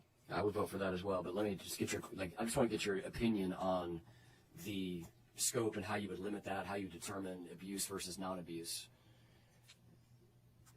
How I would limit open records? Is that what you're asking me? Yeah, like basically like the lady we was talking about earlier, the case who you chose not to prosecute, the one who y'all helped get off and just slid under the rug. I think you call her a liar too. All of a sudden they a liar when they talking about what you doing. So is that the same? Is it like everybody can get it, or is it just like everybody except for your team? Like everybody against your team? Because everybody can get it. It's actually a gang type of terminology. It's like everybody, me against everybody type shit. So is that like a gang term, or I don't know. Just thinking out loud. We almost about here.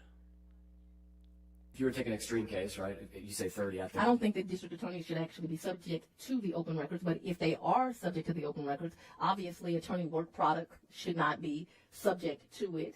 Only cases that are, completely closed, and I mean closed past the habeas, you should have to give. Help me understand why you don't think you should be subject to open records. I would agree with you that the General Assembly should be. Judges are not subject to open records. Do you think they should be? Did I think judges should be subject to it? Not their work product, because judges also have work product. But I think they should be akin to the DAs. And do you think that DAs should be akin to the legislature, or you think that the legislature should be akin to a county commissioner? I don't know that I understand your question, but I think that you should be subject to open records. I think that you're making laws that are supposed to be in the benefit of the community, as opposed to this day where we're wasting a lot of time, where me and my staff could be keeping the community safe, but I'm here to do this song and dance with you. The reality is I brought forth an indictment because people came in my county, they committed a crime, and they got charged. They didn't get charged because of their race. They didn't get charged because of their political party. They got... She said they wasted their time, do this song and dance. She already knew it was gonna be some bullshit. They already knew they couldn't do nothing. This is FANI. That's a fact. Rock solid. This is FANI on pause. She already knew, like, you can't fire me. You can't really do shit to me. And I already got those pictures on you that we was talking about earlier. So we know it's just a waste of time. Why are we even here? We just here just to get some more taxpayer money and to make everybody happy. But y'all can't do shit though. You can't do shit.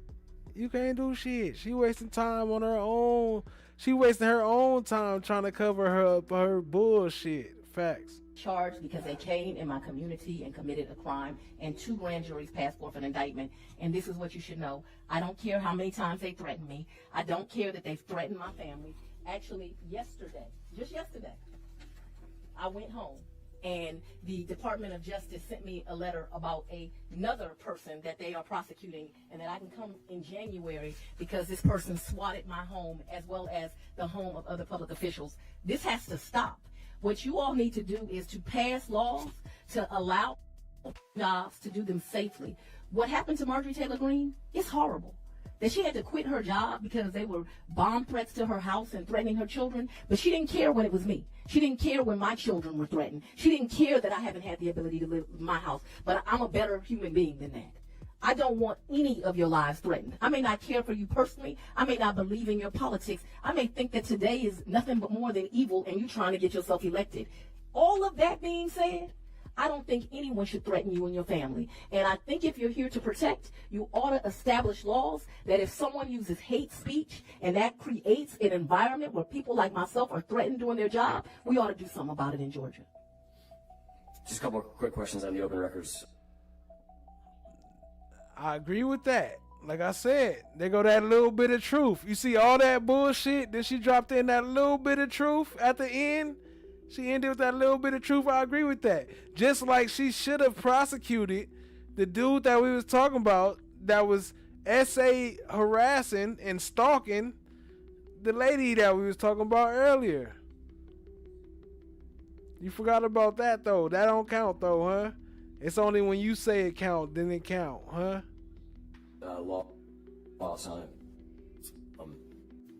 And it doesn't. And I think it is a challenge to get to this concept of what is abuse and what is not abuse. As it relates to Ms. Merchant, though, the court seemed to indicate that the court indicated that a CFO would not be in the weeds, as I was not.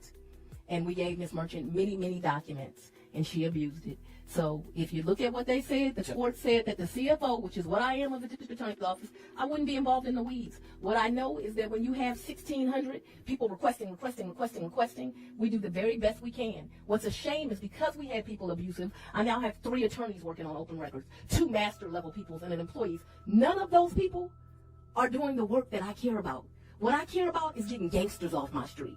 What I care about is getting people that sexually assault children. I don't hang out with human traffickers or the victims.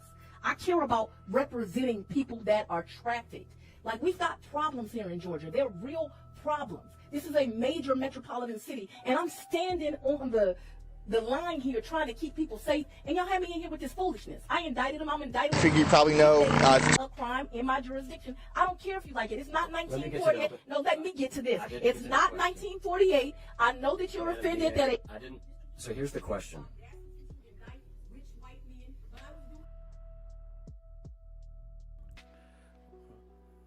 No one said where the clip of her daughter. It's right here. Was you feeling the same way? Do you feel the same way when your daughter breaking the law after you lied about being with Nathan Wade, which I thought we was here for, but you yelling about all this other shit that's way off topic? But did you feel the same way when your daughter right here was getting pulled over? YP Comchick asked earlier, you asked, did she have a child? Did she have a kid? Yeah, she had 2 daughters, and here go one of them getting arrested right here. Let me see. I'm going to put it on a little fast forward because I don't want to watch the whole thing. But, yeah. Is it the same when in this situation? Is it the same thing? Reason you were on your cell phone while you were driving? Yeah, my mom was checking on me because I'm pregnant. Gotcha. So, okay. That's it. Can I get your driver's license, please? Yeah, I'm looking for it. That's it.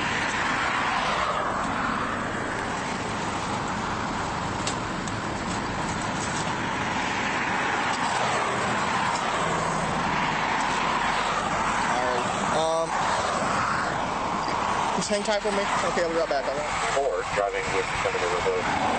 The suspended is 05-24. Do me a favor. Can you step out of the car for me and come talk to me back to the back of the vehicle?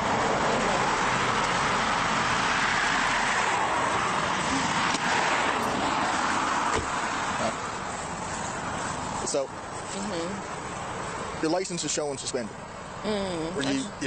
Were you aware of that? No, because I just paid my stuff off and got my license back in May. Gotcha. Well, it's showing it's been suspended since the 13th of May.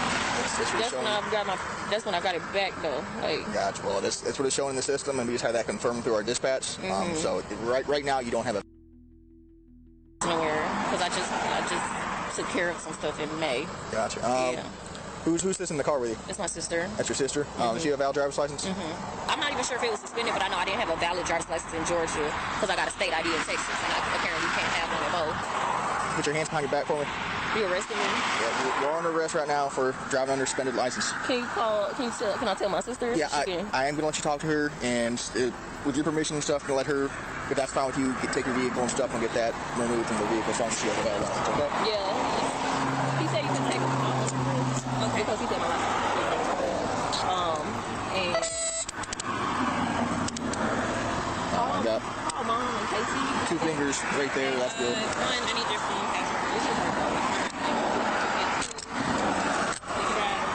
Where is she going at the moment? She'll be one sec. Sorry, I'm not trying to get your hair caught up in here.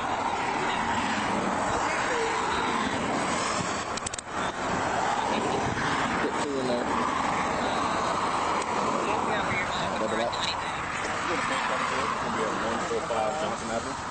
Okay, let me see.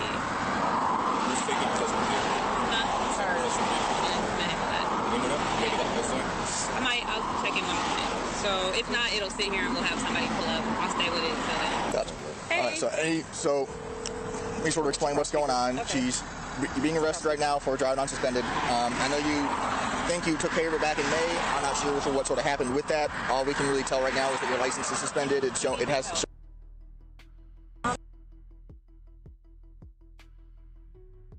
Real quick, you think any of them charges stuck? You think she had to deal with anything? She did have to go to jail for a couple hours, so she did have to deal with that temporarily. But you think any of that held up? You think she had to go to court or spend some time or do it? Nah, trust me, all that shit was disappeared like magic, like a magic poof.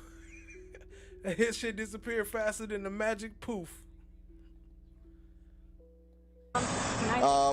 Now, as far as the process and everything, like right now, it's basically like a traffic citation as far as the arrest. You're going to know your bail amount and everything by the time you get there. You're not going to have to wait to go before a judge or anything like that. So you, most likely, depending on how long it takes her to jail, depending on the time and how busy they are at the moment, you could probably be out in just a handful of hours here. So just don't quote me on that, but that's typically how it goes. It just depends on how busy they are. Okay. Do you have any sort of questions or comments or concerns or anything like that? Just like I can answer for you right now. All right, turn around.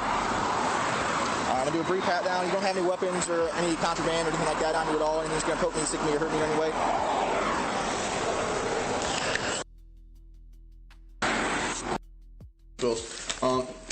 Here's going to be the citation today for driving on suspended license.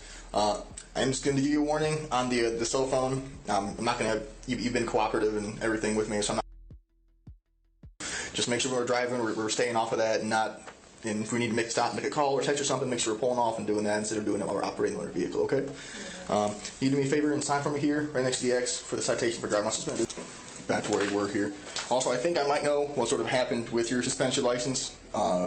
I think, like you said, it was suspended at one time, and then you went through the process of getting it fixed. But when you had gotten it pulled over or suspended for driving on a suspended license, that also created another license suspension for driving on a suspended license. Like you said, it was suspended at one time, and then you went through the process of getting it fixed. But when you had gotten it pulled over or suspended for driving on a suspended license, that also created another license. So you got your he said you got your license suspended for driving on a suspended license. That's probably what. So look, her mom is a lawyer too, so FANI might have been the reason, but he might have been part of the reason too. Did he just say you got your license suspended for driving on a suspended license? That sounds dumb as hell. The fuck? Suspension for driving on a suspended license. So that's I think what sort of caused that to happen. The bond amount's not super high or anything like that. You don't got it's gonna be 800, which it's not that bad, and plus you don't got to wait to go for a judge or anything like that. It is going to be a must appear on the citation, so your court date for that's going to be October 24th. Yeah, you got to pay the whole bond amount for that to be released, but that's going to be something you have to work out with jail staff. It is going to be must appear for the citation for October 24th. That court date's going to be on there. If you have any other questions or anything like that, you can call the number on the back of the citation. They can sort of answer you any questions or concerns you have, okay? Gotcha. Do you have any questions or comments or concerns or anything for me right now? Mom, Dad, what's the... All right. Okay. I understand it's inconvenient and everything, and not so. What? So, apparently her license is... Hold on. Is that Nathan Wade and FANI? Y'all remember that? When they said they wasn't together no more? She wasn't lying around all this time that we talking about? All these lies that we talking about? But hold on, y'all was there, huh? We're just gonna play a little bit of this and then we gonna wrap it up with the rest of the court session. But yeah, so y'all was there. So you was lying, right? You lying again, right? Y'all was still together. 404. page non-responsive. That's what 404 means. Computer terms, my bad. Nerd language. Suspended. News to me. Okay. For something. Doesn't tell us what for or why or where, or that's something she's going to have to call DMV and find out. Okay. Probably what happened, she had a speeding ticket, some kind of traffic infraction, never went to court, didn't take care of it. Okay. That's the best guess. So she's gone over to Fayette County Jail, which is right into Fayetteville Square. It's 145 Johnson Avenue. Normally, I would say a couple hours is the process. It just depends on how busy they are and like that, okay? The driving on the suspended is basically a traffic citation. She's got to have her fingerprints done and picture taken, then she can make her bond. You can pay it cash, use a bondsman, be 10%, whatever. They've got a list of people over there, too, that you can choose from and use whatever. Where was she stopped? So the vehicle's registered to her. Okay. I don't know if it was on a flock hit or if the officer observed some kind of traffic infraction. It wasn't me. I didn't make a traffic stop. He's already gone and got her going. Okay. So whatever the case may be, when you run the tag, it obviously gives us the vehicle information and the registered owner. Okay. And it's already in the system that has the invalid license. Yeah. Gotcha. So upon that, we just verify that it is that person driving, or stop the car first at that point. We don't have to know it's them. It's general assumption that the registered owner is the driver of the vehicle. Yeah. You know, if you stop it and it's not, okay, have a nice day. But in this case, she was. So. Yep. So are the keys to the car here? Yes. Yeah, everything's here. Yeah, everything's in there. She has 3 numbers. I believe she gave, let's see, your number, a JC, and a third name I didn't hear. But she's allowed to get 3 phone calls when she gets in jail. Okay, yeah, once they get the process done, she can make a couple phone calls and call you guys and say, okay, I'm ready, this is how much it is, whatever. I want to say off the top of my head, I think driving on a suspended license is about $1,200. Yeah. Somewhere right in that area. Every municipality's different, you know, give or take a little bit, but somewhere around there. So, all right. Thank you so much. You're welcome. Any other questions, comments, concerns? Over the vehicle. I'm taking the car. I'll see that drive test. I got to make sure y'all got it. You got it? Okay. Well, whoever.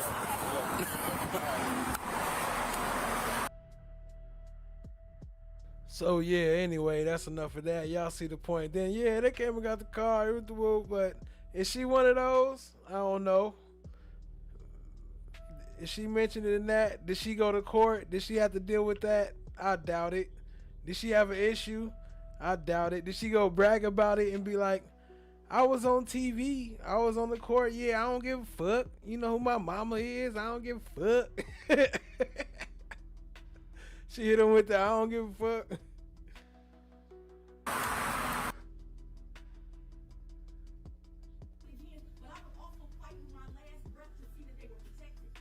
What I was asking was, and I didn't get there. I don't care if you like it. Standing on the line here trying to keep people safe, and y'all have me in here with this foolishness. I indicted them. I'm indicting them again. If they committed a crime in my jurisdiction, I don't care if you like it. It's not 1948. No, let me get to this. It's not 1948. I know that you're offended that it. I didn't. So here's the question. Right. He cut her off again. It's not 1948. We know. We know. You said that about 10 times. And you right. It's not 1948. They can't do, but damn. You just gonna keep on doing the same damn shit? He hit her with the shut the fuck up! Rich white men, but I would do it again, but I was also fighting my last breath to see that they were protected. What I was asking was, and I didn't get there. The court essentially found that Ms. Merchant was treated differently than other people making open records requests. You're correct. It did find that you were not in the weeds on dealing with that. What I'm curious about in response to the court case, have there been any internal changes with how you handle? I now have 3 lawyers on open records, 2 master level people, and an assistant. That was the change.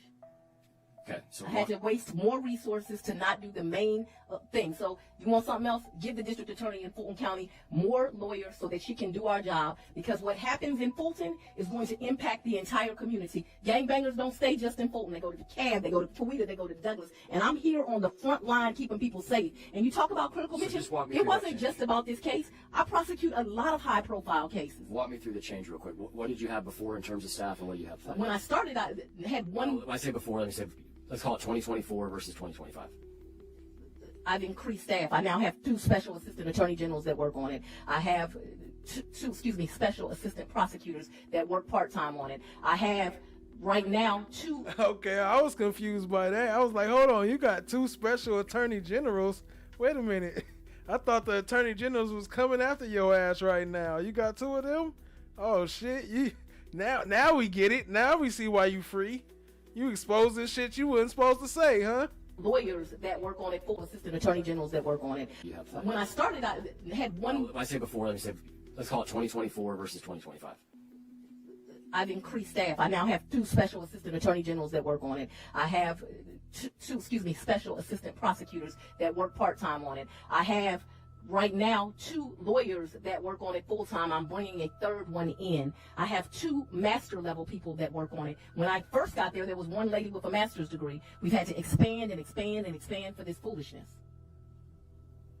And what I'm supposed to be doing, and my main emphasis, what I focus my day-to-day on, is making sure I lock up murderers, making sure I lock up sexual offenders, making sure I lock folks up that are dangerous.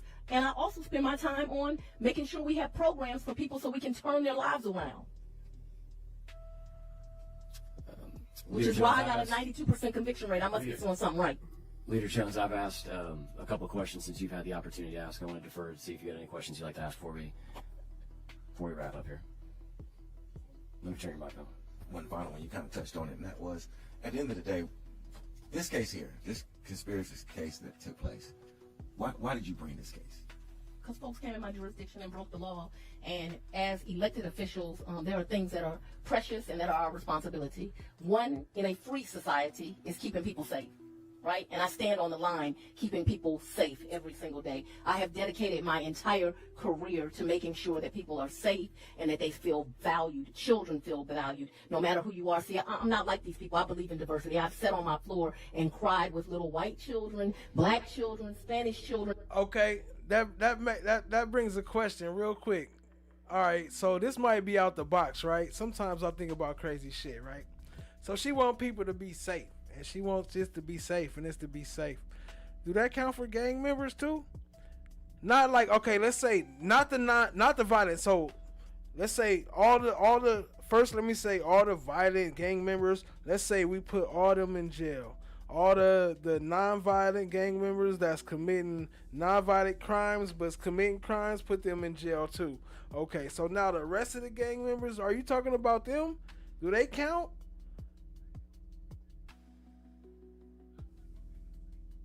Because gang member is not illegal, right? Gang member just means 3 or more that rep the same thing. You don't have to actually be a gang to be a gang. It's confusing. It's a thin line.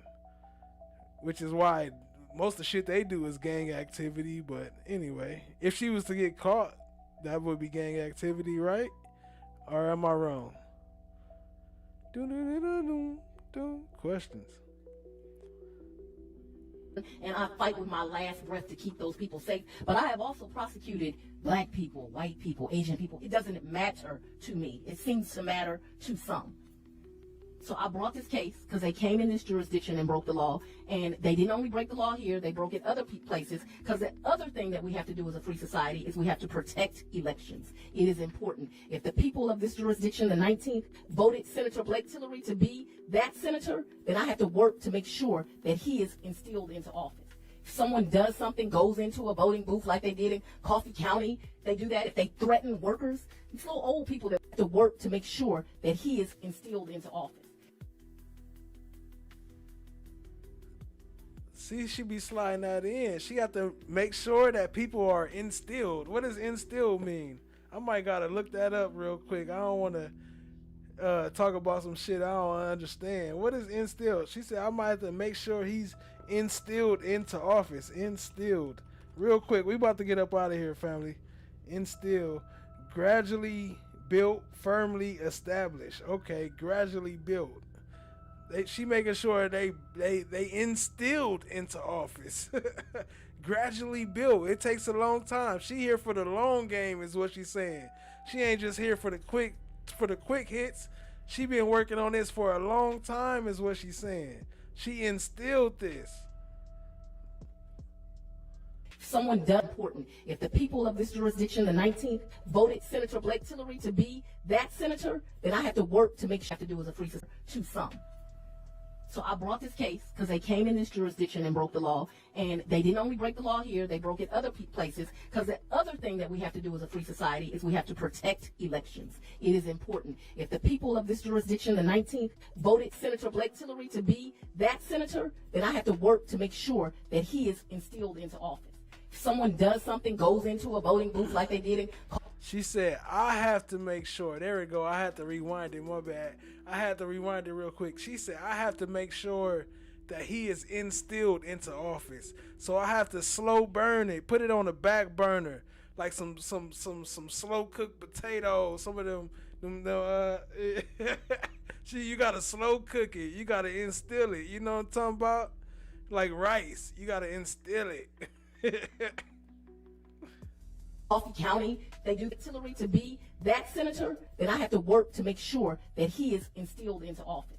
If someone does something, goes into a voting booth like they did in Coffee County, they do that. If they threaten workers, it's little old people that work the polls. How dare somebody threaten them?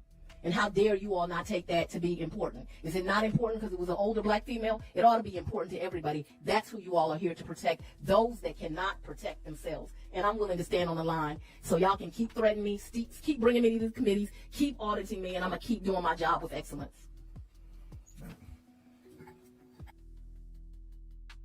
She gonna keep on doing her damn thing. Y'all keep on doing whatever you want to do. She gonna keep on doing it. Just like over there on Rock Solid TV on Sundays and Tuesdays. Shout out to Allie for the shout out. We have a good time and a damn good laugh over there on Rock Solid TV. 100 on Kick. That's a fact. It be going down. Y'all tap in over there. You know what I'm talking about. FYI, video self-deleted in about 7 days. Oh yeah, I'm glad you mentioned that. Shout out to no one. So on Kick, the system work a little different. For one, they only hold up to 30 days period for their lives. But then if you don't got enough subscribers and all this other stuff, then they only hold for 7 days. So our videos only hold for 7 days. I've been thinking that they was deleting our shit, but they actually haven't. It's just, that's what they do with everybody. They only stay up there for 7 days. So if you want to see us on Rock Solid, they only be up there for 7 days. Although I will be making more clips so y'all can see some of the past stuff we have done. But if you go over there and it's empty, it's because they delete their videos every 7 days. It's kind of more like a Snapchat. I don't know. It's some new shit, but fuck with us. One time for the one time.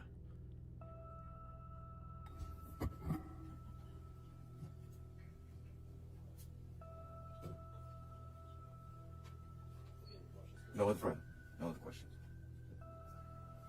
Madam DA, we'd like to thank you for appearing today before the committee. Governor Barnes, we'd like you to do the same. This meeting. Happy holidays. Yeah.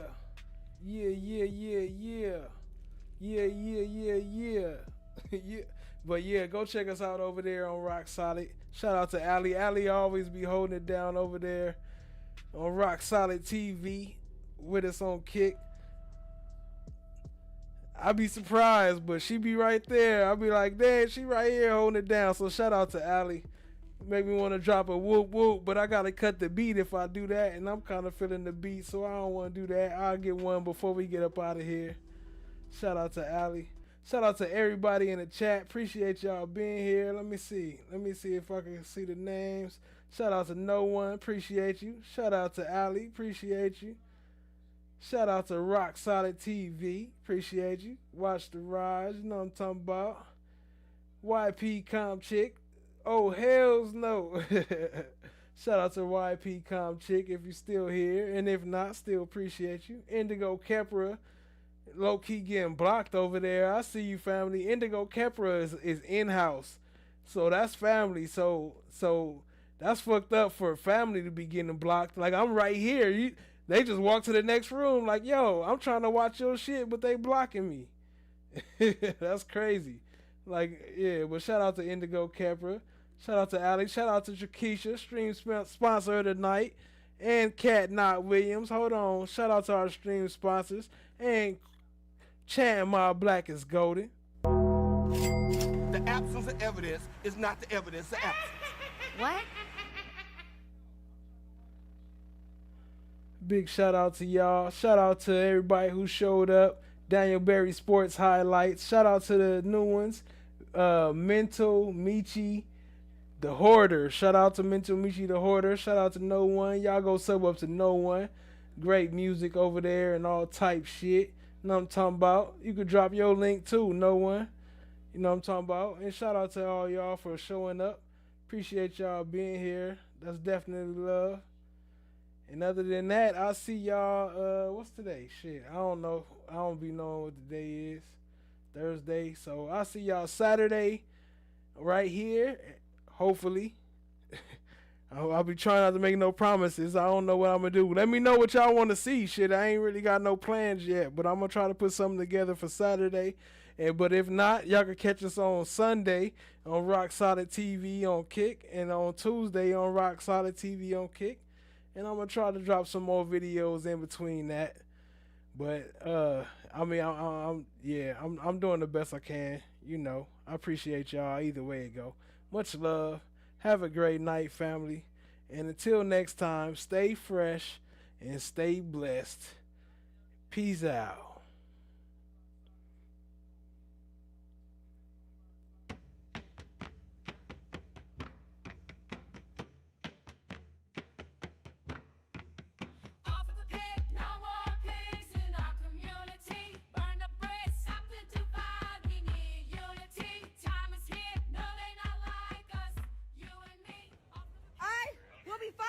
Our kids will not be. It ain't your money.